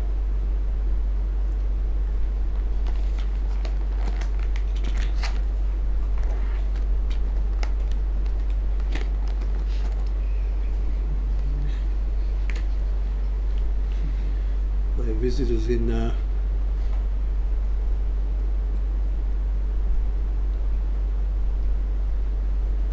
UAE. We hear the girls had a wonderful day at Nature Park, Port Moresby yesterday. I'll have to ask them some questions about it when we get out. So They had a wonderful day. So I think on Saturday they're going to the rugby, which will be interesting. I'm not sure who's playing on Saturday, whether it's Fiji or PNG or whoever is up here. That one's pushed just backward a square leg for, and I've doubled it up for 2. Actually, it's gone right down the fine leg by the end of it. So 2 runs.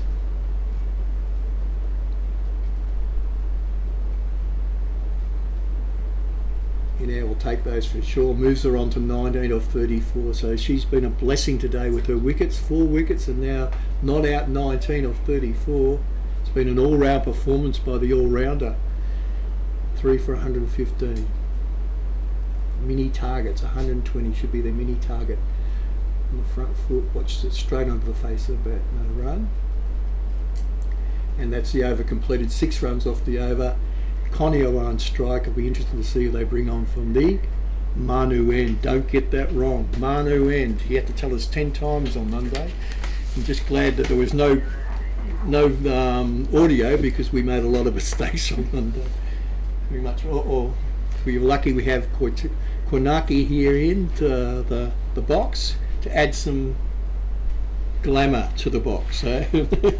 Not sure if she wants to do some commentary or not, but with Conio facing and our bowler being Esha Oza, I can see a straight drive coming up. You know how I anticipate things, H? I reckon she'll go straight back over the bowler's head. Boof. No, it's called a windy woof. So Conio only knows one way, and that's the way to the fence. Very aggressive batsman. Esha comes in. Conio faces. She's pushed that one through as well, and they rush for the quick single and they get there easily. Well played, Conio. The bowlers obviously, the captain's done her homework because she never floated anything up for Conio yet. She's pushed the ball through, and with the way the field's set, with a deep mid on, deep mid wicket, and a deep backward square leg, they know of her power on the onside. Here now faces on 19. Our target 120 for our next box, tick of the box. That one's pushed out backward a square leg, no run. Once they get to 120, then you know it's looking a lot easier for them to get to the home target, the home base.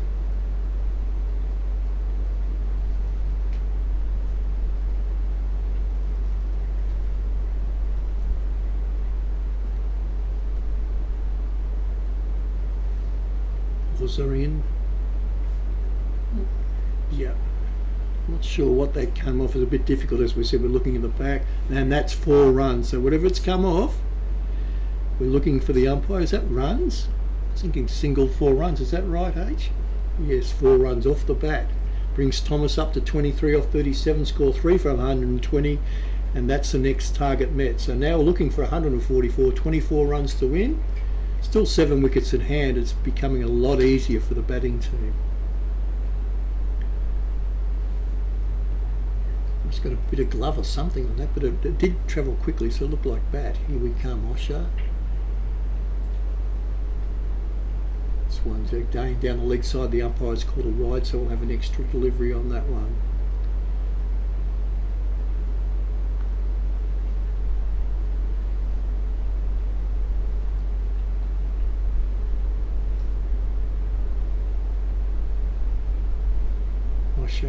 To her now. Thomas just pushes that one dead bat just onto the offside.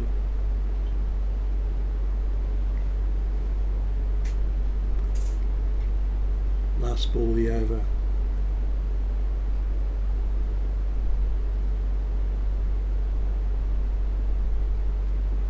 Once more, just pushed on the onside. So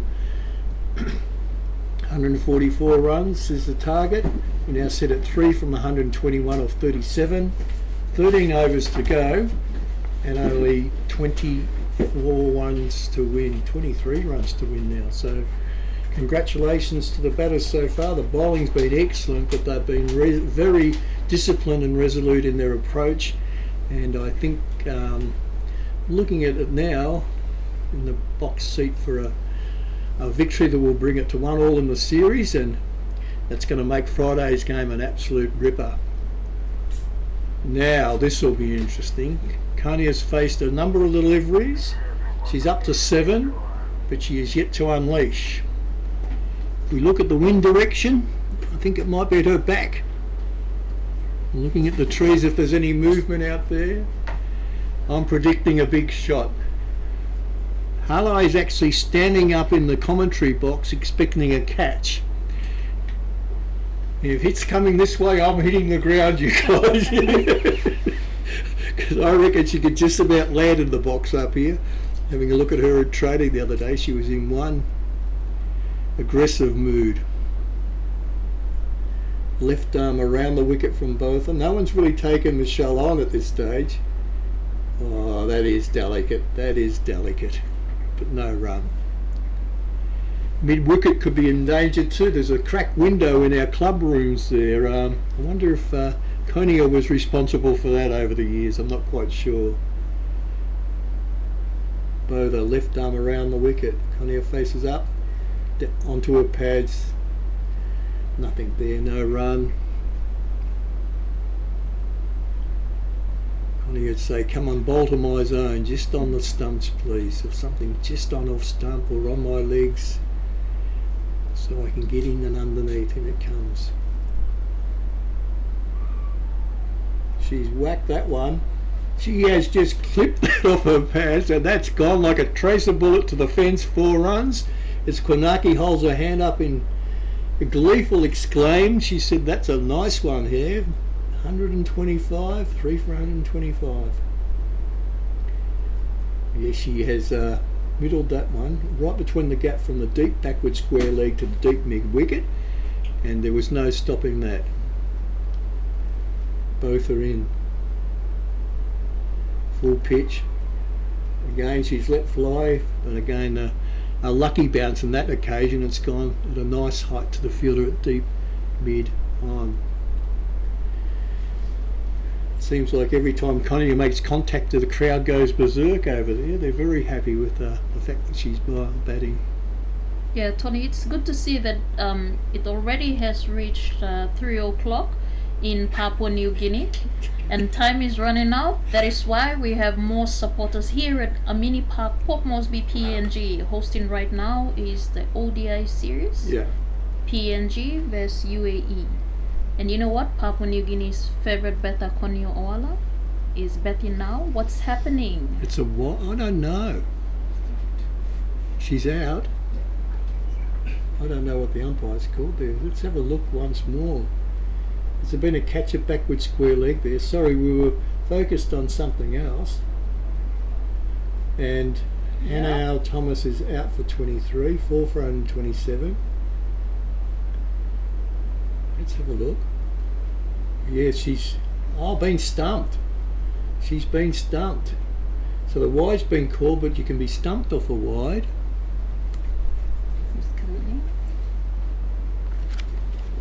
And our next batsman in is Palke Siaka.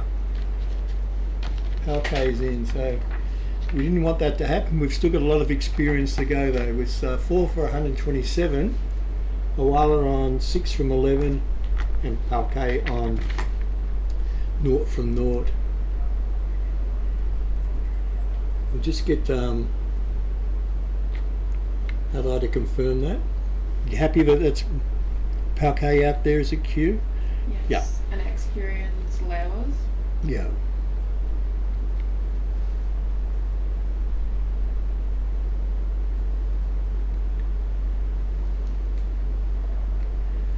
That's a funny rule, isn't it? It's a no ball, it's a wide, but you can still get stumped out of it. Hey, it's a very interesting anomaly of cricket. That's the rules. Caught out of a crease. Again, we apologise. Sometimes the vision's quite blurry here. When we try to look out the window, again, it's blurry. It's quite hard to see things at times. But Botha comes into bowl, right, left arm over.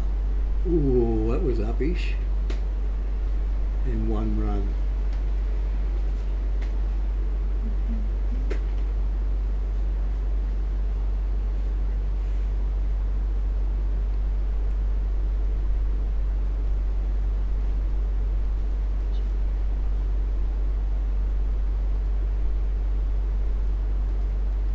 further into bowl to Conio. Conio's had a big swipe at that one, no run.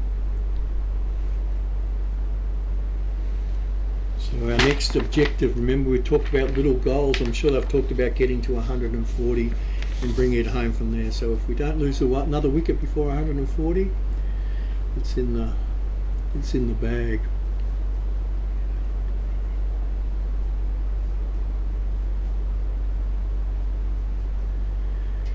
Siaka on 1, Oli on 6, 4 for 128 off 38 overs, 6 wickets in hand, 72 balls remaining and only 16 runs to win.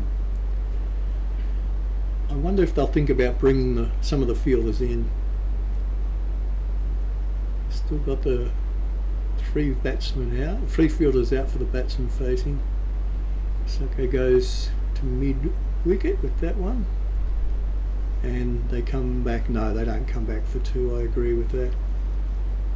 I think Conio might have struggled on a quick second run on that occasion. She's better off taking the strike for this one. It could have been a disaster if we had a run out after being stumped on a wide. It would have made for good reading in the paper.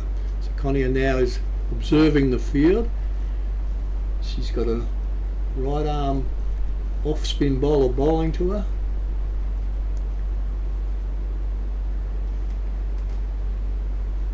And quite couldn't connect to that one, so she does like it in her zone. She's got a special hitting zone, Conio, and just hoping she gets that one ball into the zone that she can lift up over mid wicket or mid. Yeah, that one's outside the off stump. Placed down to mid off, and they scurry through for 1 run. 129 for 4. They said a next 11 runs will bring them to 140, and that'll be their safety zones. They'll be talking about that out there, I'm sure.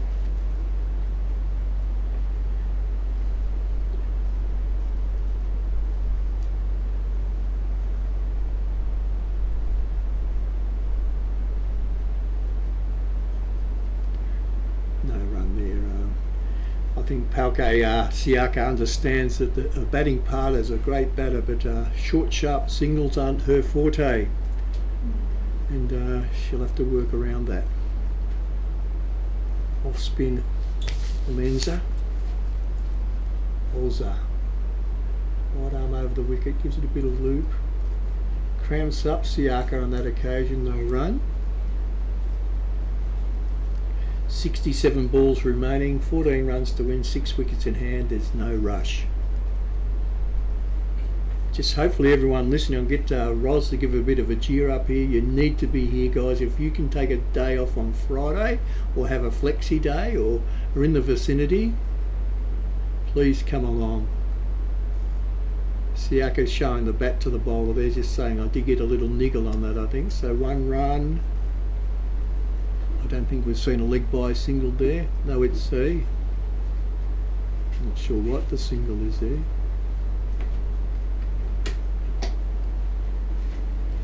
Out.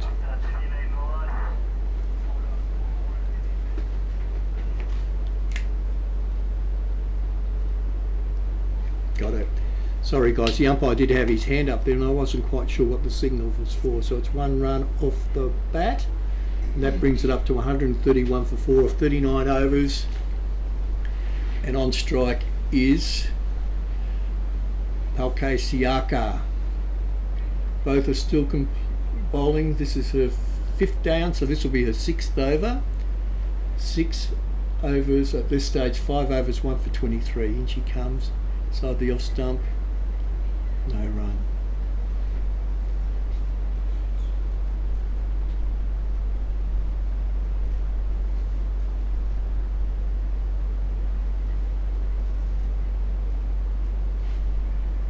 And that's out stumped again, I think, from what I see. So 5 for 131. Siaka out for 3. Runs to win 13. 6 wickets in hand.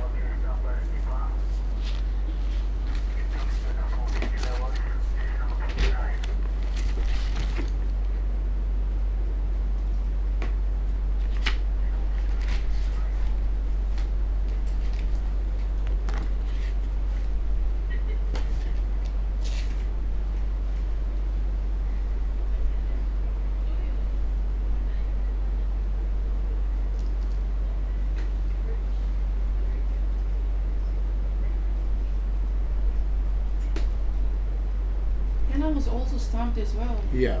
And then we had Pauke stumped as well. Yeah, so 2 stumpings, the last 2 wickets, and seems a bit of a waste, really, doesn't it? As we've tried to stress during the commentary, there's no rush here. When you've got 64 balls remaining, 13 runs to win, just hang in there, push the single, wait for Conio to do her thing, and it'll happen. So, new batsman in, Rio.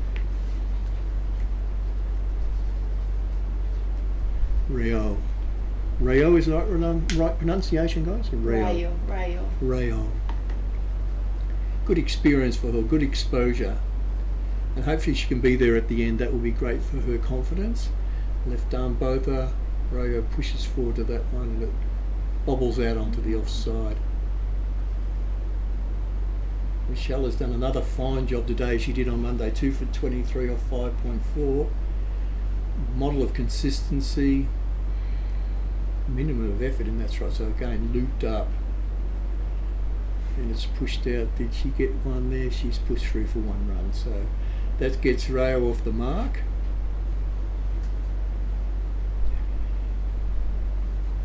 And puts Conio on strike. Rayo 3 balls, 1 run. Conio now 7 runs from 14. And for her sake, we hope she can be there at the end. We all really do. Left arm around the wicket. A big shellac at that one. And she's out. Caught it deep mid-on. Now 6 for 132.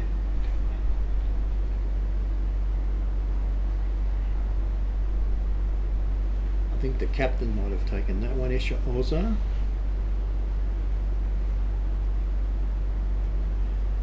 And same as the first innings, been a flurry of wickets here, so a bit of disappointment there. But as we said, we do bat deep with the Lowers, and hopefully they can get us home for the sake of the series. But really great comeback. They haven't wavered at all. They've kept that great line and length. There's been variety in the bowling, and it does make for an interesting last few overs now. Wonder what the message has come out from Coach Mahuru Doi. He said, just push the ball around. And my worry now is, will they bring the field in? Will they make it harder for those signals to be taken? Tactics will be important here. Isabel Tower is the new batsman. Esha Oza the bowler.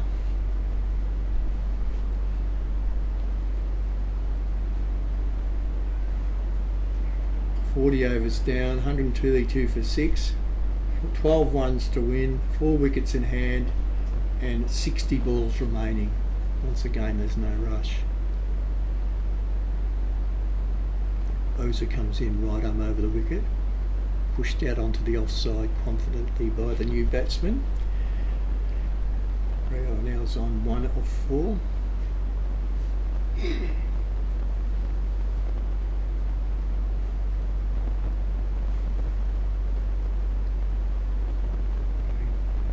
Slightly short of that delivery, pushed out to the covers once more, no run.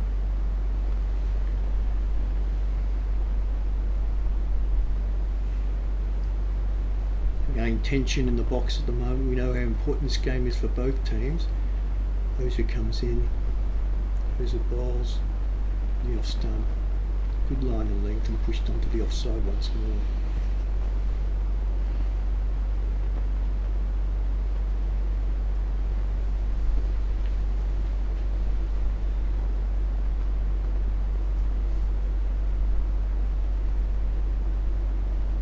Tension mounts, right arm over the wicket. Once again, an impeccable line. She's touched and run, and that is excellent cricket. Well done, Miria. That is a great little bit of work there. She's got off the mark, rotated the strike, and Isabel Tower is an experienced player. Is that right, guys? She's been in this situation before, and she knows what to do. Oza comes in. Impeccable line and length. from all the bowlers today. And that's on both sides, guys. It's been a bowler's day once again, but as that pitch changes colour, I think the scoring will be up a little bit on Friday. Maybe as it's increased today, we could see another stronger batting performances. Isabel takes that down the leg side. It's called a wide. Brings it up to 134 for 6. 40.5 overs. Last ball of the over. Isabel knows what she has to do. Just hang in there, push the ones, nothing silly. She slashes that one outside the off stump. It was a loose delivery, but it's only one. A bit of a fumble, and they're going back for 2. And they get there easily. Easily-ish. There's a big sigh of relief from many of the PNG guys in the coach's box here. It's not a coach's box, I don't know what box it is, but boy, it is tense at the moment. I'm going to say at the MCG, but it's not the MCG, it's the ACG, Amini Cricket Ground. You can have a look at the Manhattan. There's a lot of similarities there. Wickets seem to come in a cluster, don't they, guys? Hey. So if you're listening at home at PNG, get your fingers crossed, get your toes crossed, get your legs crossed, and just hope that the next 8 runs come without the fall of another wicket, because I don't think we could take it here. I'm a nervous wreck. Not that I'm biased by any way of it at all. It's just what will happen on Friday is the game will be massive here. It will be a huge fillip for the series if we can be 1-1 after the first 2 games. Botha has been a model of consistency today, as she was on Monday. In again, left arm around the wicket and push for a run. Have a look for 2. We have Ruru in the box now. He's as nervous as everyone else is. So that's 1. Talk to me about it. I think he's come up here to get away from everyone else over there. Yeah, you're correct. Yes. I used to walk laps when we had a situation like this to keep away from everyone, but I thought they might move everyone in. I think that's just about time you could do that. Get away with the deep fielders and just put pressure on the singles. There you go. She's whacked that one onto the onside. Uza comes in and fields it another run. Isabel's doing a lot of talking out there. She's to a younger player to say. I think PNG are trying to make it hard for themselves. Yes. They just want to give everyone a bat. That's my opinion. Just give everyone a go. Probably. Yeah. You could say that. I think so. Botha comes in, right arm around the wicket, loop right up, and it's pushed through It's a good chance for young Miria Rayo to get, so that's the positive side about it. Even though we lost a cluster of wickets, but it gives young Rayo to hopefully get the winning runs, and I haven't got her it will be stats. big confidence boost for her. She's worked really hard, and there's another ball in there. Oh, it's been dropped. Dropped the deep backward square leg. 2 runs. 2 runs. Yeah, I think she did pretty well. I couldn't see the television screens right on the road there. Never quite saw that one. I think we had our hearts trolls when the ball went up in the air. Come on, guys. Right, we're Safely on the 141 now. We were talking about little goals, so we said our next goal should be 141 without losing another wicket, and we've done that. Our next goal is to not lose another wicket and get over the line. And once again, she moved everyone up now into the box. No, she hasn't. Good. I'm just hoping young Miria Rayo get the winning runs. Yes. She's sort of on the fringe of the top line players, and what a confidence booster this one will be if she gets the winner. So she's on strike, gets a single from Isabel, brings her on strike with 2 runs to go, I think. Yes, we're on 142 by my calculations. That's the over ball as well. So right, she's Isabel's keeping the strike, I think. That's right. Isabel knows what to do.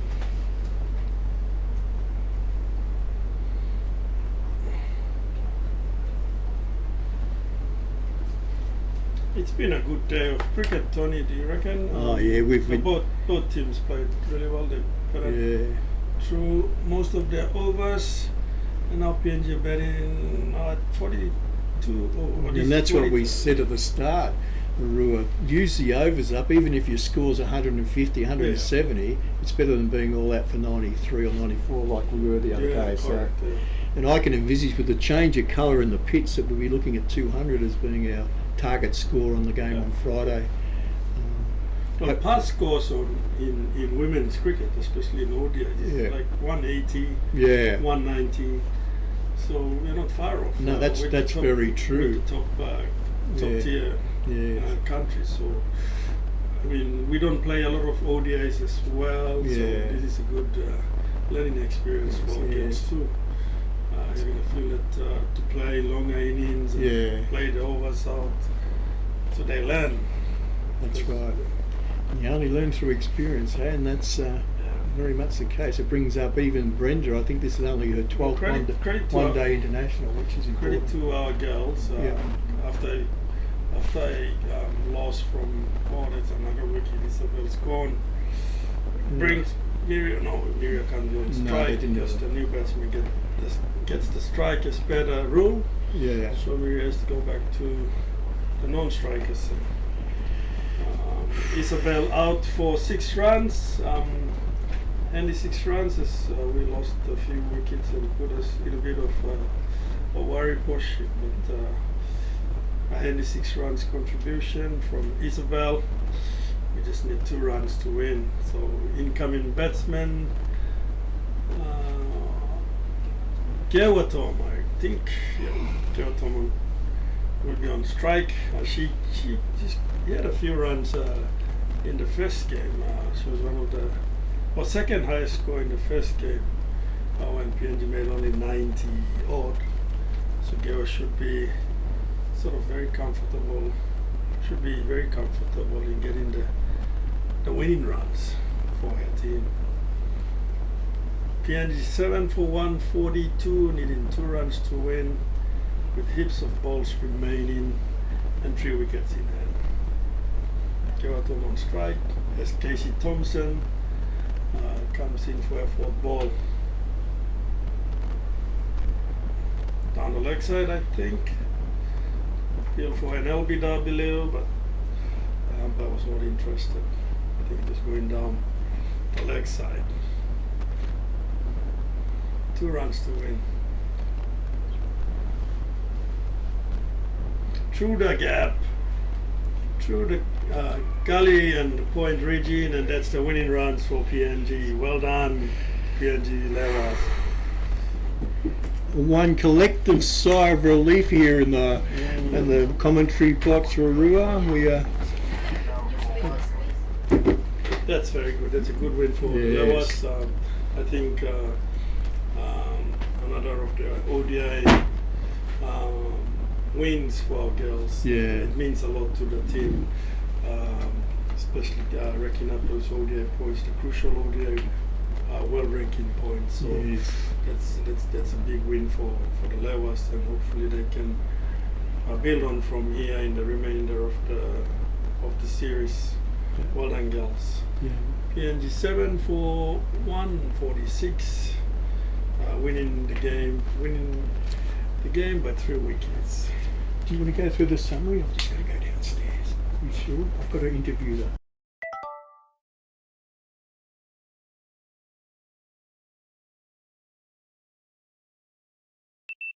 Managed because it was a very achievable target, and when you look at our Manhattan, those cluster of wickets falling at the end didn't do much good for our heart rate, our nervous tension here in the box. But as Roy just said, with 1 game all, a 3rd game on Friday, it sets it up for a really compelling event for Friday here at Amini Park. So if you have got time up your sleeve, you've got a flexi day, or you can come down at some stage during the afternoon, you're going to see an absolute ripper game here at Amini Park. Then we've got our 4th game on Sunday, again starting around about 9:30, and it will be, maybe it could even be the game that ties the whole series, you never know. So with a 4-game series, it's very much in the balance at this stage of proceeding. It's been very, very close in all aspects of the game.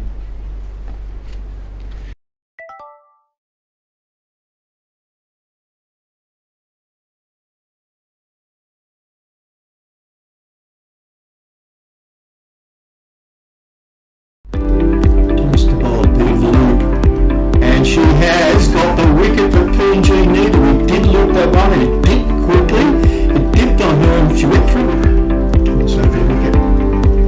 Pitched through a bit quickly. A big shout for another. And she is giving it out. I think that's LBW. First ball duck. We're about 32 degrees maximum today. Big appeal that time. And I think she's bowled. Is that correct? H is nodding again. He says, look at stuff here. And she comes off 4 steps. That's the floater. She dives forward. Don't tell me. She has caught and bowled that one. Rosalind, you have a lucky charm for PNG here. Since she's been in the box 3 wickets before. I reckon the next objective would be to have it 4 for 100. That one's the looper. Someone that can often cause the batsman to scoop it back to the bowler. We saw earlier in the day with the caught and bowled. Lived in the UAE for a long period of time. We've got a South African born person. One English lady appeals up. Loud appeal for, and that's out. And that's what we were talking about, the change of bowling when the really run rate can strike. So it's a big appeal for LBW, and she's been given out LBW. She sticks a little bit in disbelief there, Richie. I think it's not so much disbelief but disappointment. We can't find it. And that is caught and bowled. That is a beautiful catch. She's actually taken by community catch. Corners, the outcut 2 from 22 of 8. On to the Carl. And, you believe it or not, what's happened there? Wow.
Well done. We've got our winning captain here, Brenda Tower from the PNG Lowers. Brenda, congratulations to start off with. We had a discussion in the commentary box about the pitch. How did you find the pitch, and what nuances are there in the pitch that might change over the next few days to make it easier for batting on Friday?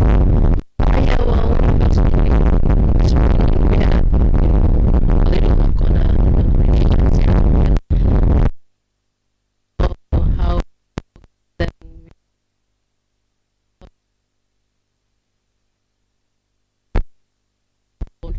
so I guess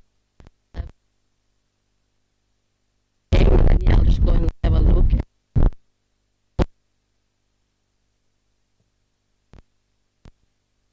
Because looking over the north, see those clouds,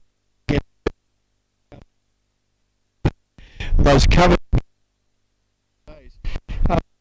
As you've seen so far, I know there were two for the next few weeks. Always, I think, coming in, get to and we doing the second game, because, you know, we played the first game with them and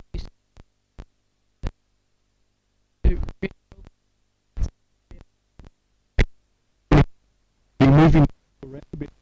Then you have orthodox, you had right arm legs, right arm, normal type of off bowls. It must be hard to really get your eye.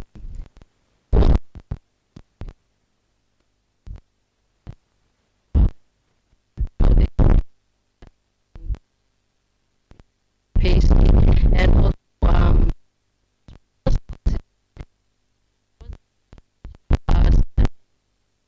second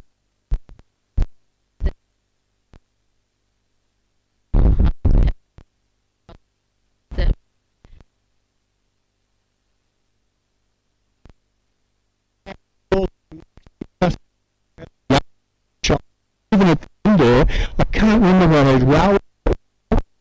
The young fellow, the young player that came in at the end.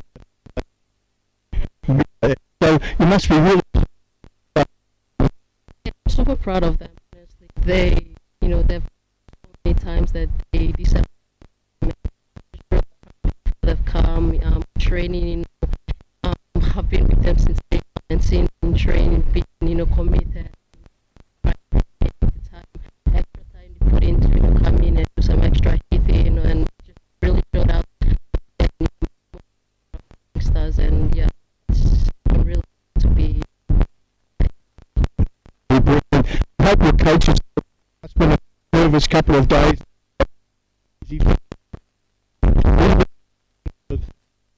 Yeah, just feeling really confident after, you know, having this game.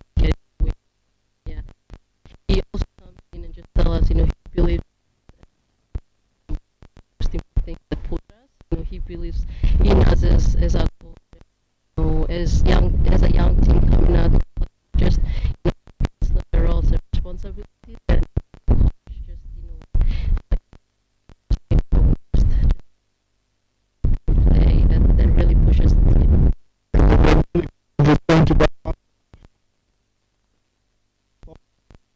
At the end there with the heart rates are through the roof, and they're very, very happy when that final run was hit through the car. So thank you, Brenda, and good luck for Friday. Wonderful game. It'll be 1-all getting into the third game. So thank you, Brenda. Congratulations today. Thank you.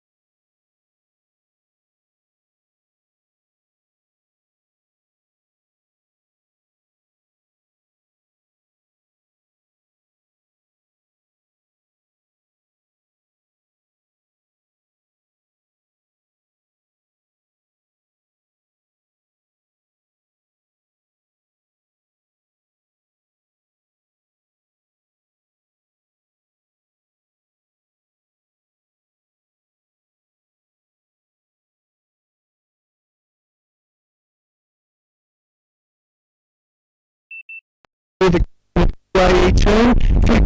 It's the first of all at the nature park today. Is that correct? Did you see a Casablanca? Yes.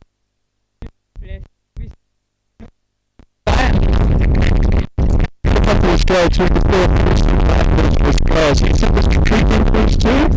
It's an amazing. Yeah, it's amazing.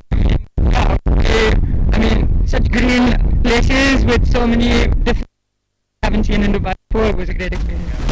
We go there quite often on weekends just to relax and get away from the hustle bustle of Port Moresby.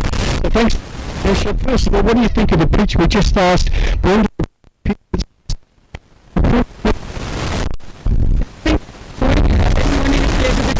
What it does under the sun in that.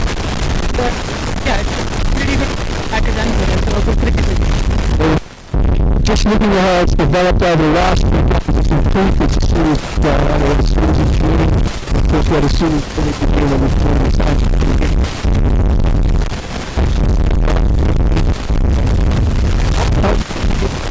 the lots of positives. I've always spoken to think about the positives with I think there were many. I think they showed us how we can play our game as well as the fight, the attitude, the way and that down. It was nervy towards the end. Got to learn a lot from them as well. Participants to our team as well. We got to ball the innings.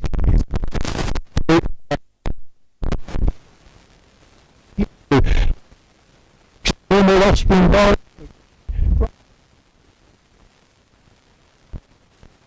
We're getting quite like He would agree as well. It's a chance for balance. But with the to this think yeah.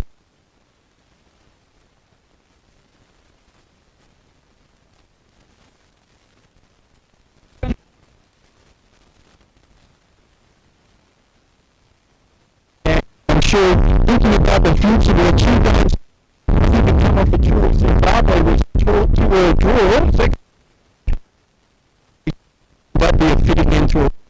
Thank you. I apologise, but I'm not going to say that.